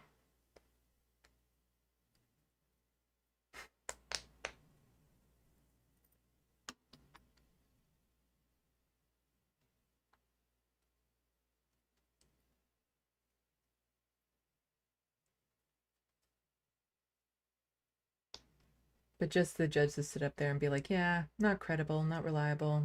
I don't like how you said things.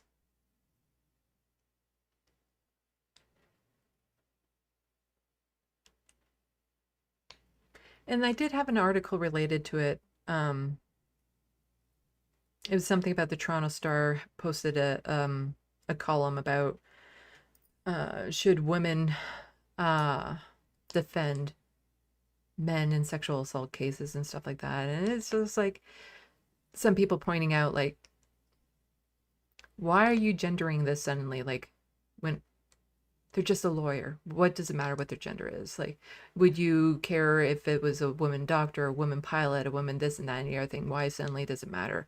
It's just a woman doing her job as a lawyer. Because yes, the defense attorney was also a woman to these men, and the judge was a woman, and all of this still happened. Like, it's just, it's not the gender, it's the roles in this case. The Wild West, wait, she was drunk? She was drunk when she left the bar with the guy that she consented to have the sex with.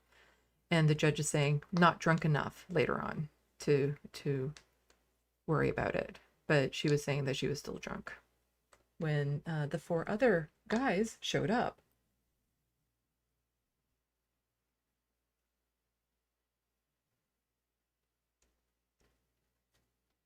And there was no proof that she was drunk at the time. In the video, she didn't look drunk enough.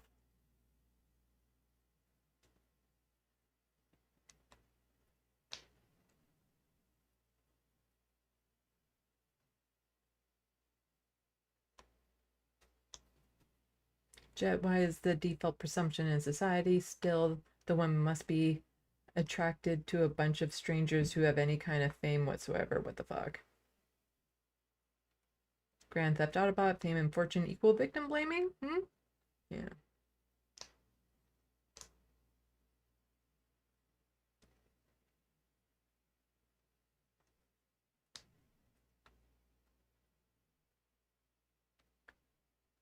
Let's see.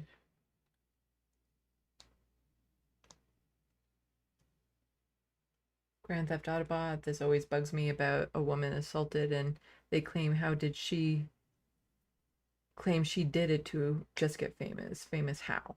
Yeah. Oh, there's a woman who was essayed by so-and-so. Yeah, people gonna put that on those maps to start homes.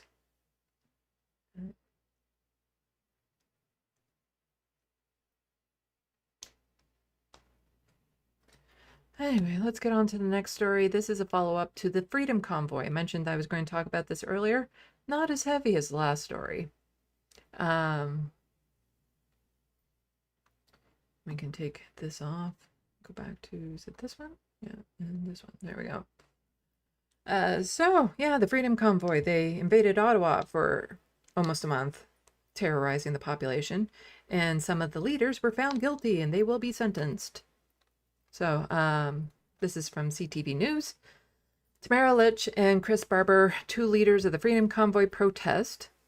Freedom Convoy, I would put the protest, like, I would put that in the quotations, not the Freedom Convoy, but the protests would be in quotations for me, are scheduled to be sentenced for mischief on October 7th in Ottawa courtroom.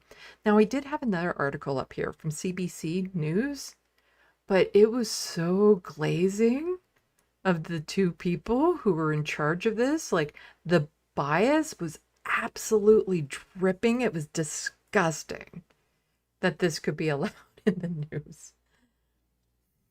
This one was a little bit more objective, but still, it's like we need sympathy for these people who caused 3 weeks of torment to the citizens of Ottawa.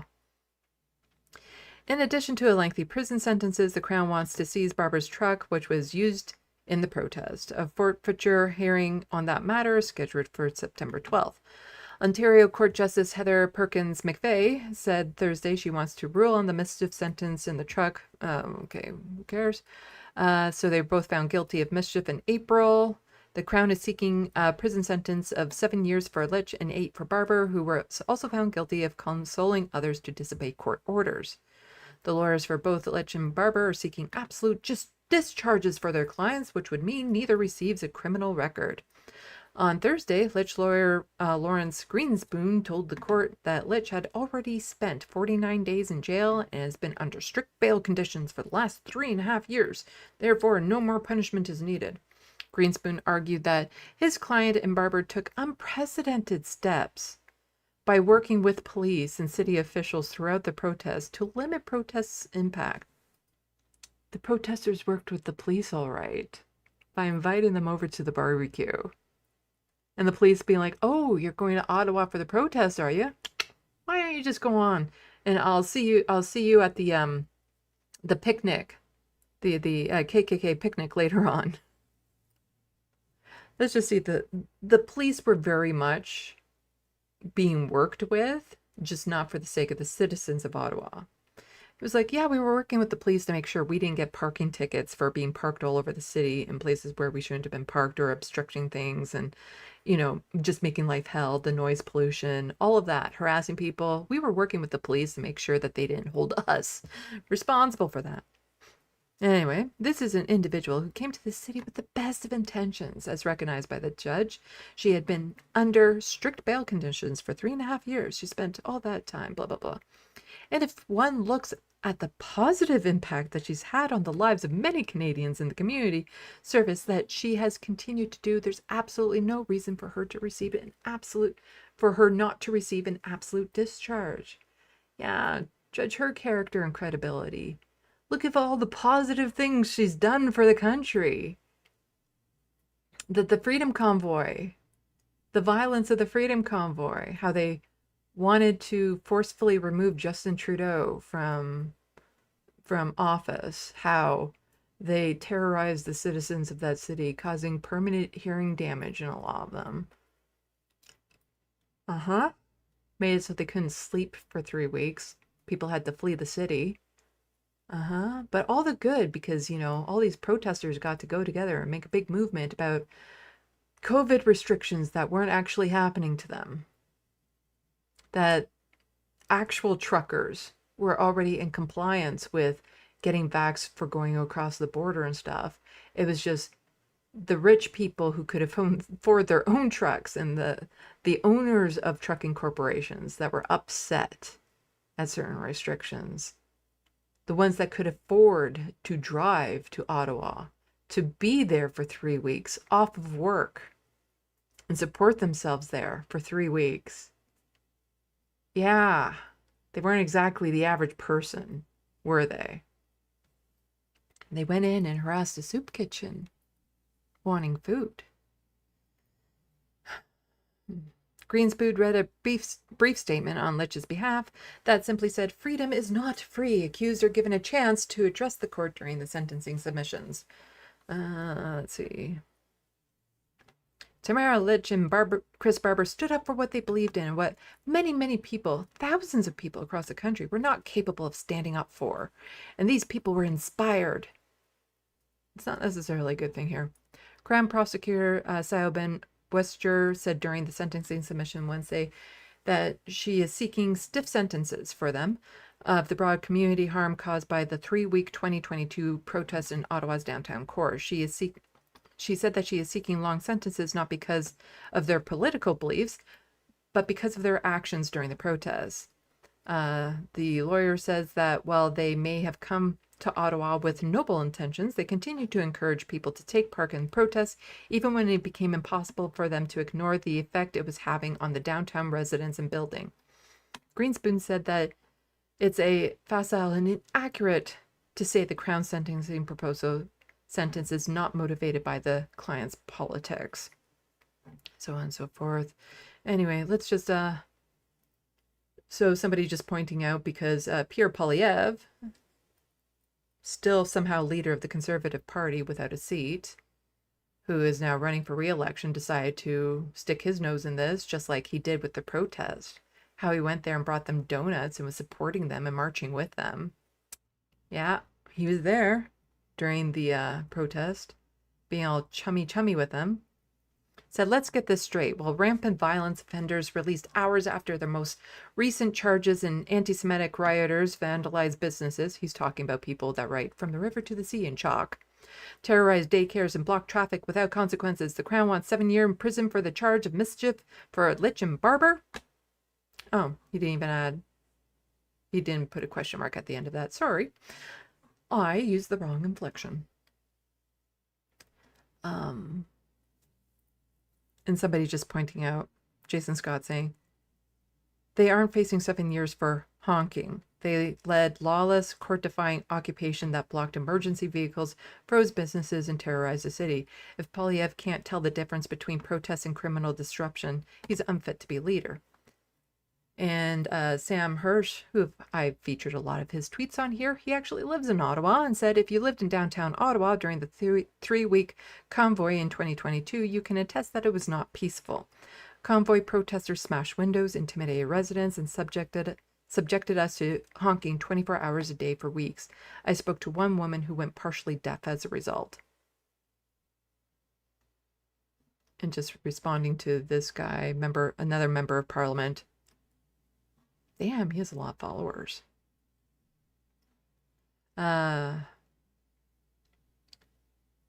prosecution of them has been excessive and vindictive. The Crown is seeking 7-year sentence, 8 for Chris for a 3-week.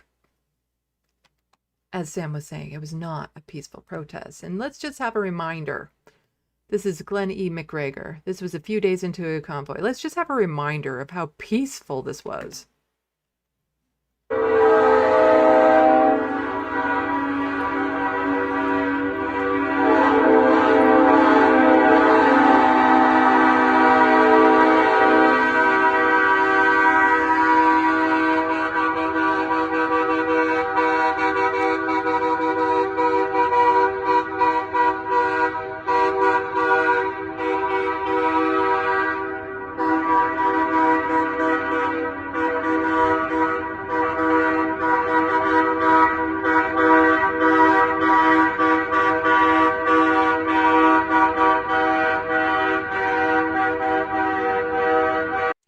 Yeah.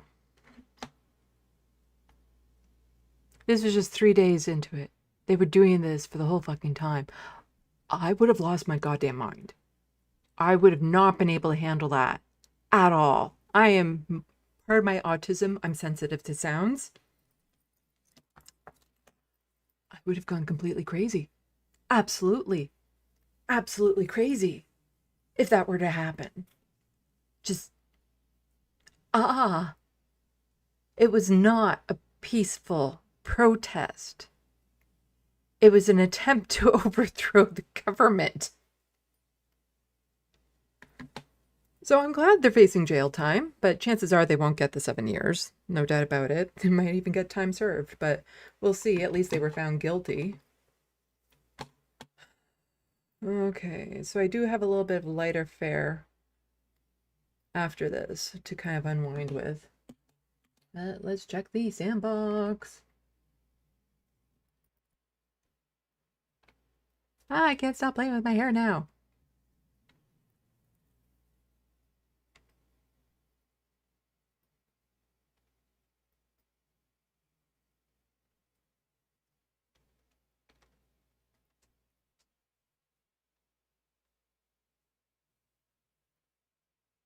Let's see.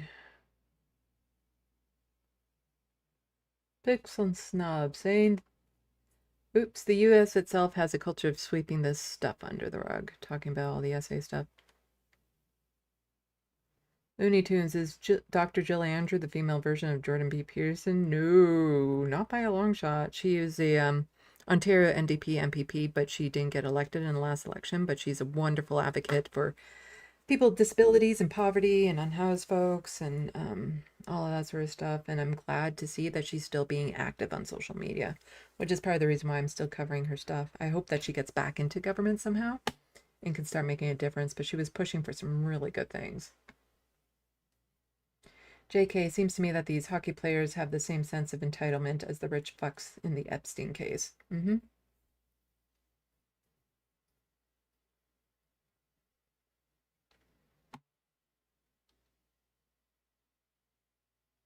Grand Theft Autobot, trucking company said that those truckers who were vaccinated were given U.S. routes, while the ones who weren't were given routes that stayed within Canada's borders. Yeah, nobody lost their job over it.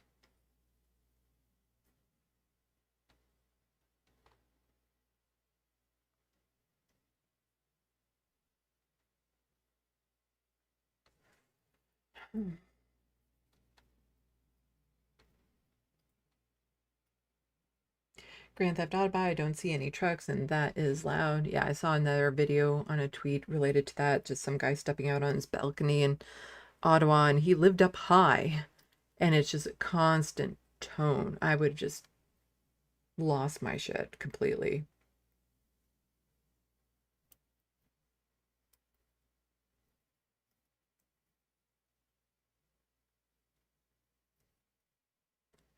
I don't know if there was an actual bomb. There was something to do with something like a Molotov cocktail being thrown into a lobby, or attempted to, but it didn't happen, and there was no real damage or anything.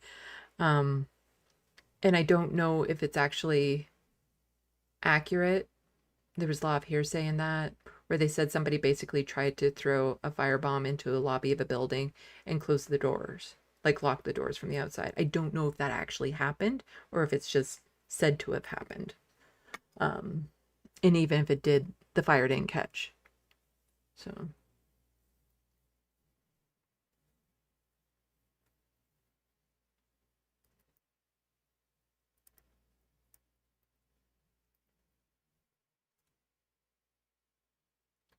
Grand Theft Autobot, it's my understanding that those horns were blaring day and night. Yep.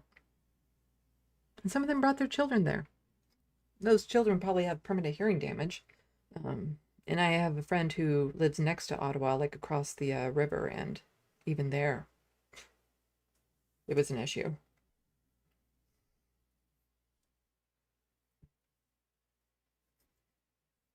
And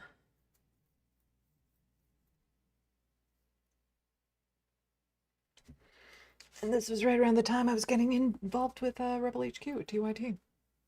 And they never had me talk about it. I never got on to talk about it. Figures. Looney Tunes 9000, second to last chance to send those super chats, or we'll never know who Sandy is drawing. Not until I'm done. The Wild West was also incredibly cold that year, so we were worried about babies getting frostbite. No, I have some lighter fares to go over to end this off.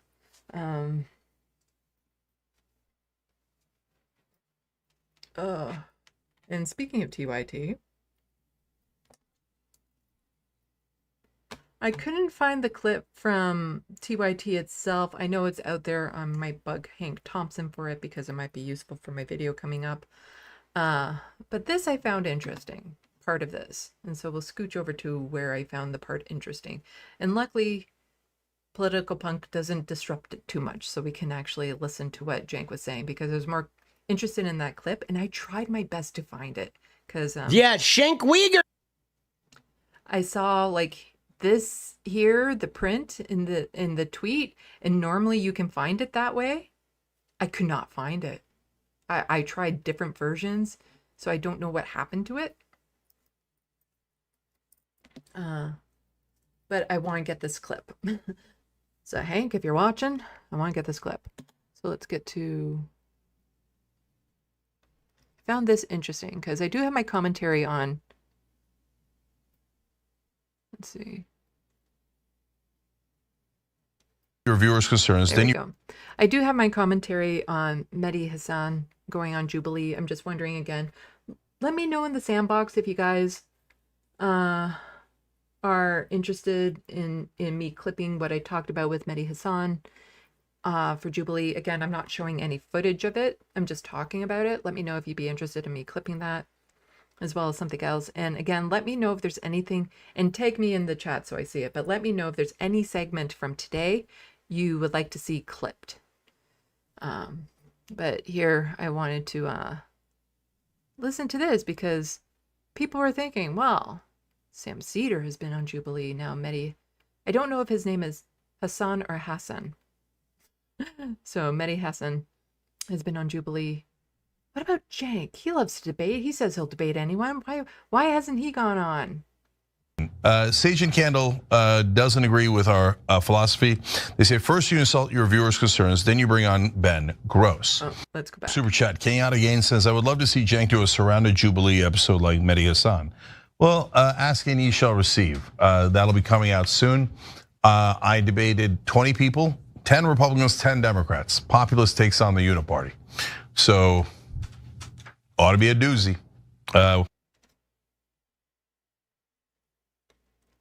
I'm no expert at body language, but I remember when Sam went on Jubilee, the way that he would talk about it ahead of time. Like, of course, you can't reveal any details, but Sam knew he did a good job. He knew. He knew. This expression, what he just said, how he said it, doesn't strike me as being full of confidence. So this has already happened. He said that it has already happened and that it will be released sometime, where he was sitting with 10 Republicans and 10 Democrats to talk about the center. He doesn't sound confident about it. It's like, it'll be a doozy. I think he would have a very hard time not indicating he did a good job, because you know how much he loves to gloat and boast. And if he knew he nailed it, he'd be smiling. He'd be like, yeah, you can look forward to that. There would be something of that, you know, there would be something of like this anticipation of wanting to watch it. Like, just you wait, you'll see. None of that in there. He does not look amped for this. But the thing is it's been recorded. It's like, from the sounds of it, there's nothing he can do to stop it once he's like written off the consent and stuff like that. It's probably going to be a doozy, but for all the wrong reasons, is my suspicion. Because the Republicans, he'd probably try to find common ground with. The Democrats, he'd probably try to fight. But the Republicans would probably be saying a lot of bullshit, and the Democrats would probably be saying things that were like actually make sense, that he would want to push back against, or he would accuse them of being like radical leftists or something. It's like, oh, but you want us to all use birthing person and you know, have no cops and all this sort of stuff, and start telling them what they want when it's nowhere near the truth, while saying, you know, you and us Republicans, we can get along. We can do this. I would imagine that he'd be fighting more against the Democrats than the Republicans in this. And it doesn't strike me. His tone, his expression, his body language, it doesn't strike me as confidence that he did a good job on this. And I'm one of the people, as much as I know Cenk can get heated in a debate, not like this. Not when he's not controlling the situation.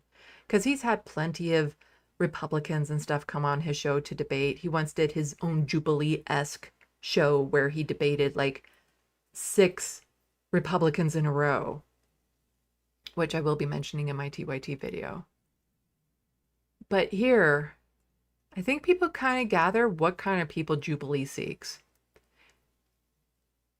And there'd be too many unknown factors, too many things being thrown at him.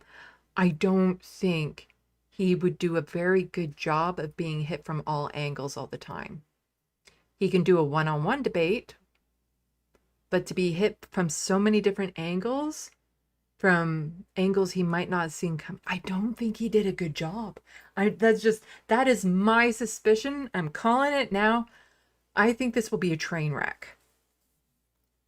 Let's go to Super Chat. King again says, I would love to see Cenk do a surrounded Jubilee episode like Mehdi Hassan. Well, ask and ye shall receive. That'll be coming out soon. I debated 20 people, 10 Republicans, 10 Democrats. Populist takes on. And by 20 people, it's really, I think through the whole thing, it might be 6. The Uniparty. So, ought to be a doozy. Ought to be a doozy. Ought to be a doozy.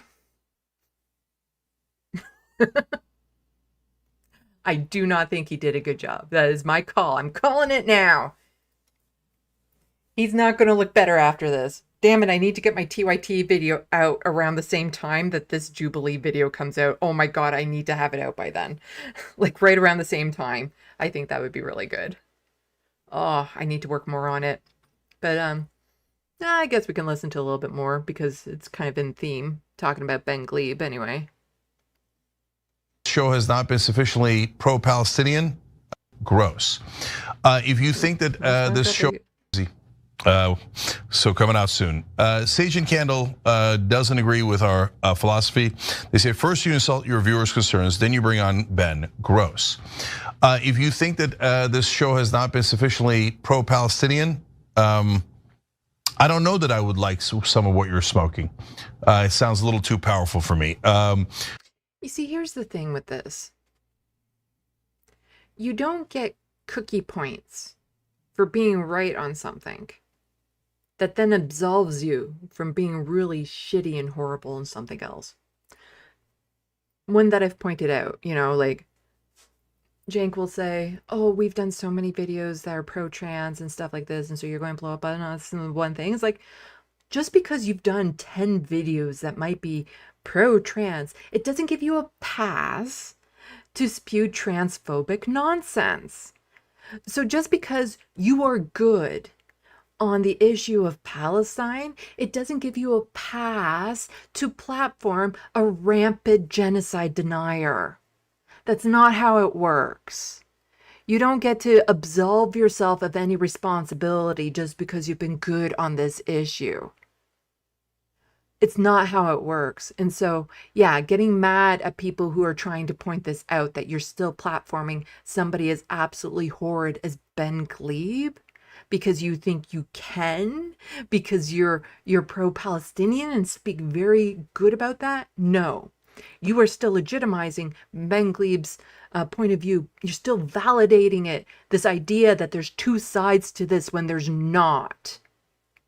It doesn't matter how fucking good you are on that issue if you still allow for Ben to come on and spew his Zionist genocidal bullshit.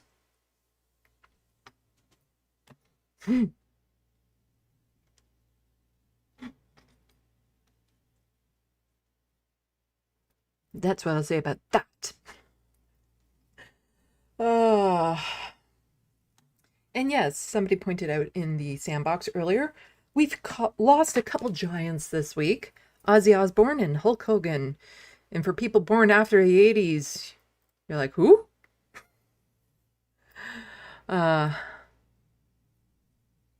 One was a rock singer, one was a WWE performer. And, you know, it turns out Hulk Hogan, really horrible guy. Really, really shitty person. Did a whole bunch of racist stuff, was a union buster.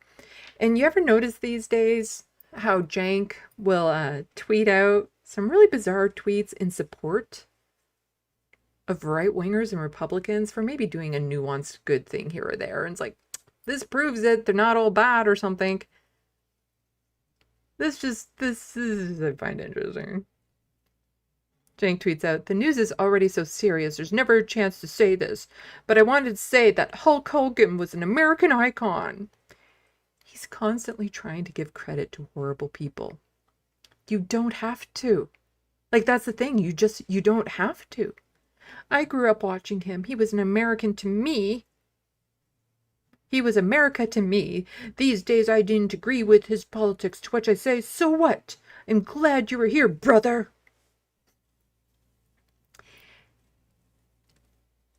You don't have to whitewash his past by saying, well, he was good. Because during that time when he was that American icon,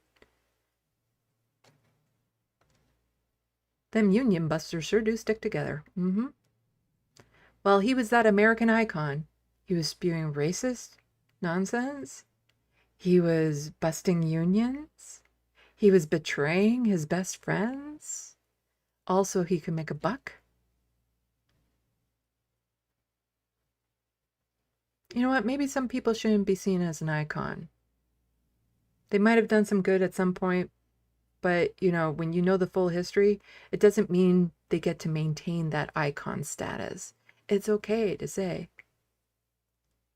you know, I liked who he was when I was a kid, but now that I've seen who he was, I'll never go back. Like, it's okay to say that this person you once put up on a pedestal doesn't deserve to be up there anymore. It's okay to say that. But Cenk is always so eager and anxious to look for those places where he can prop up anyone on the right wing for doing anything good, or, you know, give credit where credit is due to people on the right. And this is kind of going back to when I was saying about Anna Kasparian and how she blew up at Piers Morgan. If she was just there and had kept her cool but still said the same things, I wouldn't have featured her, because we don't need to highlight the random good things she does as a way to counterbalance all the shitty things she's doing. We don't need to do that. We don't need to mention how much of an icon Hulk Hogan was to counterbalance the fact that he is a horrible person. Or, sorry, he was a horrible person. So, not going to be missed. You know, the world is not worse off for him being gone.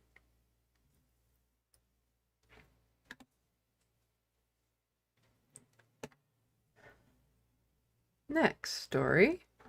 So MAGA musicians' concert permits revoked in Halifax, Moncton, and Charlottetown.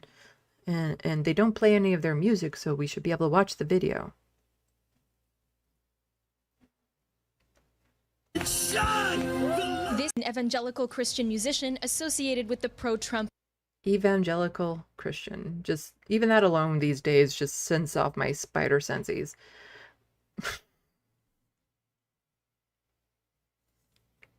Spider senses. Cheers.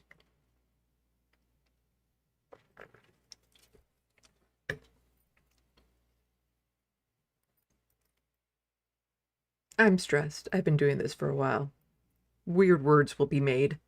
But yeah, it is a shame these days that whenever I hear evangelical Christian, my back gets up. It's unfortunate to the rare good ones out there, but I imagine most of the good ones have left the church. Or there's the rare instances like the new evangelicals who still are very devoted to their religion, but put, you know, the right-winger evangelicals on blast all the time and try to deprogram them and bring other people out and see the light type thing. MAGA movement. His Canadian tour is off to a rocky start, as permits were revoked for his first 3 shows due to public outcry. First Halifax, then Charlottetown, and now Moncton. 5 organizations, including one representing feminists in New Brunswick, signed a petition to stop the concert at Riverfront Park on Thursday. Just like Googling this name, what we hear and what we see is really comments that are overtly homophobic, transphobic, anti-abortion. And so there's this part, but also the part that the concert was to be, or the show was to be held on a public space owned by the city. The city announced they So again, here in Canada, we don't have free speech. We have freedom of expression. And so for it to be on public property, not private, public, to be spewing things that are racist, homophobic, all of these sorts of things, yeah, they should be banned. Like, I'm not necessarily a fan of like this problematic band being banned completely. but they shouldn't be allowed to go on public spaces because that is in of itself an endorsement. If they allow these groups to do that, it's basically saying, yeah, what they're saying is okay.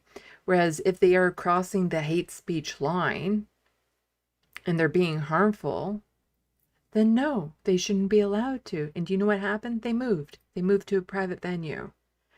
They weren't canceled. They weren't banned from doing it. They just had to move to a private venue. Revoked the permit on Wednesday afternoon, citing safety concerns and saying the event was non-compliant with their code of conduct in city facilities. Charlottetown, as well as Parks Canada, also mentioned safety concerns in their statements revoking permission to play on their sites. An evangelical church based in Shubenacadie will be hosting the concert Foyt had planned in a national park in Halifax on Wednesday evening. The lay minister at this church in Riverview wrote a letter to the city of Moncton opposing Foyt's concert. I felt it was important to speak out and to say, no, in our community we don't have room for this kind of hate messaging, and especially somebody who comes from the States and is associated with the MAGA movement. Like, that's not who we are. Those are not our values in Canada. Foyt did not respond to global... I wish that was the case. And it's not as common, but it still is a problem up here. Hence the Freedom Convoy. News's requests for comment. Oh, and somebody did mention it. I saw it in the sandbox. There were some Nazi flags and some Confederate flags at that protest. I covered it at the time, I think, in some of my videos, or at least to the audition videos that I sent to TYT, but they were definitely there. But made several social media posts comparing the Halifax cancellation to religious persecution. And as a Christian, I find it offensive that people will wrap themselves in the disguise of religion to promote hate and intolerance. Foyt has concerts scheduled in 8 other Canadian cities. So if you're in these 8 cities, you know what you gotta do.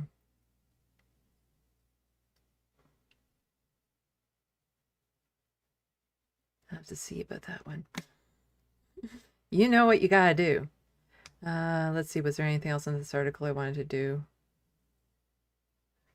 So late Tuesday night, Parks Canada sent Global News a statement and said that it had revoked the organizer's permit because of heightened public safety concerns due to evolving safety and security considerations based on confirmation of planned protests, input from law enforcement, and other security challenges with the configuration of York Parks, blah, blah, blah, conditions and the members, the attendees, and the blah, blah, blah. So the group is called, what is the group called?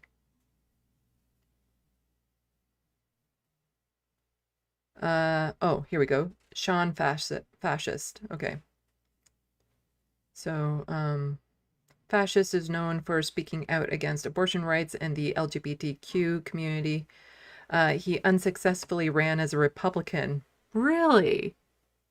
Somebody like him ran for the Republican Party in California 3rd Congressional District in 2020. He also hosted worship concerts to protest COVID-19 restrictions and has previously visited President for a faith briefing at the White House.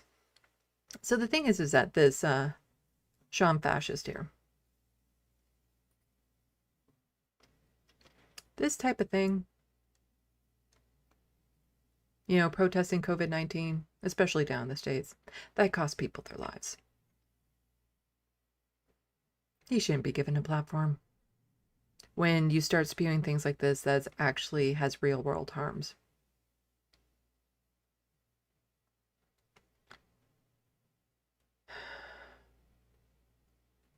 So on social media Wednesday morning, Fascist posted a video in response to Parks Canada decision, alleging the decision was anti-Christian and intolerant. Says the intolerant bigot who is not Christian. The show was going on, baby. God was with us, he said. He later announced the new location. So nothing, like he still got to do his show. Like, that's the thing. He still got to do his show. But the idea that he's like, you're being bigoted towards us for being bigoted towards other people. How dare you? We do not need to be tolerant of intolerance. But more on the idea of being canceled and things of this sort.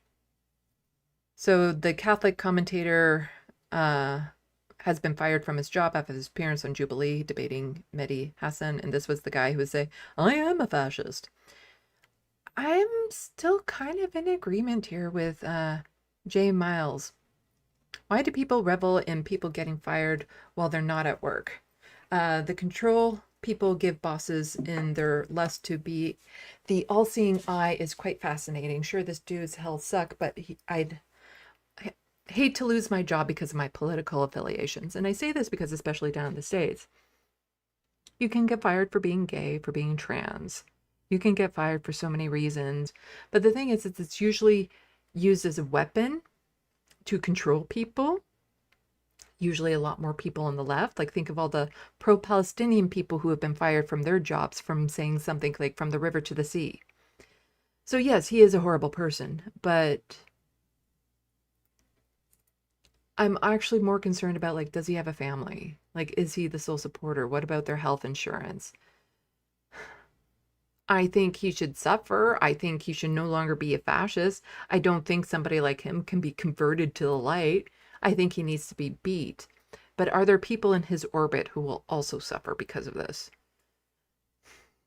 And it does get into like this little tightrope of what are fireable offenses when you're not at work.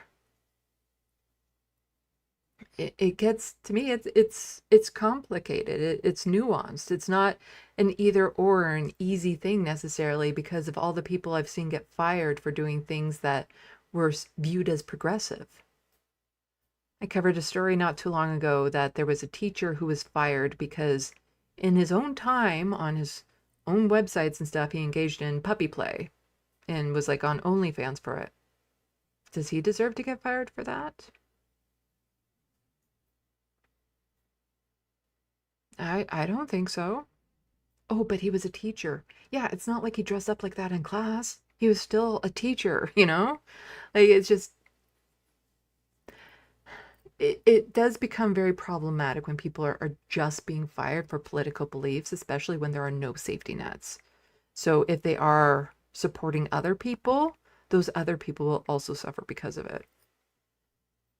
But he is an absolutely horrible individual. And if it is just him and he doesn't support anyone, then I'm fine seeing him suffer. I'd like to see him suffer because he's just a horrible individual, and the fascist stuff that he wants to promote will literally destroy and kill people. Like, it will destroy lives and kill people. The type of fascist state that he wants. Let's see. Oh, yes, there's this. So, lots of money go into the police services here in Ontario. You know, Doug Ford is very pro-cop. We cover the Freedom Convoy. They were very pro-cop at the Freedom Convoy, very buddy-buddy with them. And, you know, their budgets keep on ballooning year after year after year. And now there's the Ford government likes to expand what officers can do. And now they have officers that, you know, can charge people for fares and things of that sort of on like transit and whatnot. And he even wants ones to go back into schools and all this horrible stuff. Well, here's a new breed of cop. So Matthew Bingley just pointing out, just spotted some poos on the street. Did anyone workshop this? Because here, it's provincial offenses officers, or poo.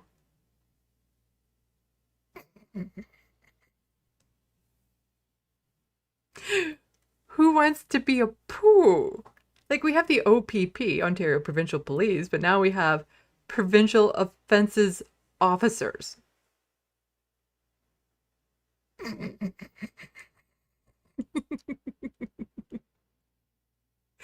And it's not just this.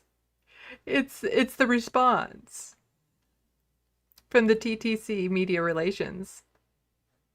Yes, Matt, we were kids once too, and the acronym was thought through, which kind of makes it worse.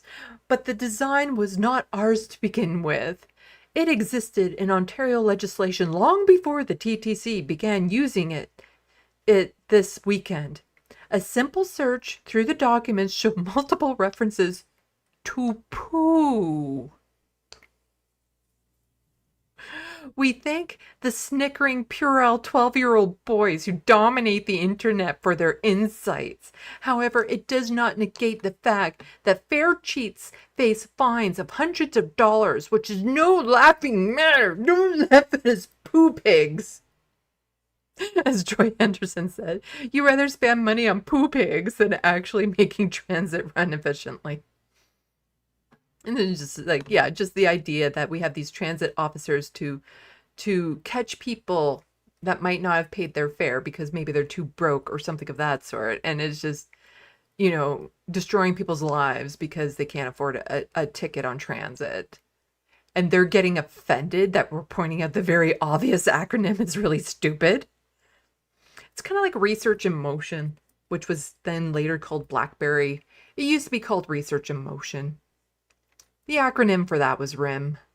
And so there was a lot of people saying, yeah, I have a RIM job. I wake up every morning to a RIM job. It took them long enough to figure that out and change it to BlackBerry. But that's pretty much why they changed it to BlackBerry. But who wakes up in the morning to say, yeah, I gotta go to my poo job?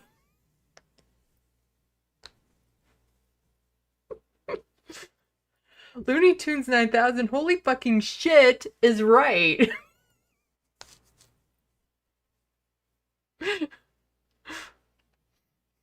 These poo officers are pieces of shit.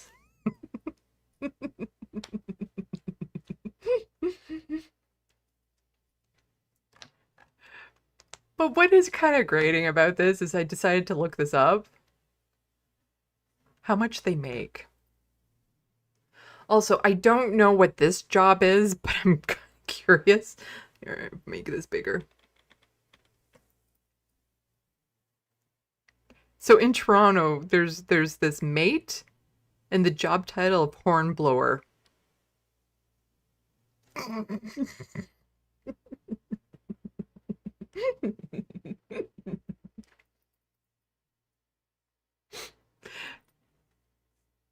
Sounds really dirty. But let's see what some of these poo officers are making. So compliance standard officer in the city of Kitchener. Between $64,000 and $82,000 a year for part-time. Sorry. I'm sorry, all you guys. I know I've been dedicated to this channel for a long time making pennies, but fuck it. I'm going to get this part-time job as an officer and make that much money. Mate hornblower. You must create an account before you can get there. Sounds OnlyFans to me. But anyway, I'm kind of like, the company is called Mate and they're looking for a hornblower. Anyway. By law enforcement officer in the city of St. Catharines. Hybrid work. $76,000 to $85,000 a year. Vision care, dental care, life insurance. CPIC operator, Ontario Provincial Police. $32 to $37 an hour. Officer Municipal Law Enforcement, $70,000 a year, full time.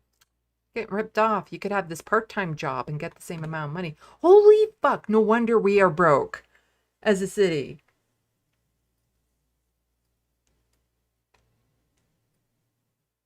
How much does a hornblower get paid? I'm wondering. Sorry.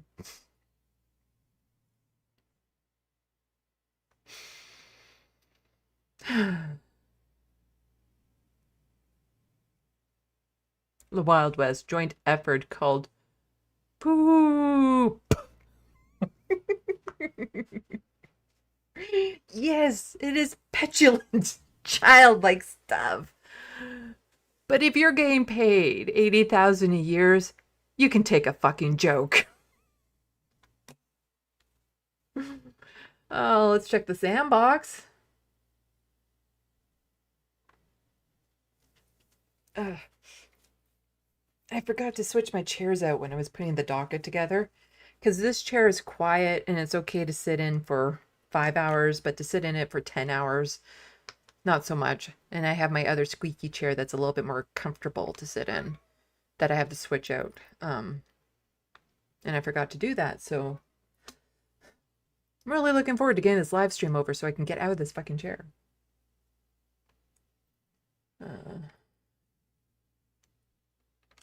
Let's see what people are saying in the sandbox.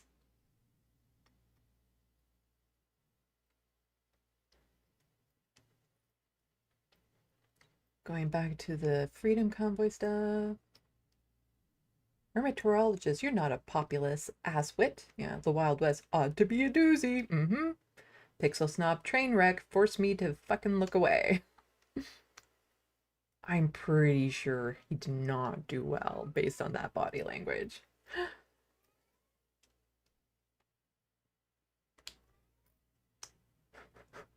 I don't know if you can hear Frodo. Oh, oh. He does these weird calls at night. Oh. But he won't come in here, or he'll just walk in, see the door. But he would match my keffiyeh, you know. He would match it quite nicely. Richard P1K, I literally never heard the term bonus hole outside TYT's rant and people making fun of them for it. Something that I'm going to point out in my video about TYT too is that the only time I hear the term birthing person anymore is from Jank. Because as I pointed out to him, it was new language and it wouldn't necessarily stick, and guess what? It didn't. The term people tend to use is just people who can get pregnant. Nobody uses birthing person because it does sound weird. And, you know, when you are making new language, sometimes it will sound weird. Sometimes things don't catch on, but eventually they do and whatnot. And so some terms are just thrown out there and tested and they stick or they don't. And birthing person didn't actually stick. It's just people who can get pregnant. He's the only person that says birthing person anymore.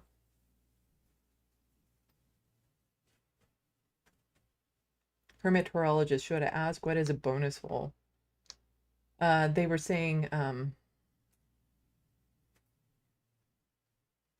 you can no longer call a vagina because that was sexist or that was just for women, so you have to call it a bonus hole or something like that. And of course it was all a bunch of it was said on some right-wing podcast once that somebody once got miffed about it, and it could have very well been a joke to begin with.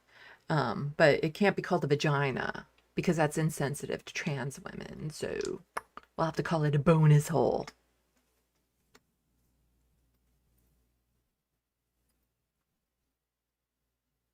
Which again, nobody actually does. And also sounds kind of fun.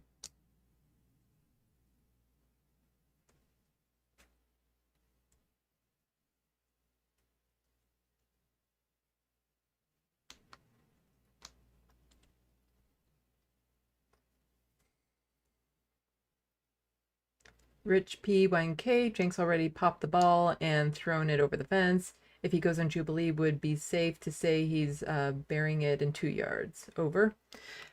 He's been on Jubilee. That was the impression of the video, that he's actually been on Jubilee, and it's going to be coming out in the near future, which again, the timing for it is just horrendous given everything that Mehdi Hassan has been through and what people are saying about Jubilee now.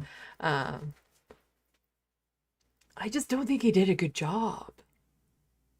And so I'm really hoping I can get my TYT video together, because if I could time it to go out at the same time that he gets out on Jubilee, I think would be really good for my views. But I have no idea how long it's going to take me to do the TYT video. Whatever you do, don't go showing your bonus hole to everyone again. No mooning camera, okay? No mooning camera. He likes to stick his butt up in the air. As you can see. One time he did it to the camera.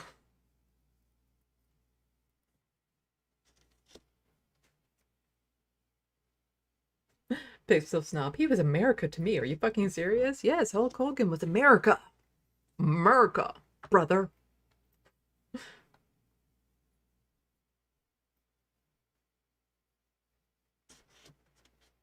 At BX, some people say Jank does his stories based on polymarket odds. JK, I never understood the US fascination with wrestling. It is a bad joke. Hey, don't eat that. There was some of that here in Canada too. I remember growing up. And at least here, they took it a little bit more with a grain of salt. They're just kind of like the guys that I knew that were into it were like, yeah, they all know it's fake and performative, but it was kind of like their soap opera, their version of a soap opera to watch the wrestling.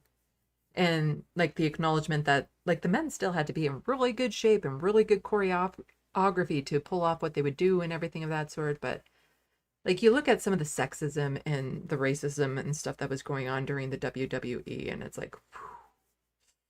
You know what? I'm glad we moved past those times.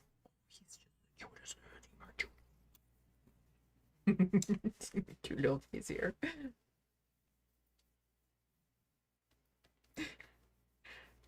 He's like, scratch my chin. Scratch my chin. Oh, yeah, scratch my chin. If cats could smile.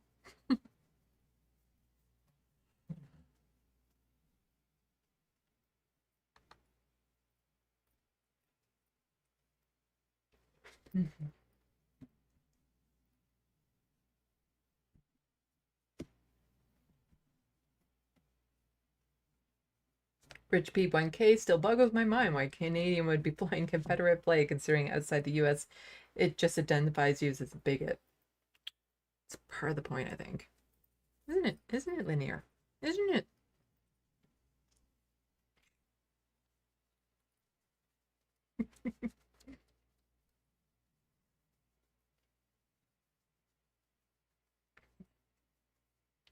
So cute. You're so cute.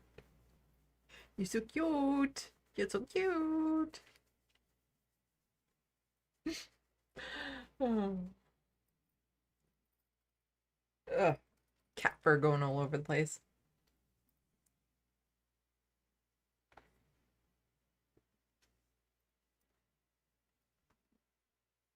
The Wild West, these kinds of Christians will get the I never knew you from Jesus.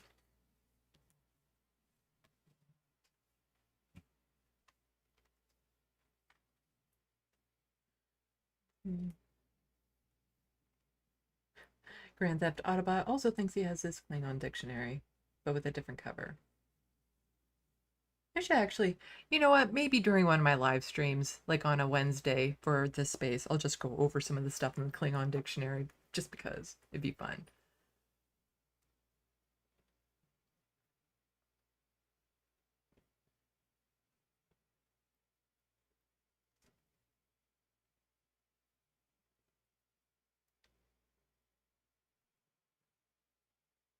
People laughing at the acronym.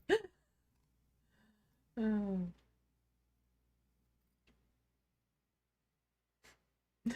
HBX, I say that most mornings, to be honest.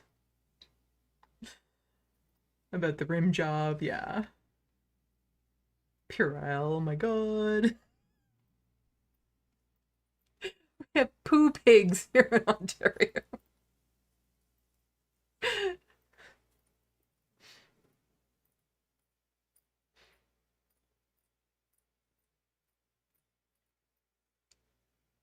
The Wild West horn blowers work on boats. I'm sure they work wherever there's a comfortable place to sit, actually.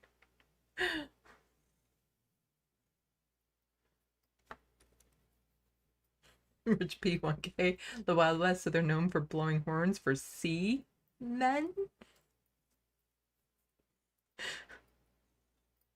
Wild West, you can be a licensed mate or a master in ocean service. A mate or a master? That's literally what they're called.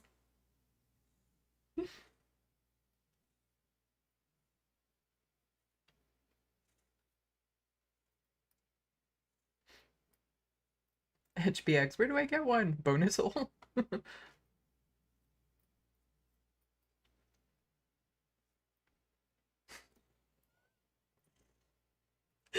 Theft Autobot. My front face bonus hole is the gap.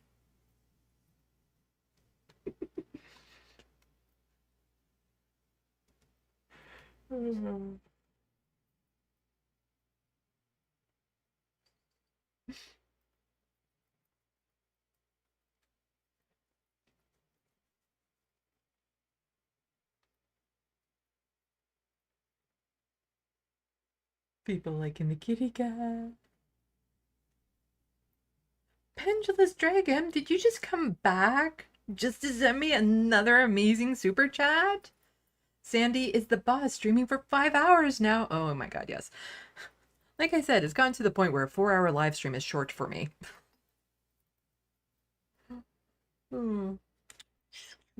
Here, you get to see Kitty.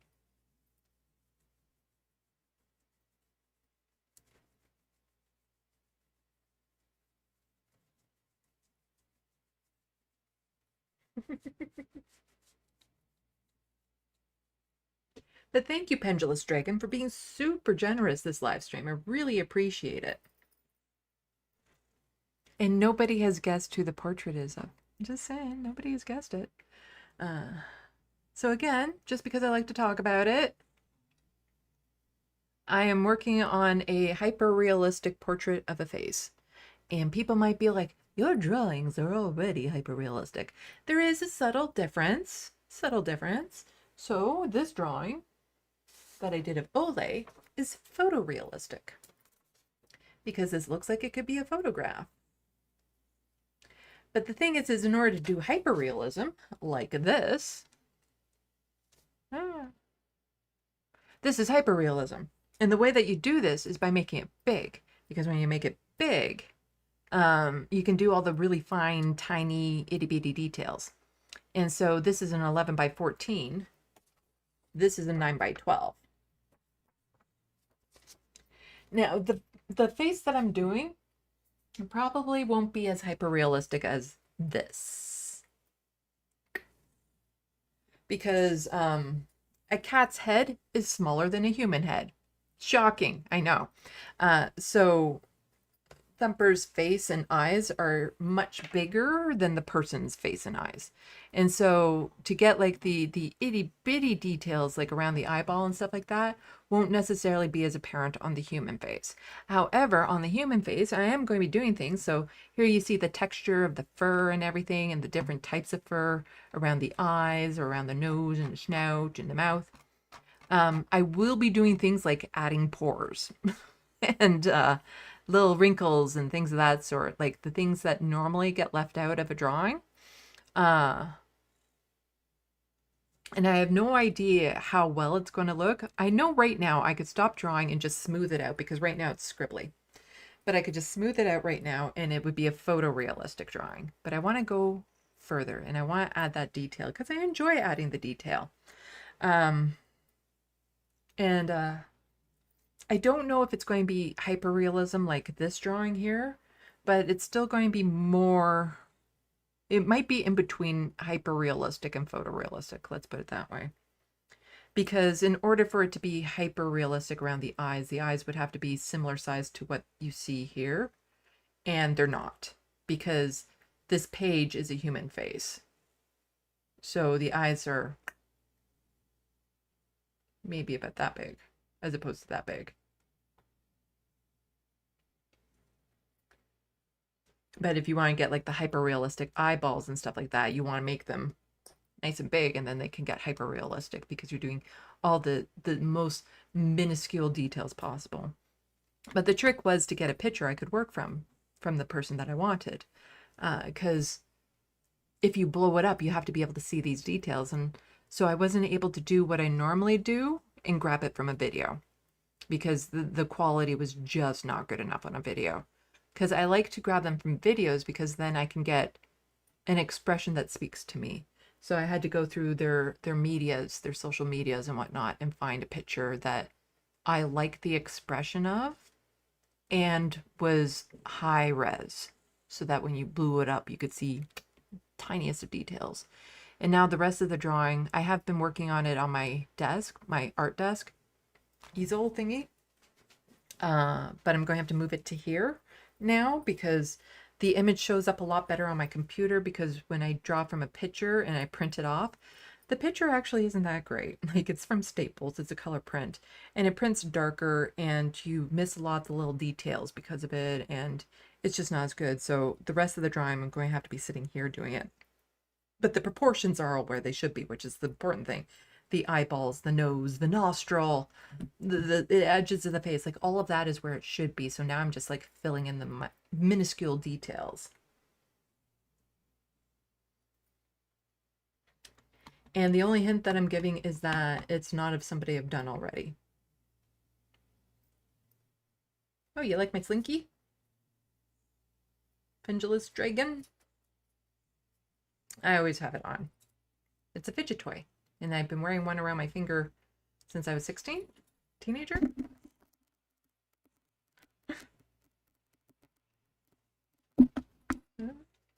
Paws out of the mic.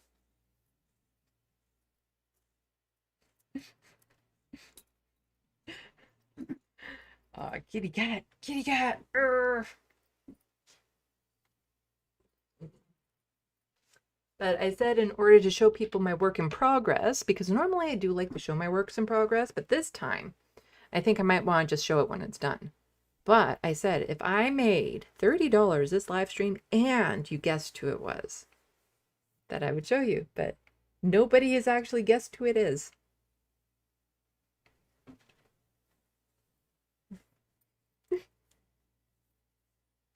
There's something about orange cats where they can just look grumpy.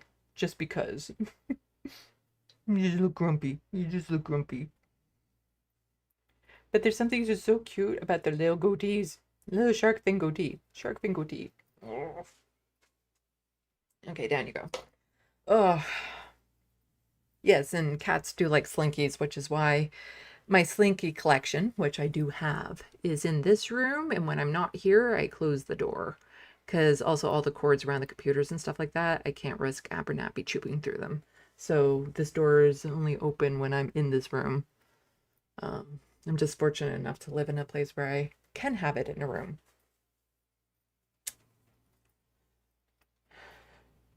Okay, I said I wasn't going to rule out people that were mentioned, but I just wanted to point out, like, somebody like Mike from the Humanist Report, I actually do intend to draw him at some point, but it would never be a hyper-realistic drawing, only because the quality of picture would never be good enough. And, like, he would have to send me a professionally done photograph for that, because the dark hair and beard, there'd be no distinction.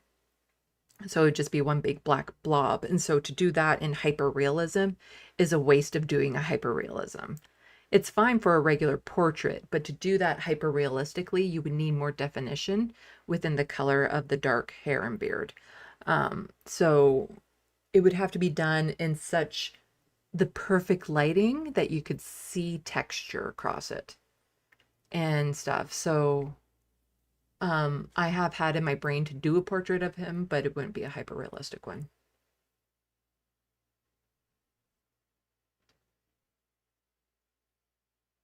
Lots of good guesses. And people that I do intend to draw at some point. JK says, Sandy, you have real talent. Why, thank you. Also, don't forget, people should pick up my book, Necroplasm. Because do you know who is going to be on this space this Wednesday at 4 p.m. Eastern? It's going to be Minuet, the vampire from this book. 1,400-year-old vampire will come on to talk about social issues. Have your questions ready because I don't know what to suggest to her to talk about at this point.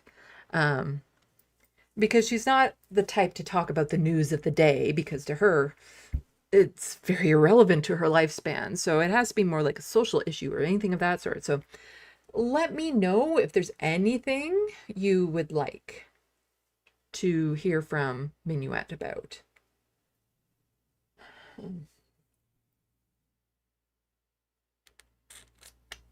Still nobody guessed the right person. Just saying, nobody's guessed the right person.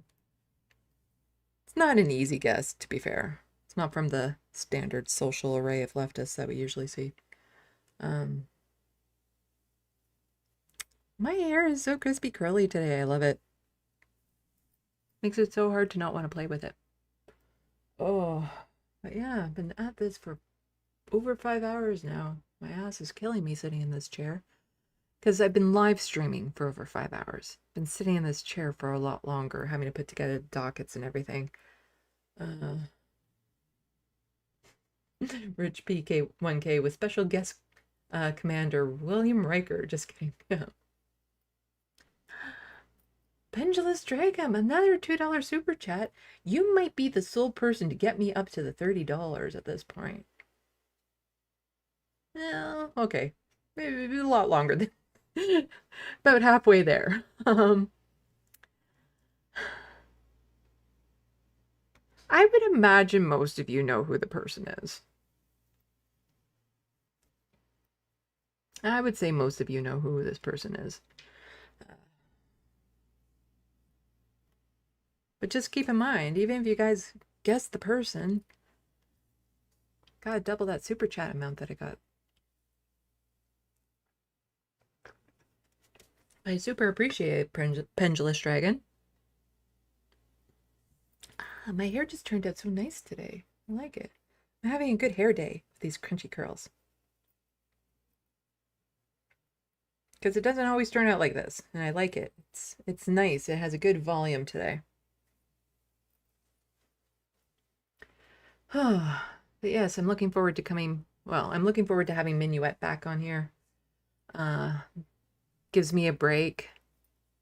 And then you guys get to hear from, 1400-year-old vampire.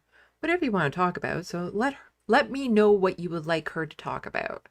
Because, there's lots of lore in the vampire world. Oh, Pendulous Dragon! Holy shit! Spilled the beans already! Damn it! Thank you so much for the $20 super chat. Okay, so you at least get to know who it is at this point. Owen Jones.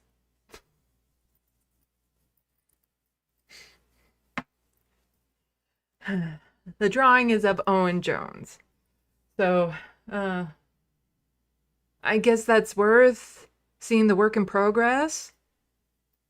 I need to see lots of thumbs up if you guys want to see the work in progress.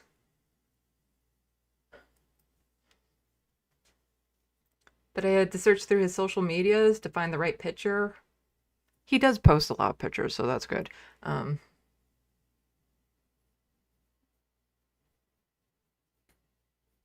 I'm just, I'm a fan.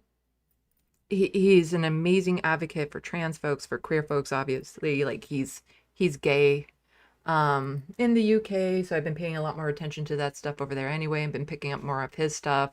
Great analysis, extraordinarily pro-Palestinian, and constantly talking about that, constantly bringing light to it, constantly under attack for it, willing to go toe-to-toe with Piers Morgan. He did a recent spot on Piers Morgan's show, which was really good, and I recommend. You can go to Owen Jones' channel on YouTube, and he talks about his thing on Owen Jones. Yeah, okay. I'll for you, Pendulous Dragon, and no one else, so everyone will have to close their eyes. I will show you the work in progress. I have to go get it first.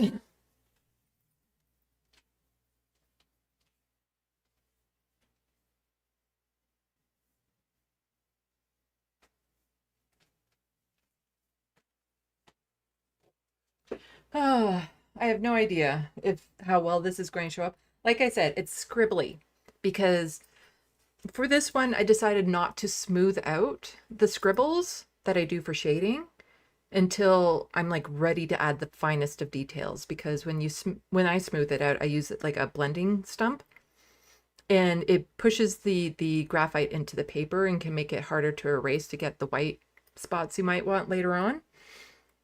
And so I've been holding off, so it's still very scribbly looking. And like I said, it won't be probably as hyper detailed as this one of Thumper because it's a human face, so it takes up more room on the page. But it is an 11 by 14, and here we go.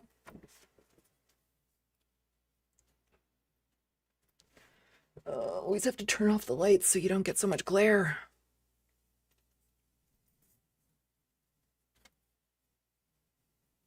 But nobody tell Owen until this is done.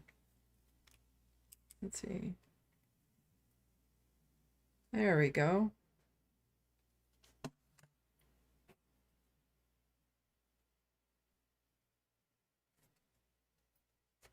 Not that I have a chance of actually telling him, but you know. Ah, that's a good lighting. You can see, you can get a good image of it there. So the hyper detail isn't there yet. It will be, but I still need to blend it out and all that sort of stuff. But like I said, I could stop right now, just smooth it out, and it's photorealistic. But I want it hyper realistic.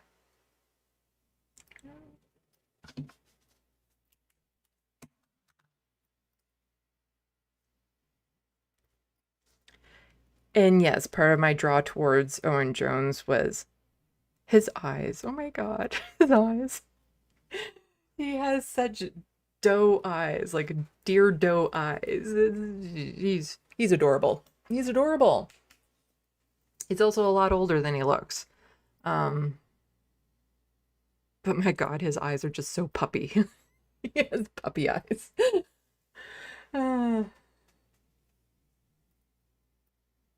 But I recommend people go check out his channel. How about I do this? I go to this. Go to Dungeons.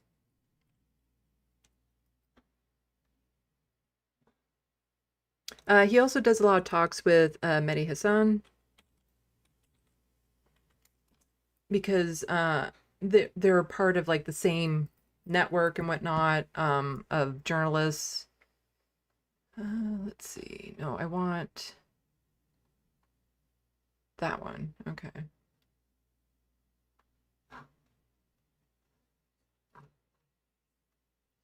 So let's do this.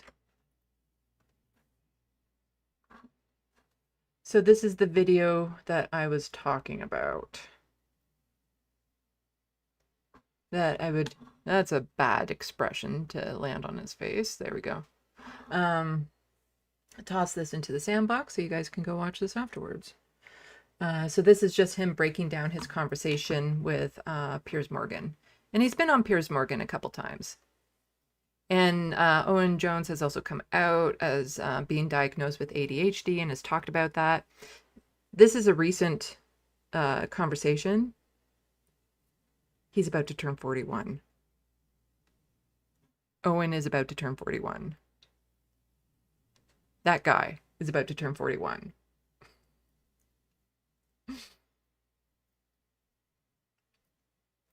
But yeah, go check out his channel.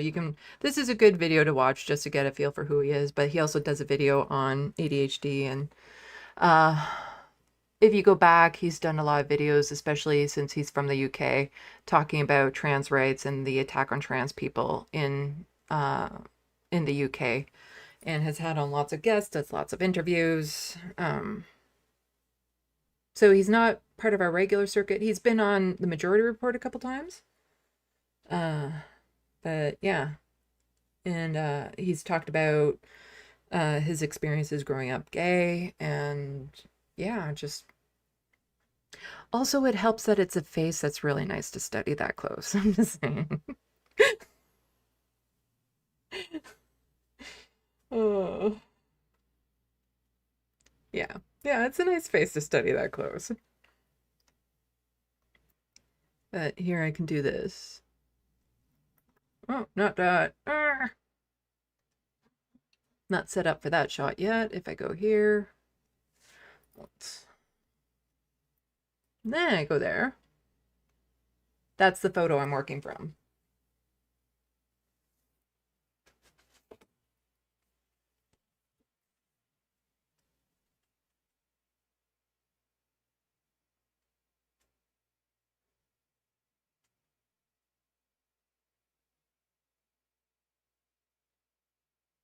I'm still not satisfied with some of the things. Like, I know his forehead looks too big at this point, but that's because a lot of the shading and stuff hasn't come in.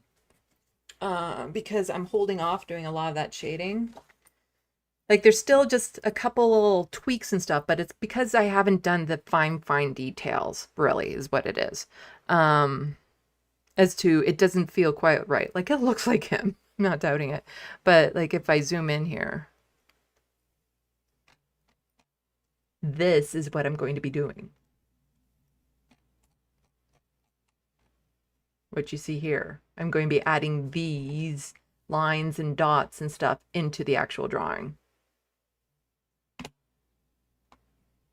And I've changed his eyes slightly, like the light spots in the eye will be different. It won't be the same as what you saw on the drawing. I'm going to change it up slightly because this is very difficult because it's not a right on eye light spot. It's just kind of a glare across his eyes. So like all the pores around the nose and stuff like that will be added in.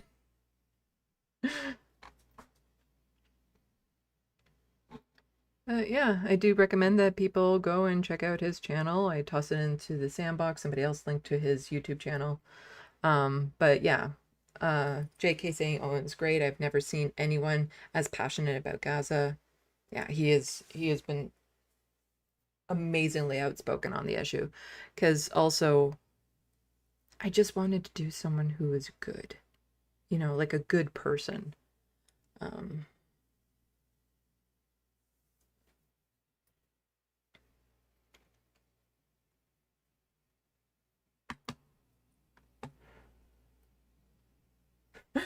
Pendulous Dragon did all that, and then he's like, "Okay, I'm out of here to get coffee."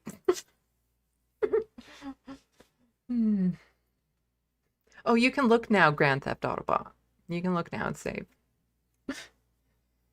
Oh. But yeah, he does not look like he's about to turn 41. JK, he has lost a lot of work because of his principles, no doubt about it. No doubt about it. But yeah, I just wanted to do someone good. So I'll definitely, when I'm done, I'll need help of the pawn jumpers to maybe get that out there to people so that he would potentially see it. And I'm doing a progress video for it, which should be really good by the time it's done. And it'll be longer than normal because this is going to take a long time to do. Because as you can see, it's still just at the scribbly stage. Pendulous Dragon. Another gifted membership. Wow, you are just absolutely amazing.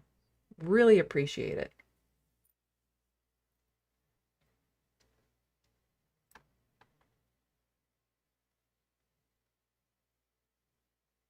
Bobby, is that Fireside Chat Owen? No, there's Owen Morgan.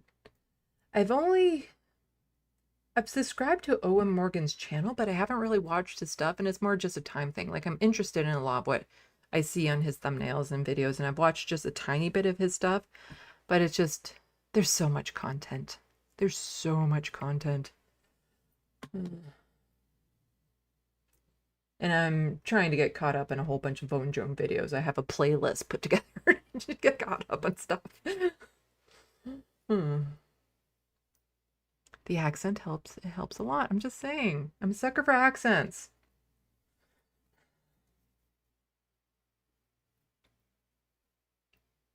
I appreciate it when you can, Pendulous Dragon.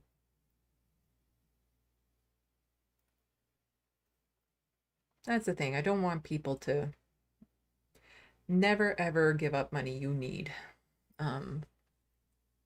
to send to my channel. Just, you know, prioritize your own needs first. Prioritize your own needs first. Yeah.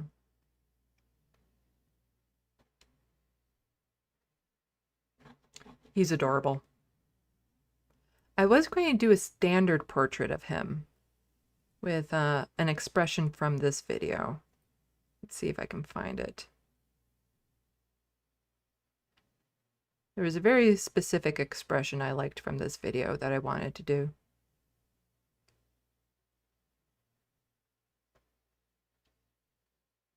Something, not that one, but close to it, where he's kind of looking up like that.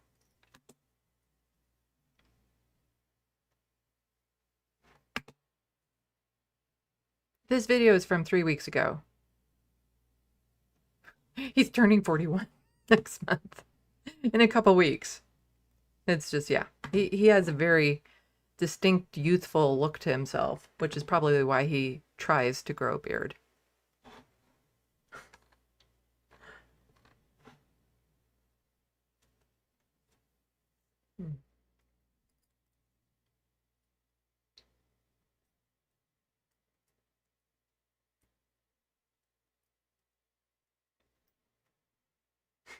The Wild West turning into an Owen Thirst stream. Yeah, if only he wasn't gay, married in the UK, and completely out of my league.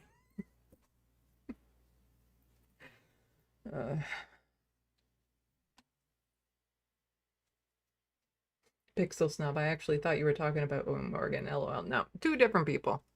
But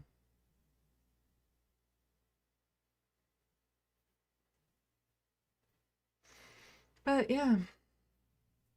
And okay, this is going to be really weird, but in this book, there are two characters that have a relationship. And in this book, it's not very prevalent for reasons you understand well. I've read the first chapter, so you know there's a character named Raphael and there's a character named Lucas, and that they were in a primary relationship with each other and they're vampires. And I've developed their characters because I'm going to be doing prequels, so you're going to get to learn who Lucas and Raphael are a lot more, how their relationship developed and everything.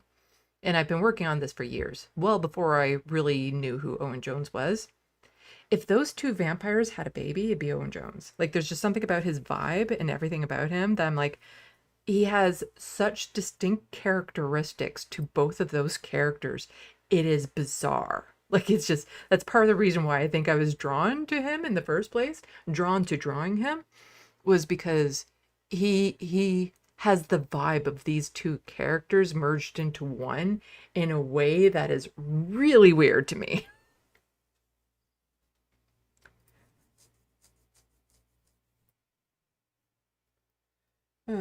Yeah, because like Raphael, he's just over 500 in the book, but up to the age of 500, vampires are considered children, like a 60-year-old would consider a 20-year-old a child. And so he's very youthful, but he also maintains a youth be well below his age type thing. So even though he's fully grown, he's fully matured, he would still come across as like a naive 18-year-old. Like, he has this youthful vibe to him, but he's Hispanic. Raphael's Hispanic, and he has like big brown puppy eyes and has like just this naivety about him, an innocence about him, even though, yeah, I know he's a vampire. But he has that. But then Lucas, it's not stated in this book, but it will be. He's Swedish and a little bit more outgoing and bold and more justice orientated, and has like the blonde hair and the blue eyes and stuff. And so would look more like Owen Jones if Owen Jones actually aged to the age of 30, you know? And so it's so bizarre that Owen kind of captures both those characters in such a way. Oh, but now I'm going to start talking about my book. We'll be here another hour. That's the biggest incentive for me to get the TYT video done so I can get back to it, because these characters live in my brain nonstop. And the stories behind Raphael and Lucas and their relationship and some of the things that happened to them as individuals and whatnot. And then Lucas's relationship with Michael as well, and how Minuet fits in with all of it. And it's a universe in my brain. It is their history, their lore, their backstories. It's quite intense and incredible and detailed, and I can't wait to really start exploring it more and start putting it down to paper. And because when I put it down to paper, more of it will be coming out as opposed to just the fragments that live in my brain. And I'm so looking forward to getting it done, because you'll be able to follow Lucas's journey a little bit more clearly, because he has his own individual stories that lead up to this book. Which will just make it more heartbreaking in the book, what happened to him. Again, I've read the first chapter several times, so it's not really a spoiler to say Lucas has gone missing and is presumed dead. But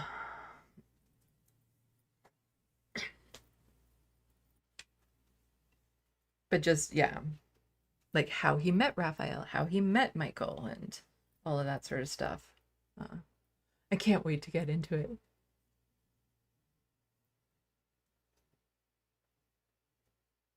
Richard P1K, I think you said it backwards. If a 20-year-old is a child to a 6-year-old, we've entered Sliders territory. I think I said 60. I don't know if I pronounced it too well. Like how a 20-year-old is viewed by a 60-year-old. Like a 60-year-old will call a 20-year-old a kid. I think I said 60. Oh well. Y'all know what I mean. We have a cute cat. Oh, and Jones also has cats. So, yeah, he has to be cool.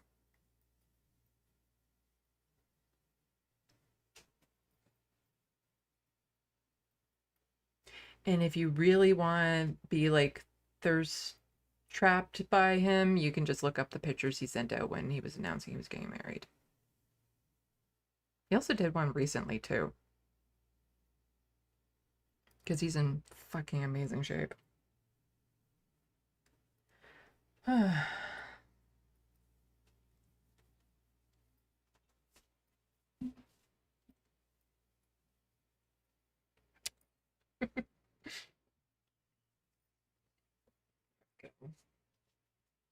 Okay, yeah, I'm pooped. I am pooped. Let's do the thing. Let's do this thing here. So yes, next Wednesday, Minuet will be on instead of me for this space at 4 p.m. Eastern. Have questions and stuff, or just things that you want to hear her perspective on as a 1400-year-old vampire. It should be interesting. Hopefully she'll be able to fill the hour. She's not much of the talker, not as much as I am anyway. And I won't be able to participate too much because she likes to feed on me before she does these streams to kind of give herself a little bit of extra energy. Also, for those of you who don't know, you can keep your eyeballs open for it. I had a chat with Hank Thompson, the Hank, the Union Hank from TYT. We had a conversation, and he will be posting it on his channel whenever he gets around to editing it. So I don't know when he'll be doing it. He said it might take a couple weeks. So that will be interesting because we just wanted a little vent fest before we start, recording about TYT and then just talk about stuff TYT, but also neurodivergence and other stuff going on. So that will be happening in the near-ish future. My next news live stream will probably be Wednesday, providing things are holding out. Like I said, my mental health has not been great lately, so hopefully I can still do all of this stuff. Tomorrow's going to be a work day for me. Like, this is what's going to bug me for the next while, is not working on the drawing. Because that's all I want to do is work on the drawing. And it's going to take a long time to finish it, just given, like, again, the microscopic details that I'm putting into it. Yeah. So I think I will sign off for the night and get something to eat because I am kind of hungry. So thank you to the mods. Thank you very much to Pendulous Dranken for being so generous this live stream. Thank you to all the people who have become members. Thank you to the people who have become patrons, who have helped out by purchasing something from my Amazon wish list, which is linked below. I really appreciate everyone who has the means that's able to become members or help out financially, but I also really appreciate everyone who just shows up and engages, who shares and likes the stream. That really helps in the algorithms. Help me connect with other people and that sort of thing. I really appreciate everyone who just, gives me a chance and is part of this sandbox community, because it's a community because of the people who are in it. And all of you are important and valued here. Don't forget to follow me on all social medias. When I get the TYT video out, that's when I'll be switching my social media accounts so that SandeeLovas is strictly about my art and writing, and the Left of the Box will be more my political content. So be sure to subscribe to or follow all social media accounts. I think I'm done talking. I'm glad you enjoyed the stream tonight, Rich P1K. So with all of that, Salut, à la prochaine. Thank you for watching and stay tuned. I'm Sandy, wishing your tomorrow is better than your today.